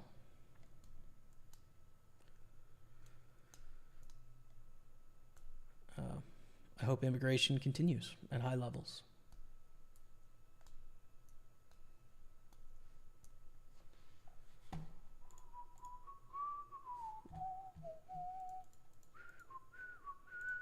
Seven trips just limped called. Let me see what's going on here. I don't want to accidentally click a button, so let's make sure.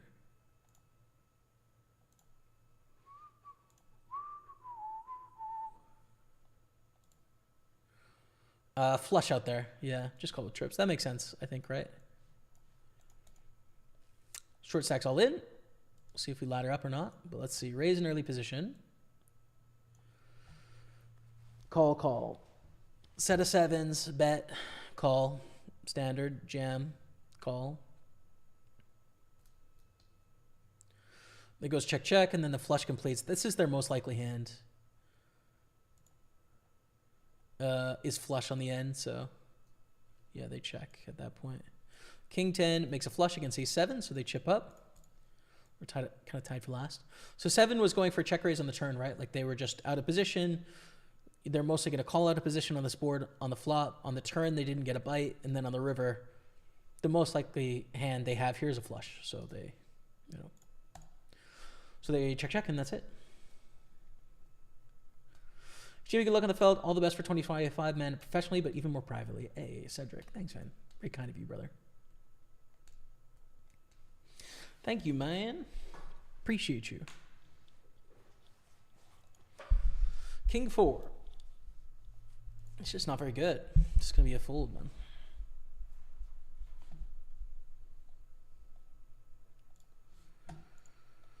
Just going to be a fold.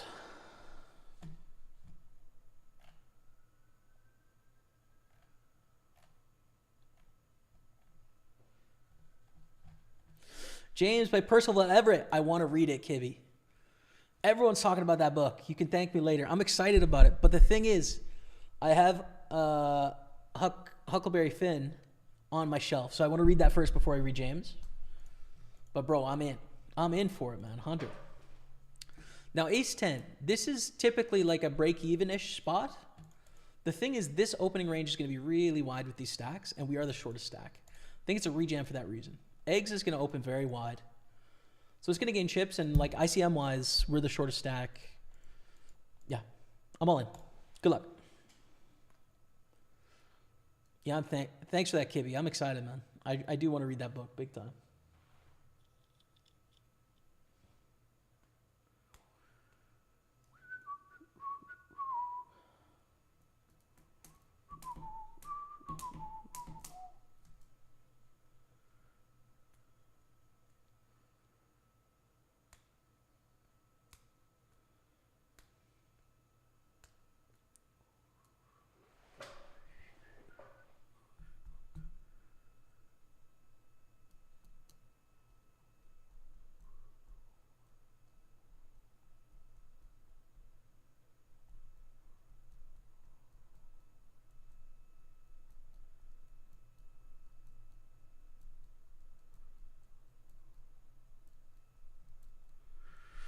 Flipping, bro.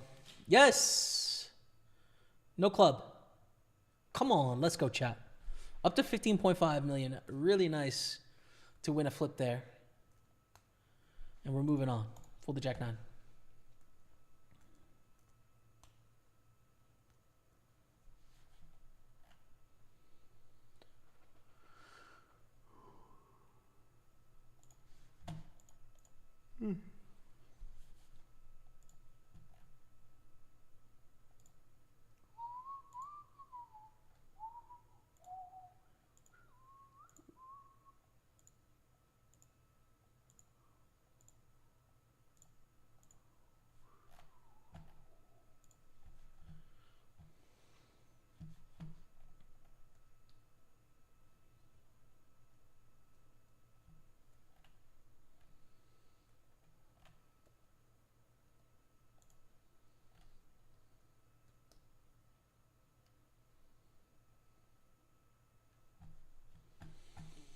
Yeah, exactly, ATX Chaser. I'm with you, brother.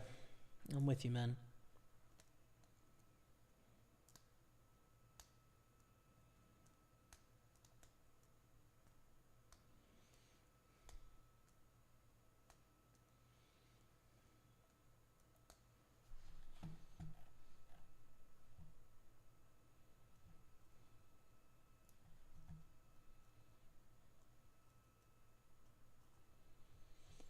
Yeah, I'm with you too, Poker Dan.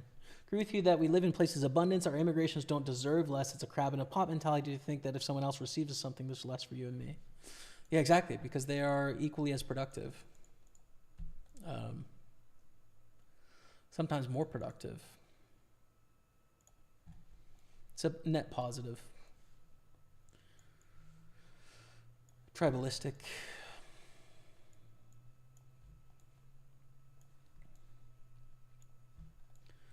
Where it gets interesting for me is definitely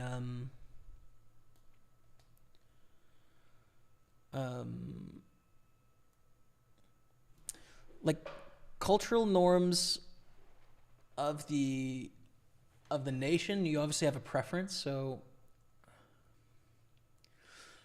a big one for me is modesty. It's always bothered me in that modesty has made no sense to me except for in a religious context, of which I'm not religious, right?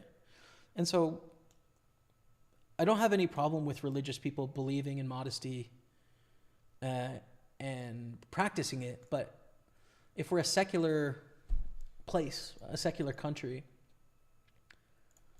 modesty should have no place in our rules and regulations, you know? And so things like people not being allowed to be topless, for example, right? Or, you know, various discussions about breastfeeding in public or, you know, these sort of things, like that's a personal issue for me that bothers me when people try and restrict people that way. I really don't like it. I'm gonna jam the Ace King.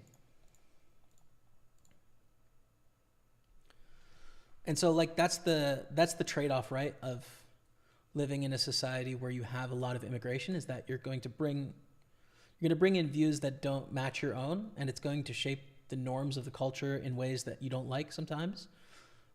But, you know, the benefit is, of course, diversity of thoughts and opinions and feelings and cultures and all sorts of good things that come with it. But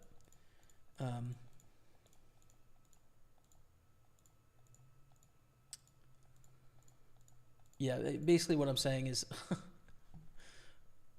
like the human sexuality to me seems like very repressed, religiously repressed, and then also like systemically repressed, and it annoys me.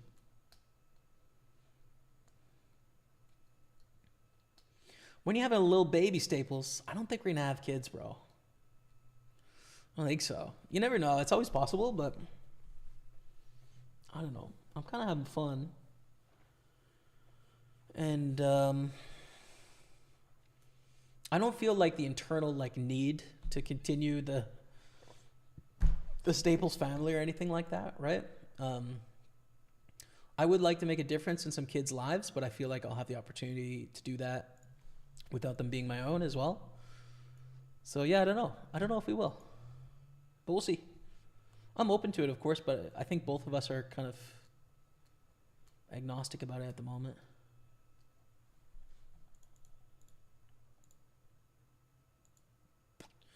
Fold king 8. Not quite good enough here.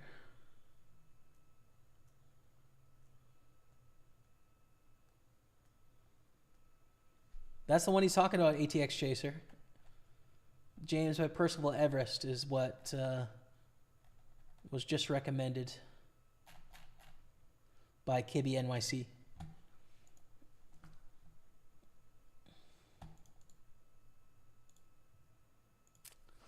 It's a pretty hand, King 7 suited, but the problem is these reshove stacks behind, right? It's not a great scenario, so I'll just fold.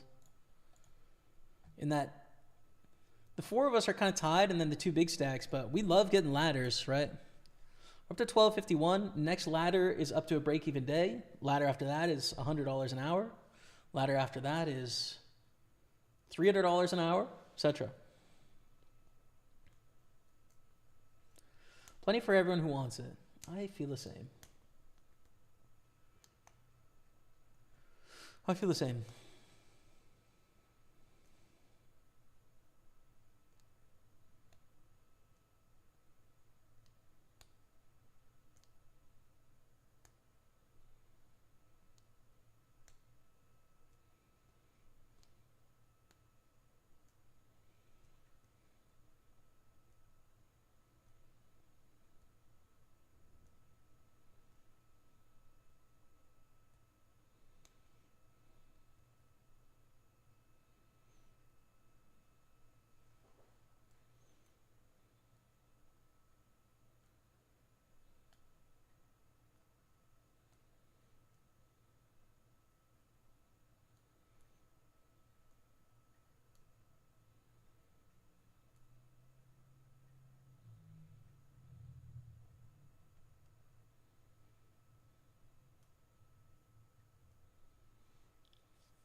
I think this is a good steal hand.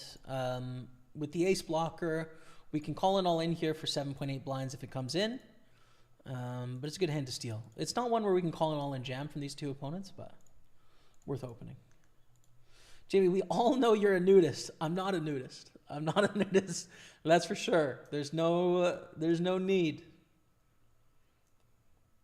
But I do find human sexuality really perplexing because it seems like one of the most unifying aspects of all of humanity, in that like sexual desire is, except for asexual people, which is such a small percentage of the population, is like true. And yet it is so shamed, subverted, controlled. Yeah, I find it bizarre. It's part of why I find Japan a really interesting country, because I think Japan, surprisingly, from what I've learned through reading a lot of its literature, is a pretty conservative country, right?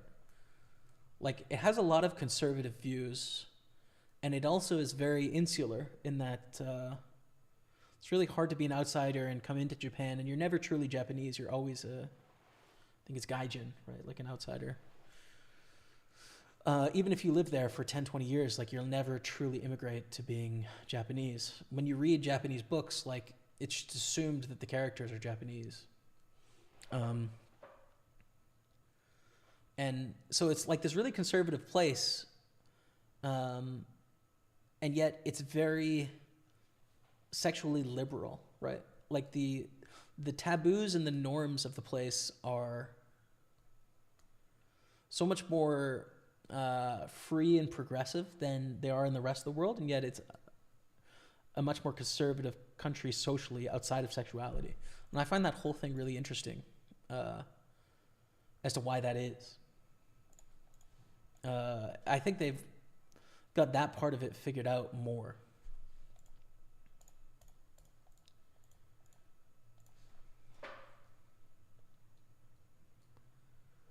and it's like it's such a functional society, right? It works so well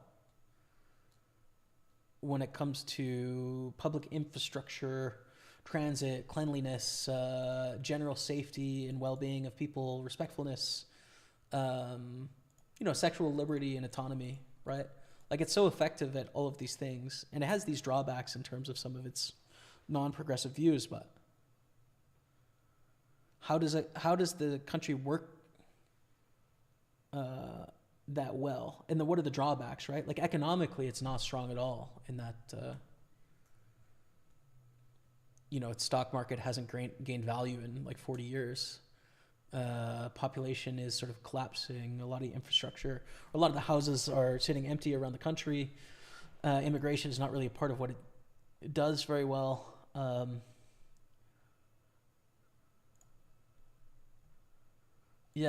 don't know. It's a really interesting place, but it's just one of my pet interests of thinking about. I find it so interesting. Contrasting like puritanical North America and then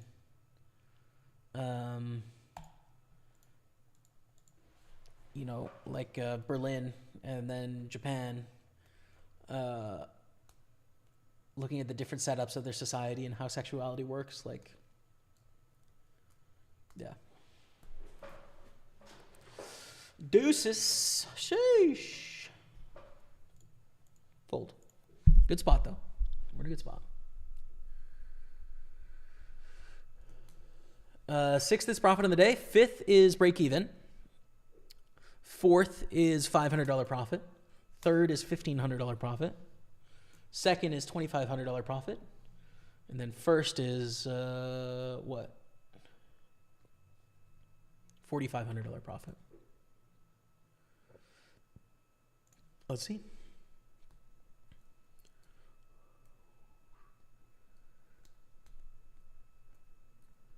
Don't know if they have a Boys and Girls Club in Canada. They do, yeah. Just stepped away and saw Huck Finn. Had to cover all the literary bases. Thank you for that, brother. ATX Chaser, I appreciate you. What's the most nationwide respected publication in Canada? I don't really know, actually. In Quebec, it's La Presse. But that's a French newspaper. CBC is like the BBC, right? So it's publicly funded, does all sort of forms of media. So I'd say probably CBC. There's private newspapers and stuff as well, but they almost all lean right, basically.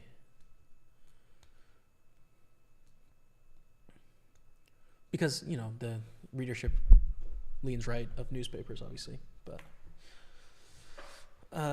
it's tough to say. I don't know. Can't imagine New York Times is a thing up there. Yeah, people read the Times. They do.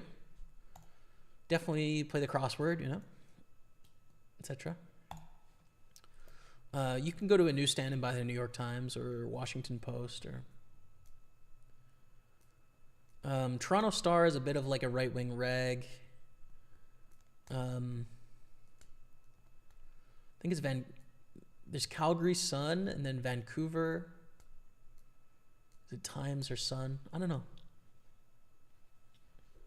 I don't think we're a newspaper powerhouse, I would say. Norms Moores, someone took a sociology course. True, I did in uni. I did take a sociology course. For the Jack 3.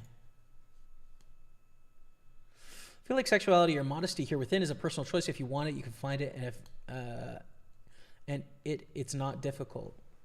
I definitely think it's a personal choice as well, but individual expression is influenced by collective norms. You know what I mean? I think like an easy example of the human body and what is sexual and what is not sexual about it is beaches in Europe, right? Like people are topless in beaches all the time in Europe. That's definitely not the norm in North America.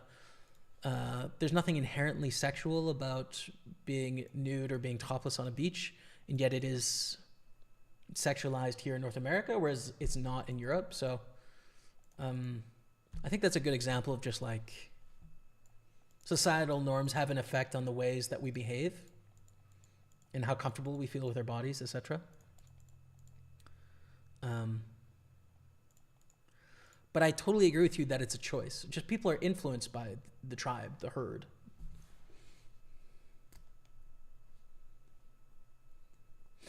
How do you feel about transgendered people? The same as any other people. In that,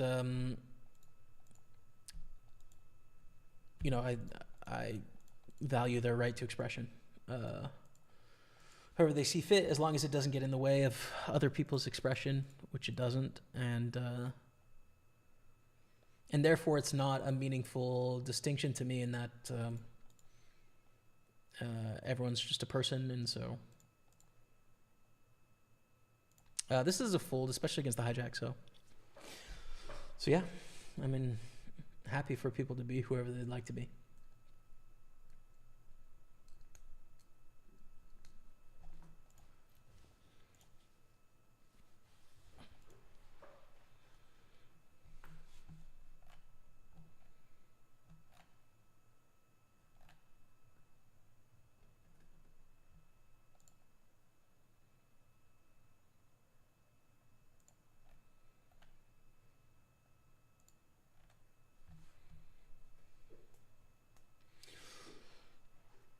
Does that mean sexuality is regional? Like sexual norms are regional. And norms around the body are regional, I'd say, yeah.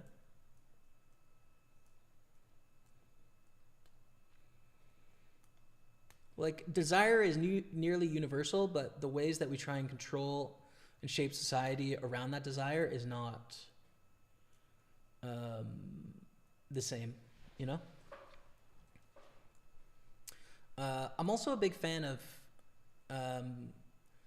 like sexual liberty, right?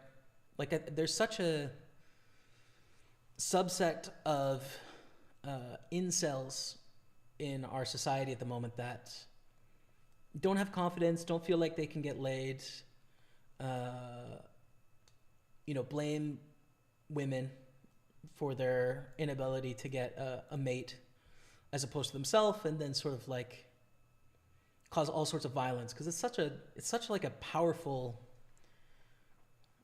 physical aspect of being a young man is sexual desire. It's like such a huge thing, as most of you guys know, right? Like it's such a big deal. And so I look at countries that have legalized prostitution that is controlled in a way where there's workers' rights and freedoms for people that are working those jobs. You know, I view that as a really positive thing, personally. And again, like under a religious framework that is blasphemous, of course, right? Like it's completely unacceptable in a religious framework and absurd. But, you know, I'm not religious and my country isn't religious. Therefore, you know, I think to consenting adults entering into an arrangement that's mutually beneficial, especially one that's as natural as sex, an almost universal desire, just makes sense. And it bothers me that that can't happen, right? Like that we restrict such a basic desire, you know? So it's not my problem, but again, it annoys me about society. It really does. And I prefer Europe's approach to that, or Central or South America's. There's all sorts of problems with that too, of course. You know, I don't want to get into a long conversation about it, but of course there's people doing those jobs that don't want to be doing those jobs or have to do those jobs because they have no other options, and therefore it's kind of contributes to their repression, or repression as a group of people. And that's a serious thing for sure. But so is, you know, people being incels and being violent. Both are very serious. concerns.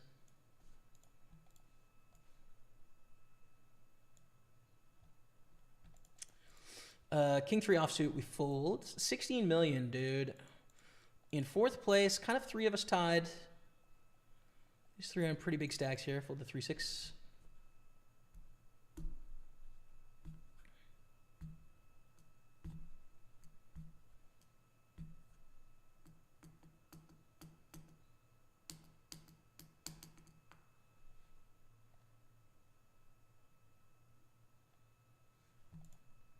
The 6-3.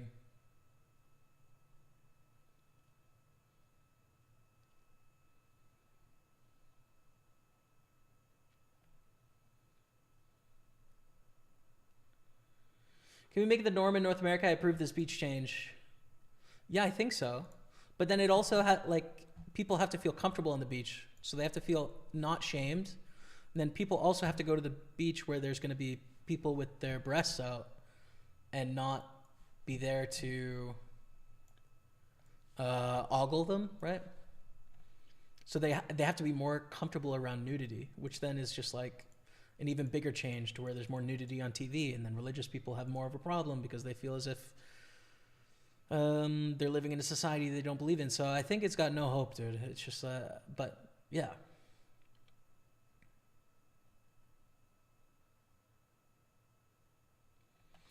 When I was in Berlin as a child during a particularly hot summer, I saw women walking around topless in the city and nobody cared. Yeah, man. I saw topless women in the park in Berlin like 5 years ago or 7 years ago when we lived there.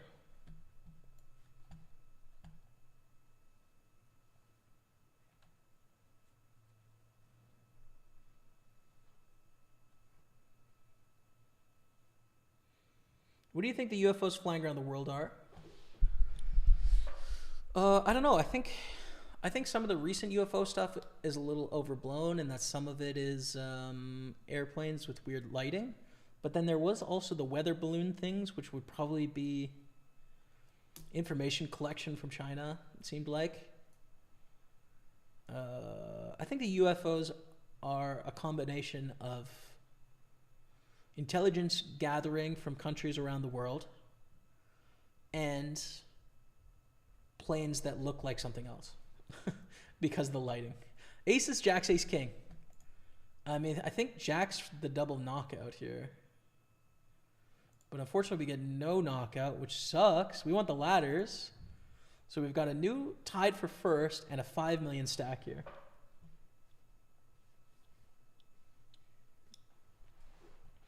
Abenat Solus, cheers, man. Thank you. 9-7 is okay, but I think a fold here, given the stack setup. Really would have been sick if they won for a double knockout. That would have been awesome. Jack 10 suit is pretty good. If we have fold equity, it's a great hand to reshove, but we just see the short stack shove under the gun, so give it up.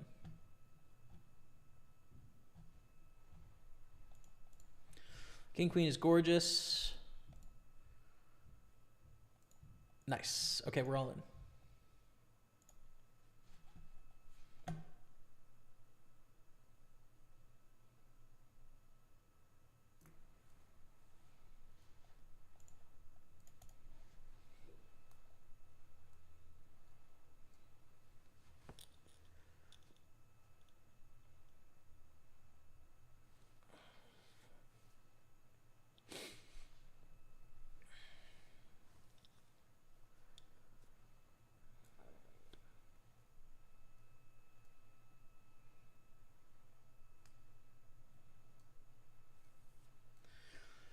And they trade back. Nothing changes. It's fine. Let's just go back to how we were then. That's okay. Who wanted this to end? Not me. So once again, after we play this final table, you guys, we're going to restart the stream on no delay, and we're going to play some Balatro, which is a new game I totally got obsessed with this week. It's so fun. You make poker hands. So stick around for that. It's obviously not poker, but if you're a poker player, you're going to like it. It's a really fun game, so.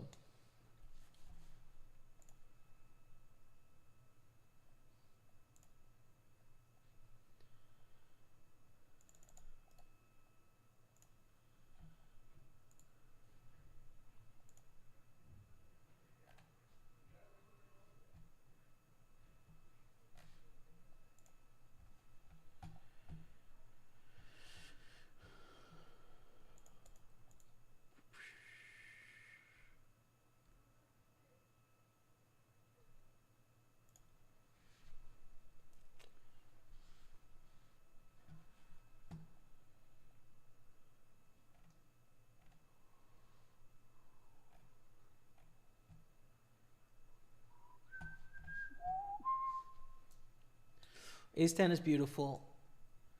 If Nick is all in, or Nice River, we will gamble with them.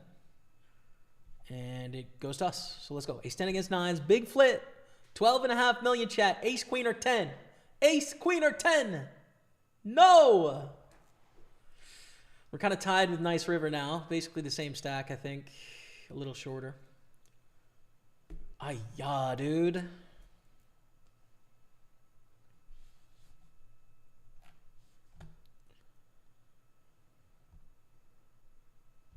Had the loft in Berlin with the graffiti on the white wall, eh? That's the one, dude. Good vibes.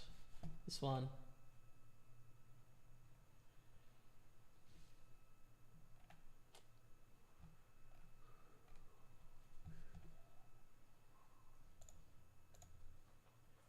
Jason hasn't streamed in like 4 years more. I think 6, dude. Yeah, definitely pre-pandemic. Only with Ace 5. I've been with Party Poker for 6 years, going on 7, and the last time he streamed was before Party Poker.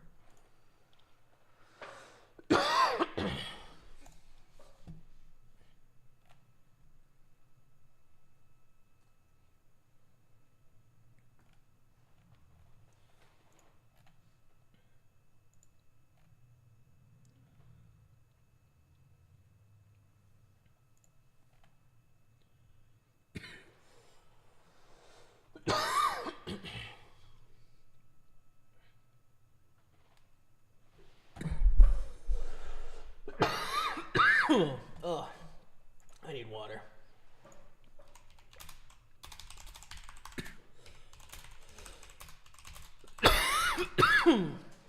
Excuse me.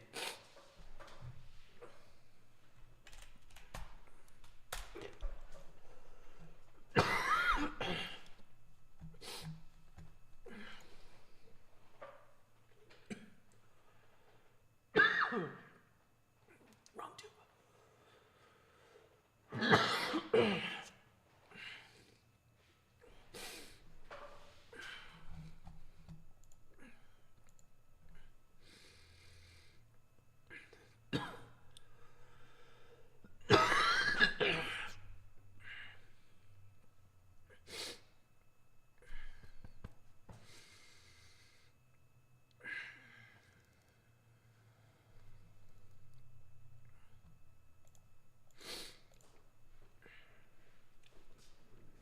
Rebecca is bringing a drink. Just have some. Little golf came up.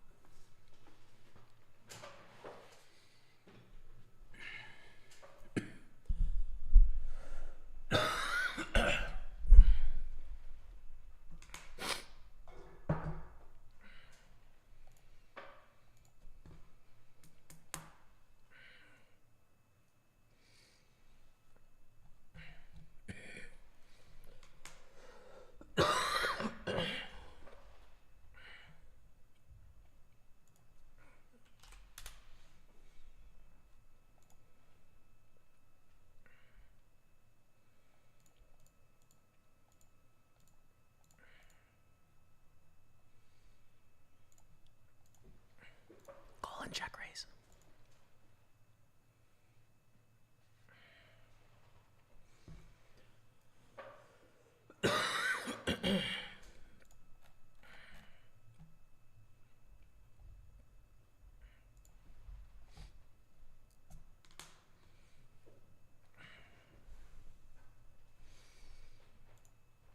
Ace Queen is a beautiful hand. We're all in. Thank you. Thanks.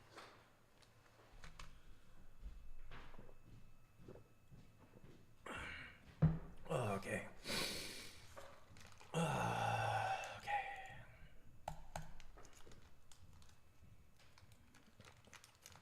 We're back to 4th.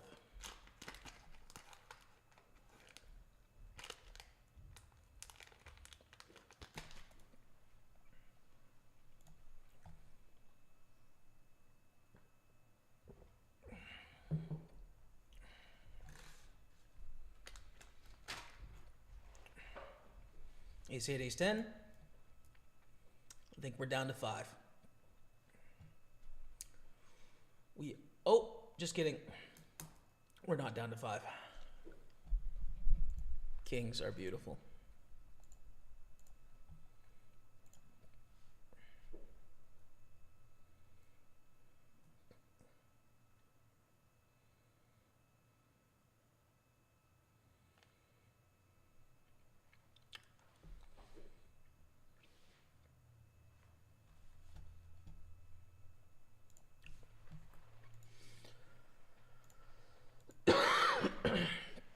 Party poker, brother. Oh, no. Oh, yes! Thank you, dude. We hold the fun way. Let's go. Now we're down to 5. We're guaranteed break even on the day. Beautiful stuff. But we're one spot away from $500 profit and climbing. Tied for the lead, basically, the 3 of us.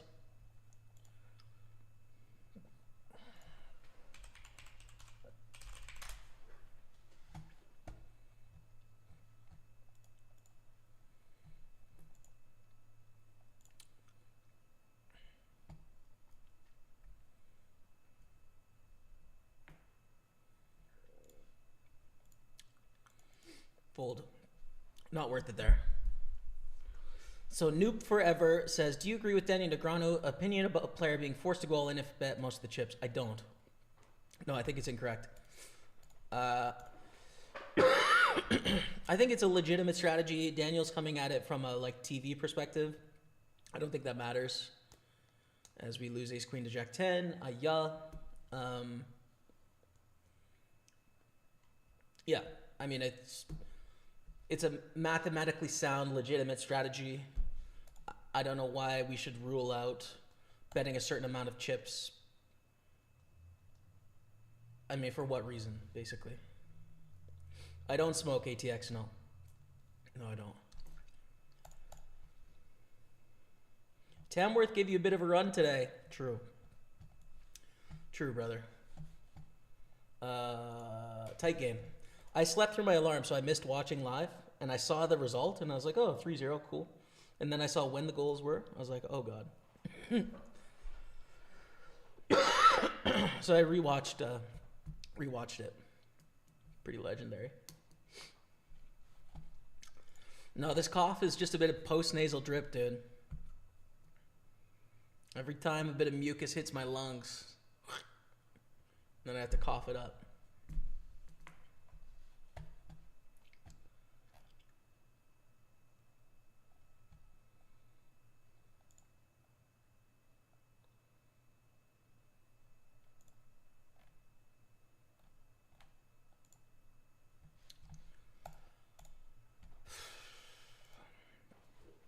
They're back.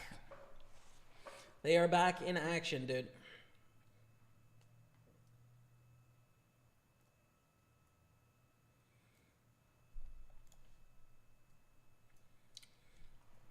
This is like golf commentary. I like it. Thanks, man.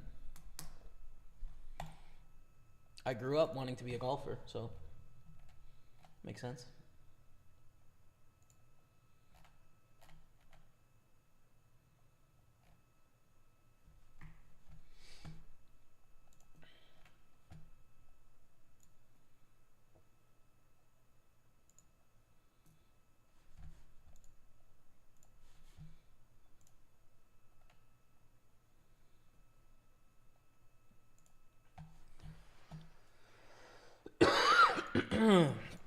Fold the 4-3.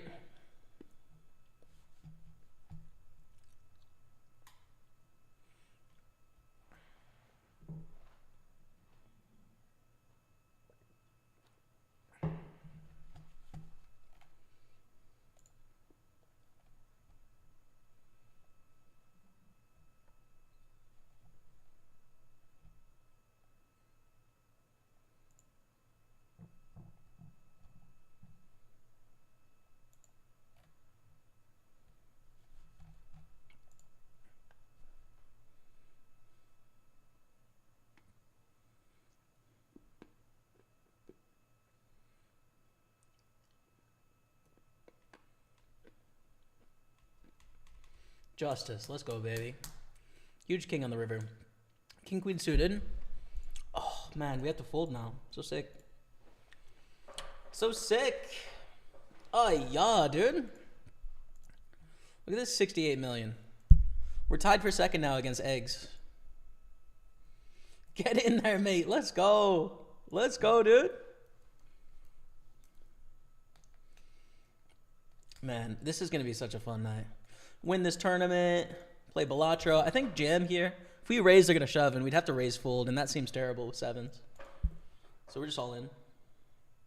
Fold it, Gall. Thank you, Gall. Thank you, Gall, baby. And the best hand wins. Exactly, bro. Exactly.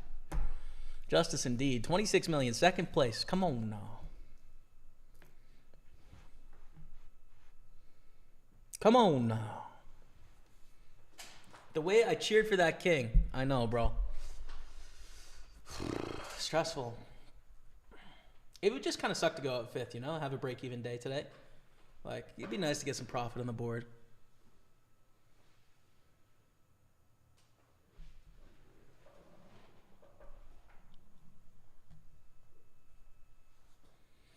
Bet call ace on the turn. Interesting.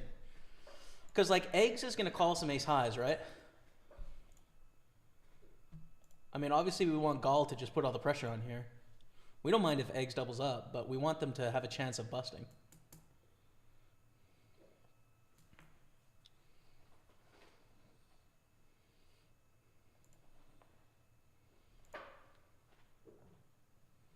Wow, ace of clubs on the end. Both could have trips, both could have flushes. All the chips are going in often here. Check.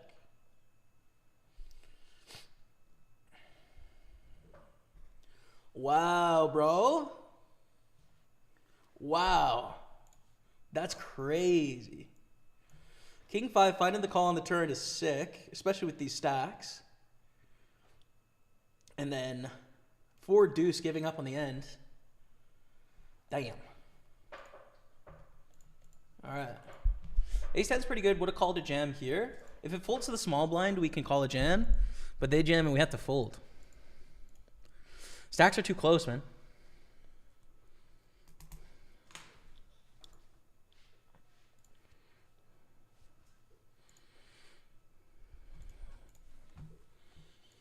All right, we're going to go on break in 1 minute here.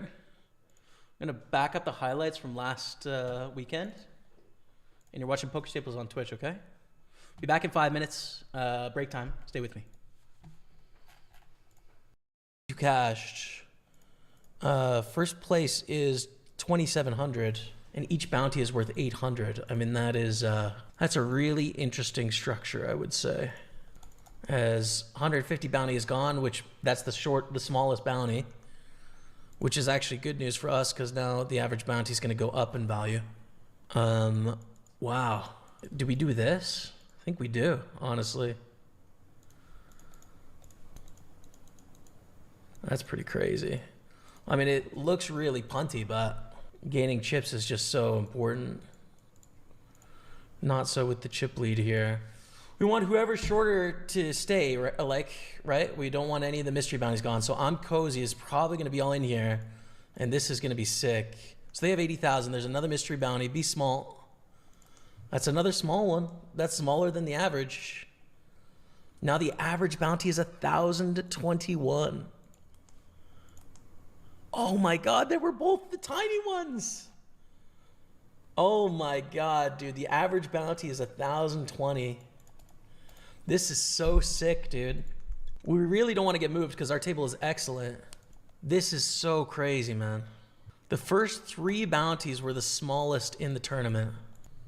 Ace 8, King 5. And I'm Cozy is gone, so let's see what this bounty is. Means no one's going to move, though, so that's good. But we're waiting for this hand. Okay, let's see what it is. 1,500. All right. So one of the third place bounty's gone. Drops it down to 967. That's all right. And we are at the final table. What a fun time this is. Final table height. of the 320 Super, coming in 5 of 9, where the average bounty is $967. Okay. But here's all the bounties available. First place in the tournament is, I think, $2,700. So what's crazy about this spot is that a bounty pays on average more than fourth place. So there's a lot of incentive to fight for bounties here, a lot, right? As opposed to laddering up. And of course, the implication, if you gain chips, you can get more bounties as well. So Mr. KX is in a great spot.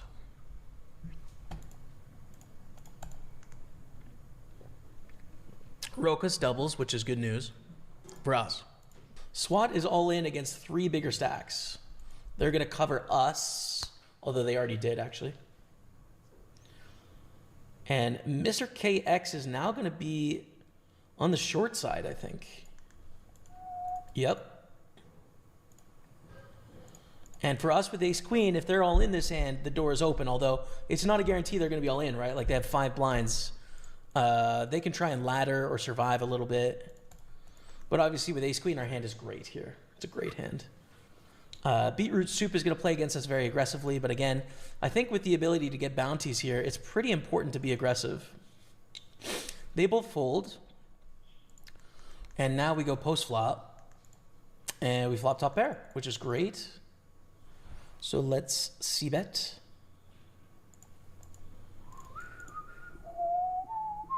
And those chips are really useful to us. We cover draw cleanly. We cover technical cleanly. We cover these 2 opponents here. This is a good spot. Bounties in play, but this is too weak, I think. 9's ace king. I mean, I'd love for it to be a tiny bounty, but realistically, we want a chance at it ourselves. Okay, up to 134. Raise, call, squeeze, jam. Crazy action in the 320.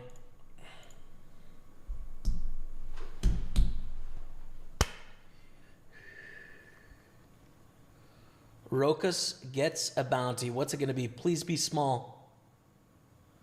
Oh, no. No. Oh, that's unlucky, Bree. Technical gambles out. We're down to 8. The biggest bounty is gone, which means the average bounty is $700. Oh, that sucks, man. For us. Dang it. Wow, SWAT doubles. Ferret is out. Please be small. Dude. Now the average bounty is only worth 500, man. Well, our equity has dropped through the floor with those last 2 bounties. Gone. Wow, and Mr. KX is all in for a bounty once again. Bro, we just didn't have a single chance at a bounty on this table, man. Not a single realistic chance here. Oh, but probably Mr. KX doubles here, unless it's a jack, 6 or 9. Oh, they got... What's up, fam? We're back. Jerry Seinfeld and Jim Gaffigan are on at the Bell Center in 30 minutes. Should I go, chat? Nope. We got Balatro to play, and we got to win this tournament, baby. Fold the 10-4. We got some work to do.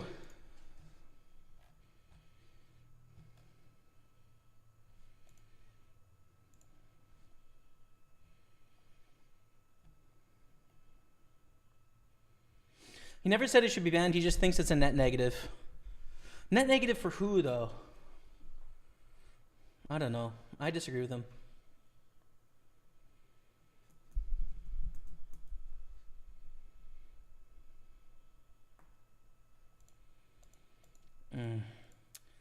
It's a pretty hand, but we're in third and can really get attacked by both these stacks. I'm gonna fold.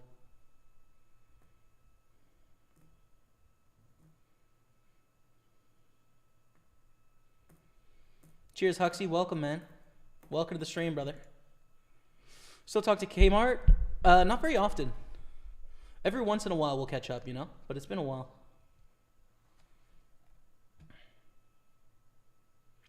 Why is it so dark in your stream complex? I just don't have any lights on. I got 2 lamps behind me. There and there.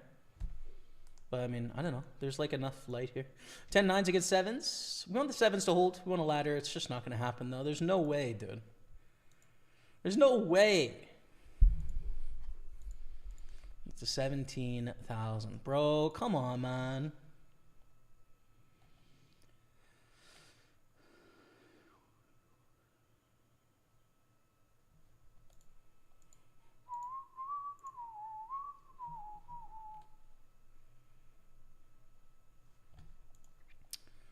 Nice hand. Can't call a jam. Can't call a jam, but can reshove against an open? It's interesting against eggs what to do. Against a shove, we fold, and if it folds to us, we're all in. So there's the strategy, but we see the all in, and we have to fold. Easy question for you, sir, says Eric Berg on Facebook. What's the secret to deal with highs and lows in a tournament as far as taking massive swings? Wow. Come on, 10-9. 10-9 for the huge ladder to be in second place. No, dude, aces. Double up to 60 million. As far as taking massive swings down after making the absolute correct decision, sincerely, student of the game. Well, I think you just covered it there, right? Which is like, you can't control how hands run out. You can only control your decisions. So your evaluation of how well you're playing at poker is about your decisions, and the results will work themselves out in the long run. It's still difficult to, you know, lose money because something unlucky or rare happens. But that's not the measure of being a good poker player. So I think it's just focusing on your decisions, right? Like that's all you have to use in this game. So, and it gets easier over time.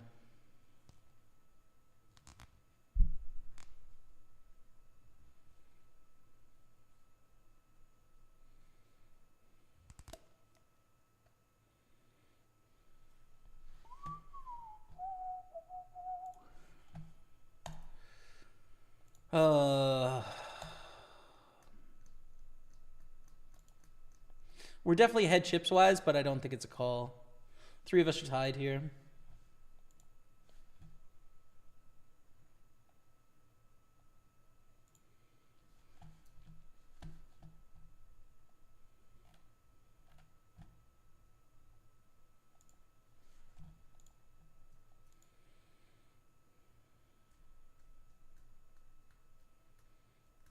Do I have fold equity against Gal Marston? 8D. I think I do, and this is a great hand to shove, so gotta shove. It sucks to have to risk it here. They have ace king, man. Oh, it's a 4. Holds. Let's go, baby.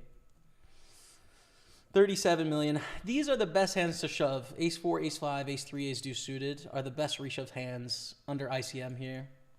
There's just not enough reason to not shove given the 3 stacks. Do you grind in private? I don't. No. Every once in a while, I'll fire up like a Monday or something. If I'm doing stuff on the side, but no, there's nothing contractually that prevents me from playing, streaming, or anything on other sites. I just like to support Party, man. I mean, PartyPoker is the site that I've worked with for 6 years now. I'm thoroughly on the team, you know. I want to do my best to grow what's going on here, so I focus my energy there. You know what I'm saying?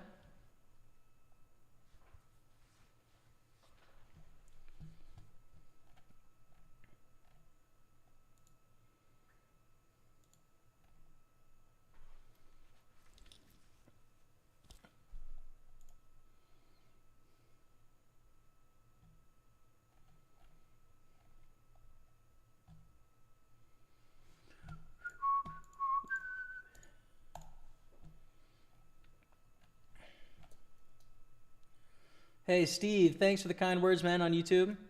And all the best. Just joined Party Poker. Love to hear it. Play alongside you very soon. Love the content. Thanks, brother. Hold ace jack, ace 5. Hold it. Hold it, please. Let's go, dude. Chip it. Down to 4. At least 500 an hour locked up, dude. Not 500 an hour, 100 an hour. At least.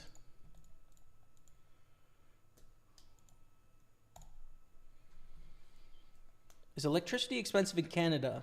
Depends Depends. Canada's big and it's different province by province. It's somewhat expensive in this house in the winter because you have to heat a house, and my house is on the bigger side of normal. So it's kind of expensive in the winter, but in the summer it's relatively cheap, like $60, $70 a month maybe in the summer. And then in the winter it's more like $250, I think. And there's even been some months where it's been like $400, but that's when it's like freezing cold outside, you know? So double up for Gal, and now we're down to 4. No more HUDs, please, is pretty short, but we have ace-10 on the button. Good hand. It's a good hand. We raise. That's wild. I've been following since November 11th, 2018. There it is, brother. Love to hear it. I've been around longer. Yeah, can I click and see? Followed 4 years ago, registered 8 years ago. 4 years is not that long. It's 2020, I think.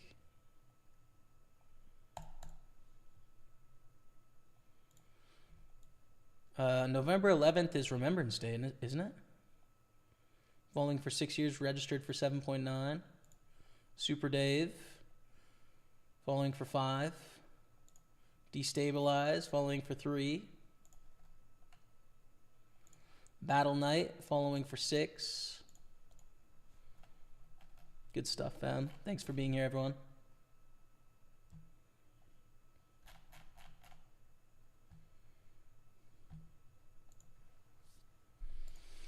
Raise 3-bet, we fold.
$2,014, final 4.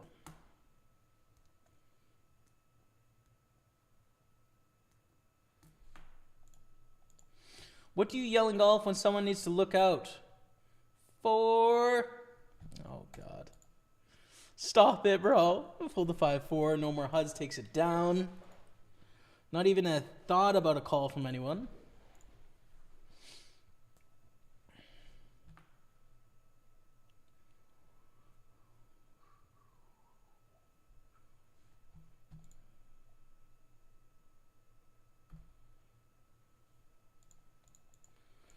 I think we call with Queen 4 suited. We're also deep enough to where we're not going to be all in every time we play a pot here, which is helpful, right?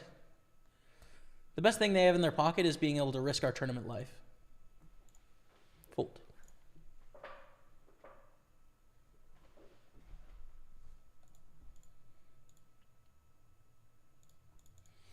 And fold, I think, in the small blind with our opponent covering.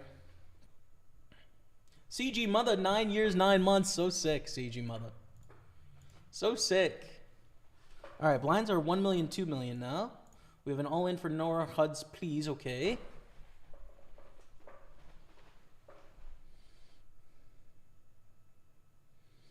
No more HUDs, please. Takes it down.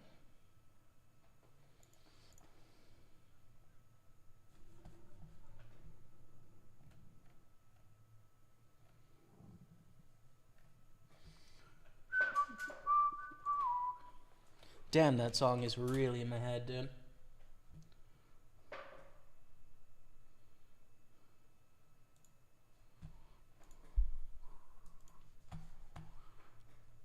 We're gonna watch the EPT these days. I think on YouTube, Twitch, probably some TV depending on what country, but YouTube, Twitch mainly.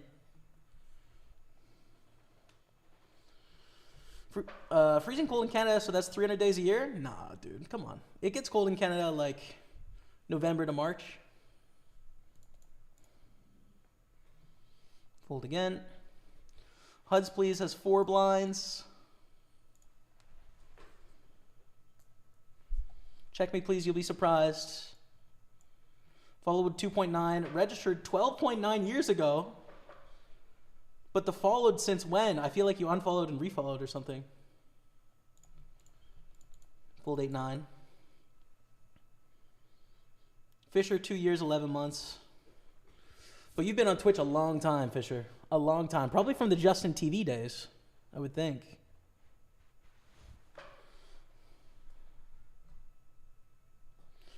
Gray Street with a long one. There you go, 9 years. Ace, queen, queen 10. Is this for a ladder? Oh my god. Holy crap. It's a ladder. Oh no, it's not. It's not a ladder. Oh my god. Dang it. I thought it was the other way. All right. Well, we're in second. All good, destabilize. I understand.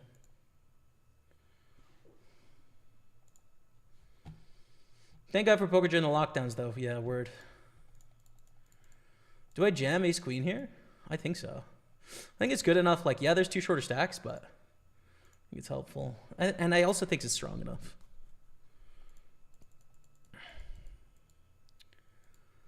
And we probably fold ace 9, because if I raise, they jam any 2, and they fold.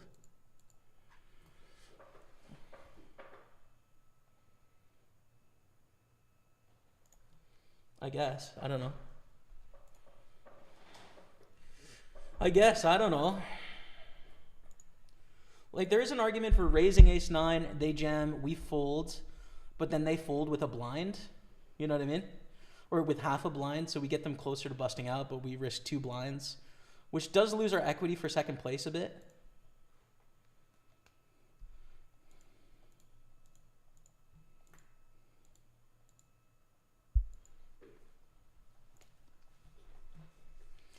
So we try and get heads up here, and then we fight back, is basically the name of the game. But if it goes, I mean, it'll never fold. Eggs can just take it.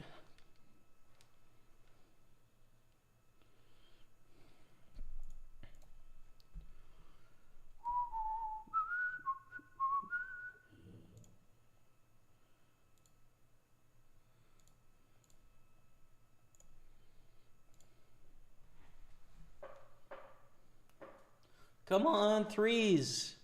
Come on, threes. Let's go, ladder. Let's go, baby. All right. 3-handed, 3,000 cash guaranteed. But next pay jump is $1,000, right? Yeah. 1150 or so.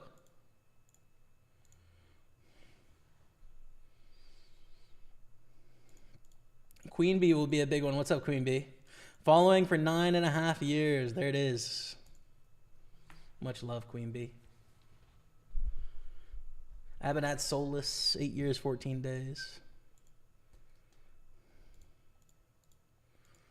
Fold King Deuce. We're kind of tied now for second, unfortunately, but, you know, just had a couple in a row. Jack 5 suited is going to be a shove if they fold, but they won't. I'm surprised they didn't shove here. Like, they could shove any 2, right? Like, for sure. So I feel like this is a trap.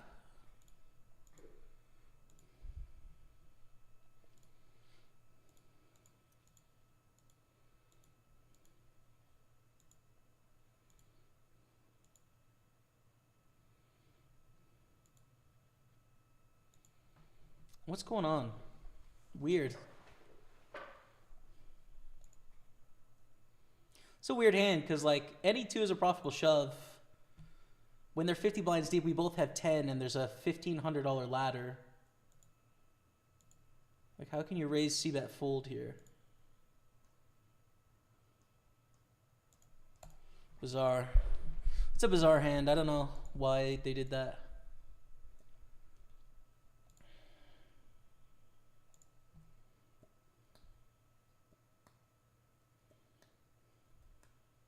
But it's unfortunate for us because we're in third now.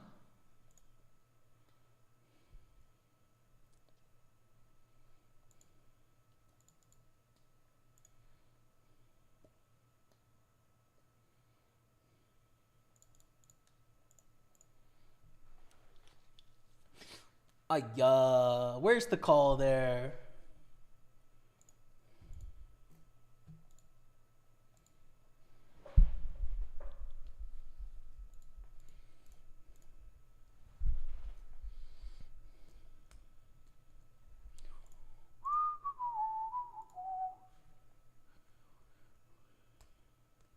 Take it down, 25 million. Sold. I watched the Isildur Dwan heads up 6-table challenge for rolls on Full Tilt Live. Me too, brother. Me too.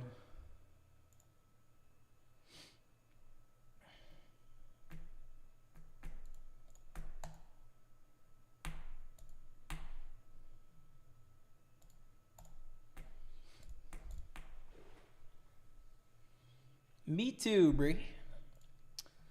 Just another $2,000, no, $3,000 to play for between the three of us.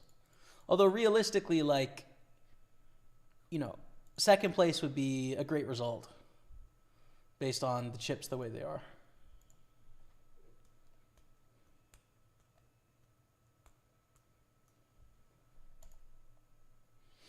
I can probably try and limp here. Close enough to a decent hand.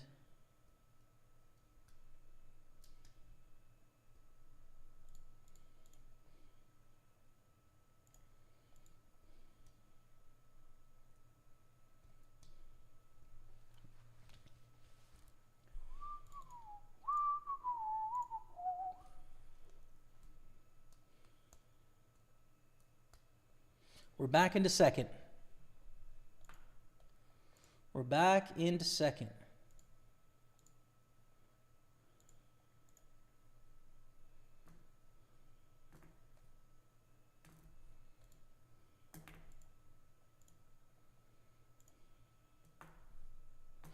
Hold it, dude, for a big pay jump.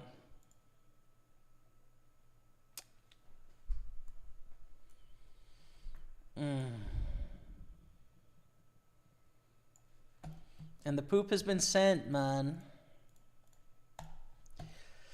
Okay, 3,400, 2,003 in buy-ins. $1,400 profit divided by 5.5 hours. 250 an hour, baby. Let's go. We're going to play some Balatro, okay? So what I'm going to do is I'm going to restart the streams on no delay so that we can talk in real time. It might go blank for about 30 seconds. This game is really beautiful. I think you'll love it. So see you in